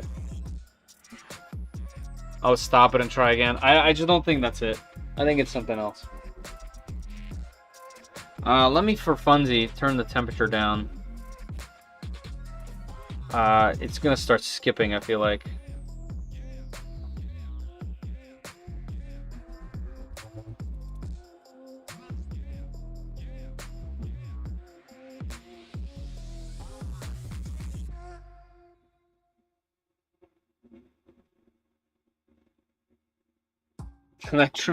The travel speed is hilarious. It does look a little better, but still, I mean, you could see. Look at my reflection finger. You can see right here, it's not good. With a temp tower? Alright. I'll do it if you guys are still up for, man, it's 1 o'clock. I'll probably do another 20-ish or so before I'm just out of here. Like, just as far as my brain power. Have you played with extruder gear tension? No, not really.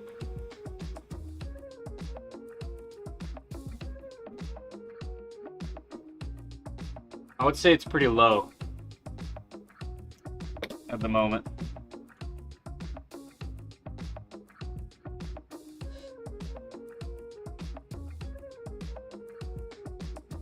I gotta say, way less stringy.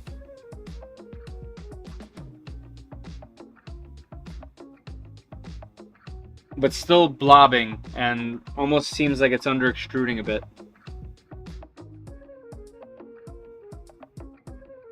But dare I say it's closer. Let me see the first layer here. Yeah, it's the same. It almost looks like it's just... Can't tell if it's too hot or what. Very hard to tell on this particular filament.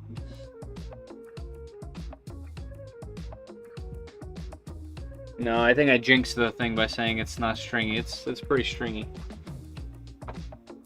Man, the light. The light is just killing. Sorry, everybody. Not the best set for watching. What about from here? Ooh, maybe.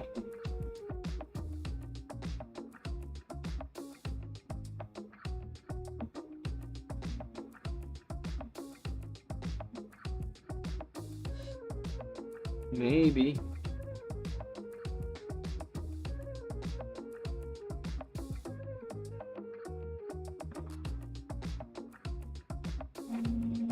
Yeah, I mean, that looks bad.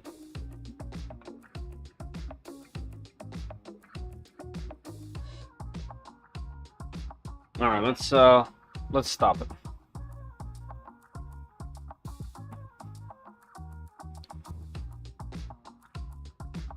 All right, let's go to device 25.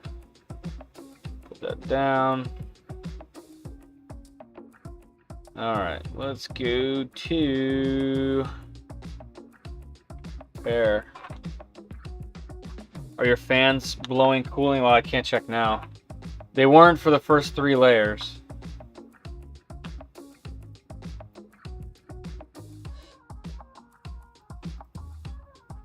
And let's retract 5.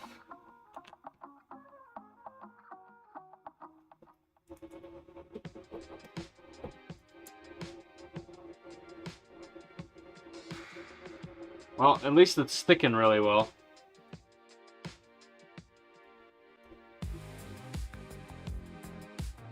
Oh, hold on. Before we go any further, let me save...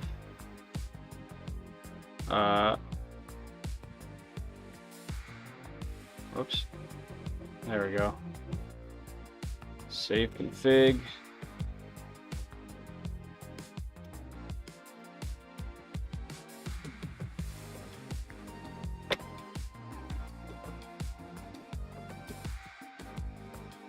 Yeah, I mean, I would say this looks identical to the very first print I did. I mean, check it.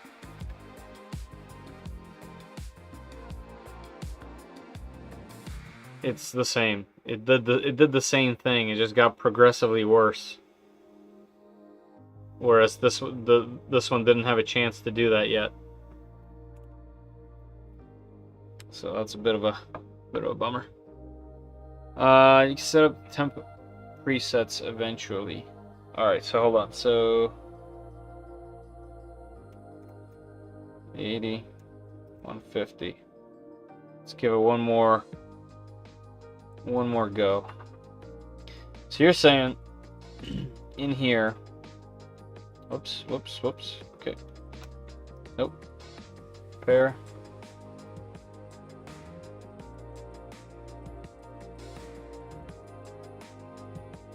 If you didn't say it earlier on your dry the filament, I would say it's wet. No, I dried it. Right, you would say it's wet. Yeah. No, it's been drying for quite a bit. 12 hours the first time, and then what, about 4 or 5 today? Those look only slightly better than what Beast. Wow, but this looks better than what Beast is pointing out. Something is up with both of our machines then, huh? So that's calibration, temperature. Oh look, PTG specifically. Start temp 250, end temp 230. No, let's make this 270. 230. 230 is too low. It was clicking at 250 before. Should I try 240 like this? Let's try this. Cool, I didn't know. I've never tried this before.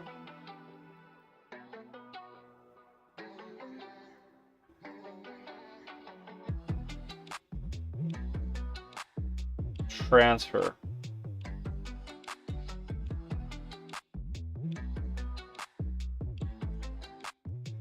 Change some preset settings. Would you like to keep those settings? No, we're gonna transfer. Alright, cool.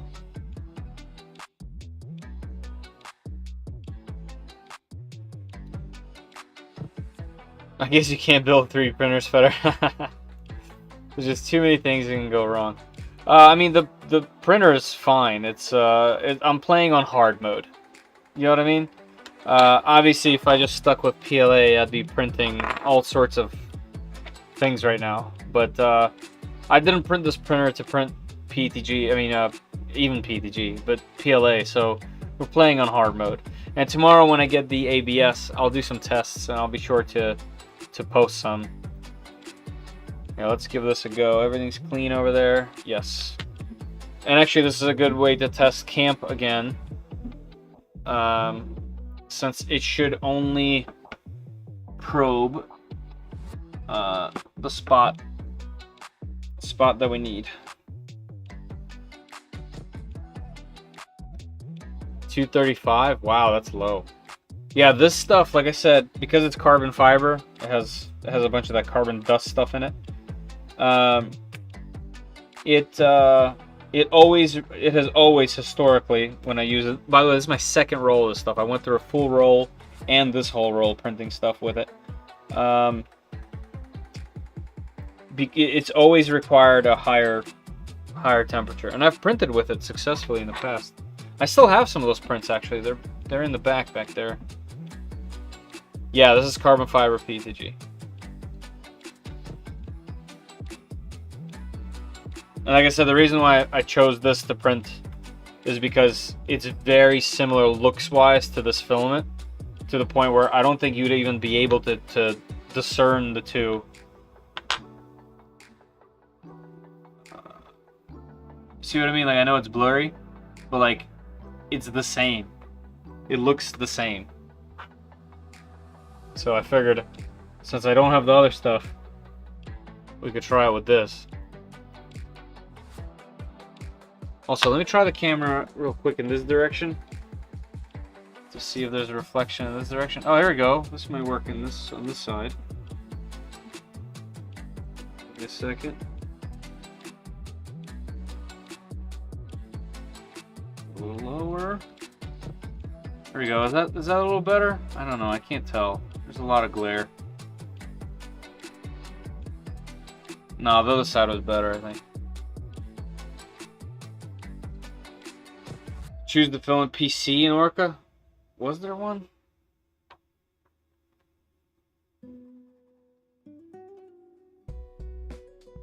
No, there's no PTG CF. There's PA. PA CF, PLA CF. What filaments? There's a ton. Oh, you can't see.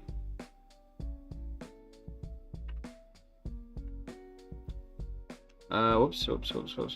There we go. ABS, ASA, PA, PACF, PC, PLA, PLACF, PVA, TPU. We can see your slicer screen the reflection. Yeah, I guess the other way was better. I think this way is better.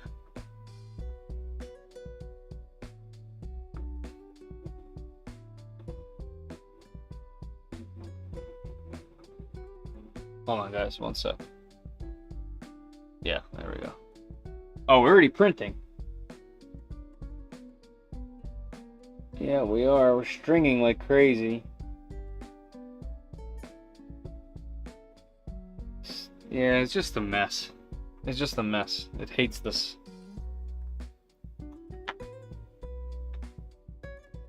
Yeah, I mean, that looks horrible.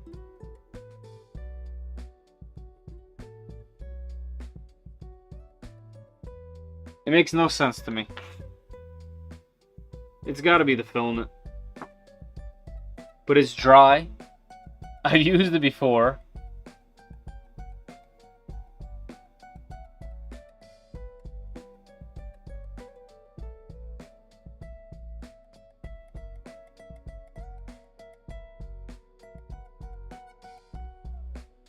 Oh, the stringing is just brutal. It's hard to watch.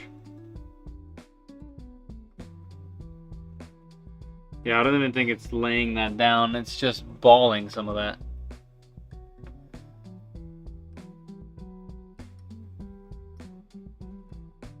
Yeah, the plexi is not the best.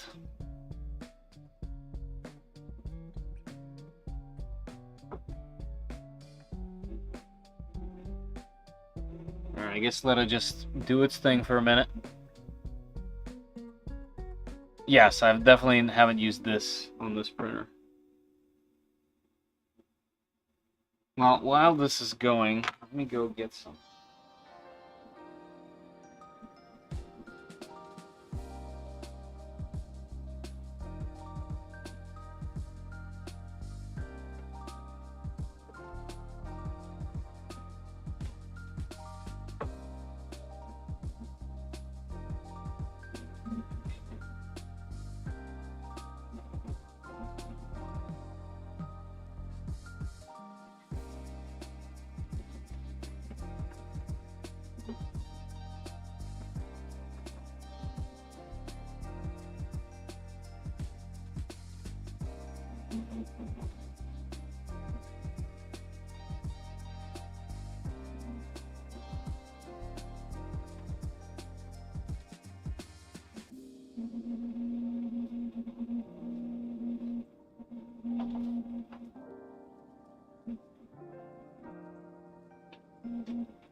I have located them. I'm still able to print. Oh god, that's horrible. Anyway. What it looks like a 240. Yeah. So here's this exact filament printed in the past on a ANET A8 Plus. And this is the camera gun design that I made. And this is with the same filament with fuzzy skin on. So I know it's printable, and it makes this cool. It's very similar to what that does. You can see through these several layers. This is pretty. This is solid, but you can still see like that reflection right there. That's the layers.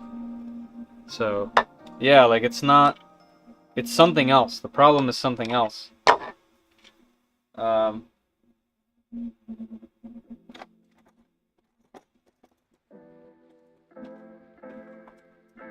Where's my screwdriver? Where's my screwdriver?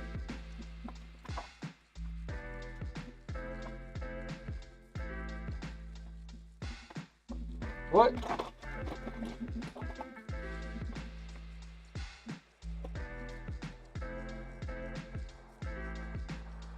Why would my screwdriver not be where I put my screwdriver? Who's to blame?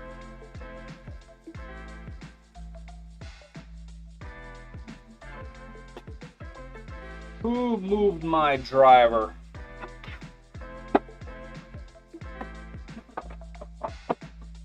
Seriously.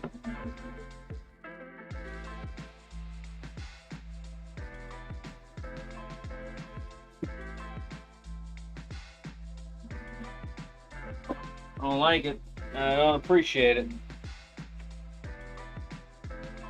That's the worst, when a tool's missing.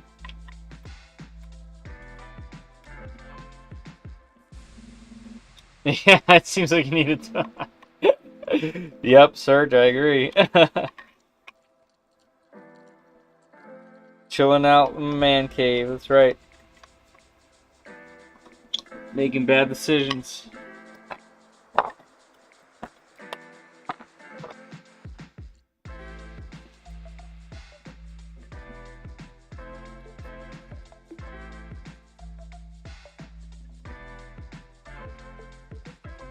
You know, the timing for my invention was really bad.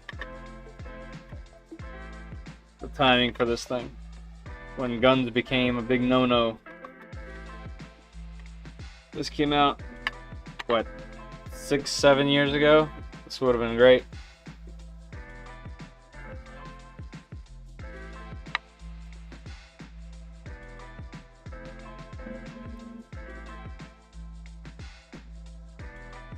Also, I don't have a big lens on here. This thing's way cooler with a bigger lens. So the point, whoops, forgot the screen.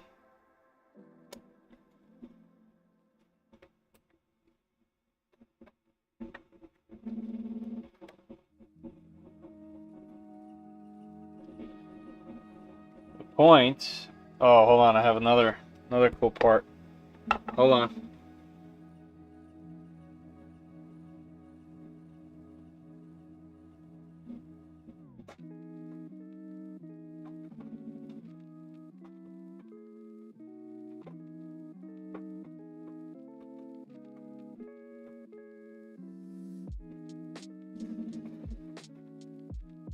Well,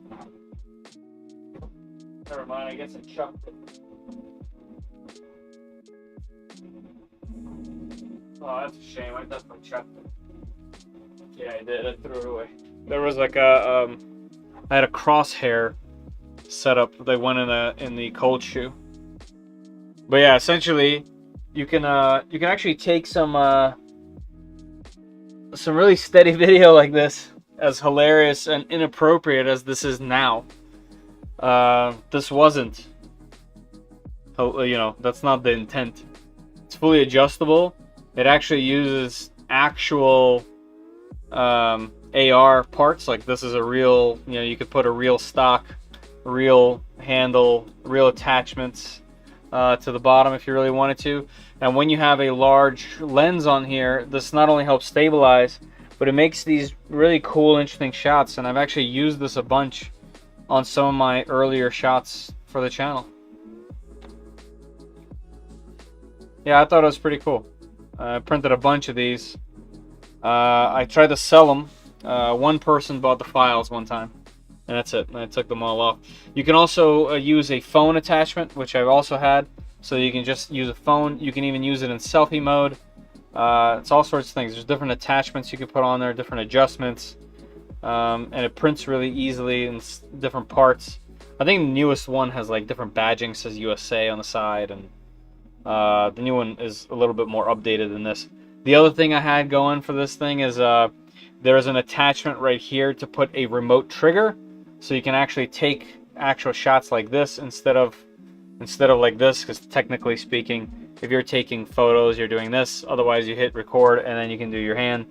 But there was a attachment for an actual remote that you can throw on there, so it's somewhat cool. Found a little pack of very tiny screws on the floor earlier tonight. I have no idea what they're for. Classic. Are you guys seeing? No, you're not, because I put the camera on this. You guys seeing this horrible mess? It's so bad. Just put up a pic of the Legacy on Discord. Nice, I'll check it out. Binoculars, yes. Where's my screwdriver? Oh, you know where it was? My screwdriver was under L. It was under L for look.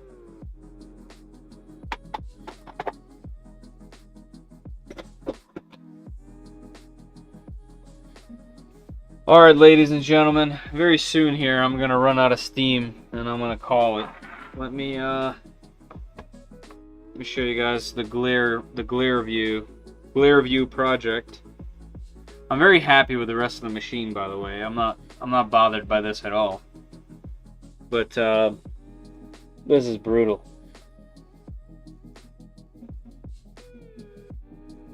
I mean, that looks... And the cooling fan is going, by the way. But that just looks so bad.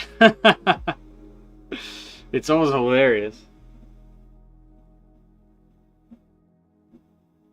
So that's 270. Let's see what happens. You know, I'll let this thing ride out. If it can. Like that, it might not be able to. Oof, that's a big blob. This might be a stopper.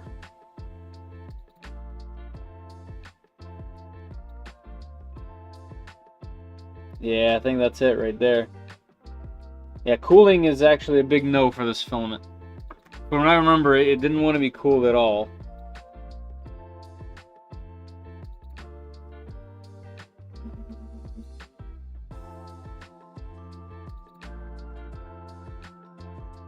Yeah, that's not gonna work. I'm gonna stop this. Alright, well, I'm not gonna play with this filament anymore. There's just no reason to. The ABS will come tomorrow and I will mess with it then. Let's do a 10mm retract. But for now, that's what it's getting. Look at that. Beautiful first print. What a great design.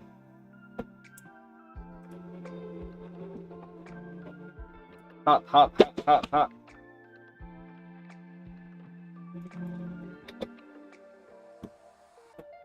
Well, if the presets, if everyone is having a lot of luck with presets, I will, you know, maybe I should take out a brand new spool.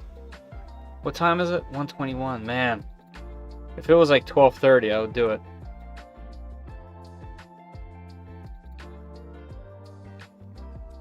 Haha, 12 years ago, be famous.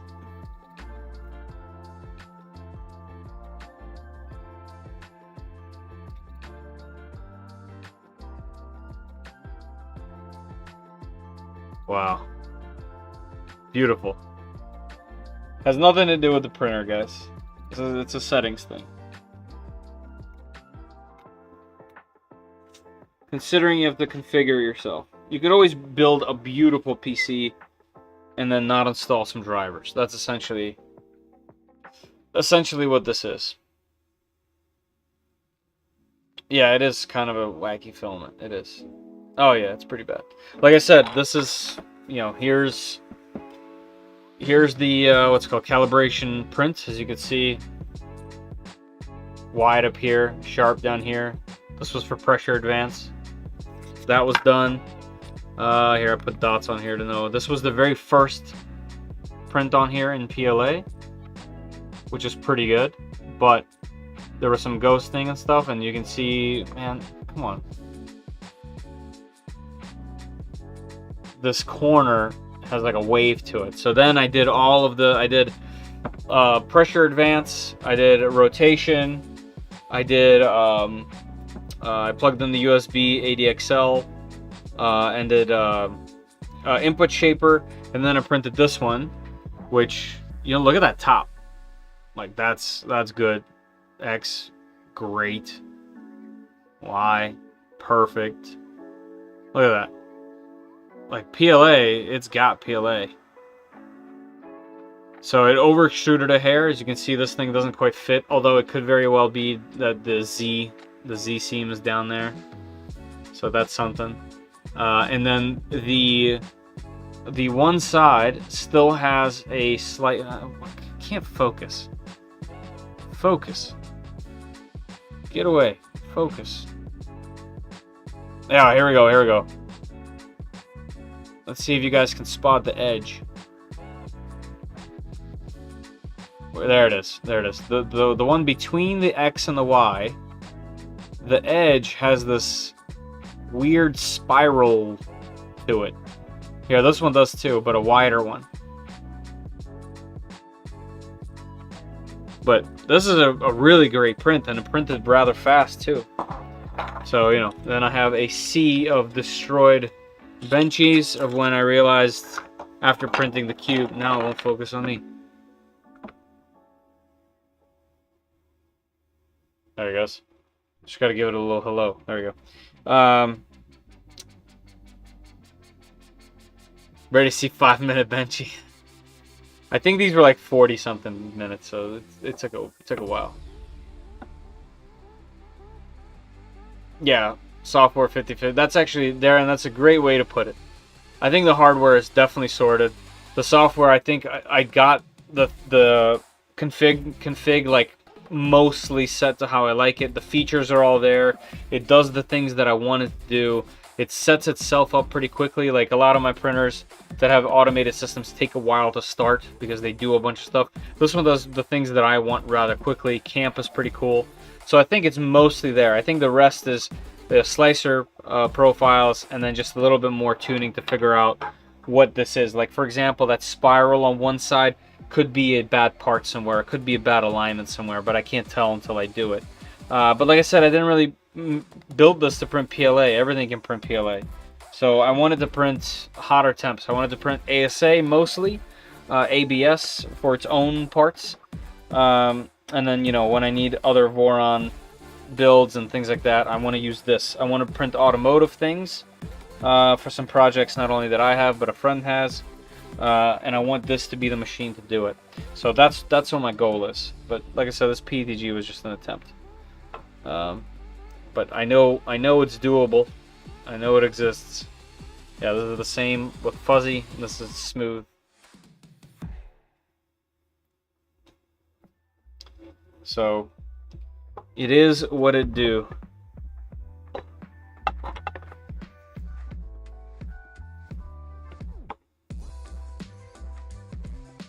All right, Serge. Hey, thanks for your help, man. I appreciate it, and thank you for being here. Do you know of any Android apps that can use the camera to tell you what you need to fix to make it better? I don't. I know very little about Android apps. Still have issues with my other layers and inside print changes. I know it's a slicer things. I have issues with my outer layers. Really? When the inside of the print changes. I'm too tired to know.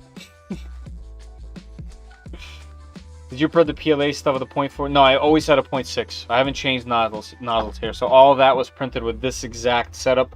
The only difference being material. You need to eliminate from software to printer. Yes. Alright guys, it is officially almost 1:30 a.m. You look tired. Yeah, you know, full day of work plus what we started at 8:30. So yeah, it's one of those days. Plus, you know, not successful print is always kind of sad, you know. All right, everybody. I want to give everyone a huge high five and thank you, and a fist bump, whatever you guys like. Turtle, whatever people do. One of these. You know, like People still do that? I don't think people do that anymore. My daughter would kill me right now if I was doing this in front of her. Bottom of the benchy. Yeah, the bottoms of the benchies always look good. Here, let me like, the benchies were good. It just, the cooling was the problem. You can see right here, just cannot cool PLA. It was just curling to the point where I couldn't finish the tops. Yeah, 620. Jeez, Darren. You know, both thank you and not thank you at the same time. Get to bed. What are you doing?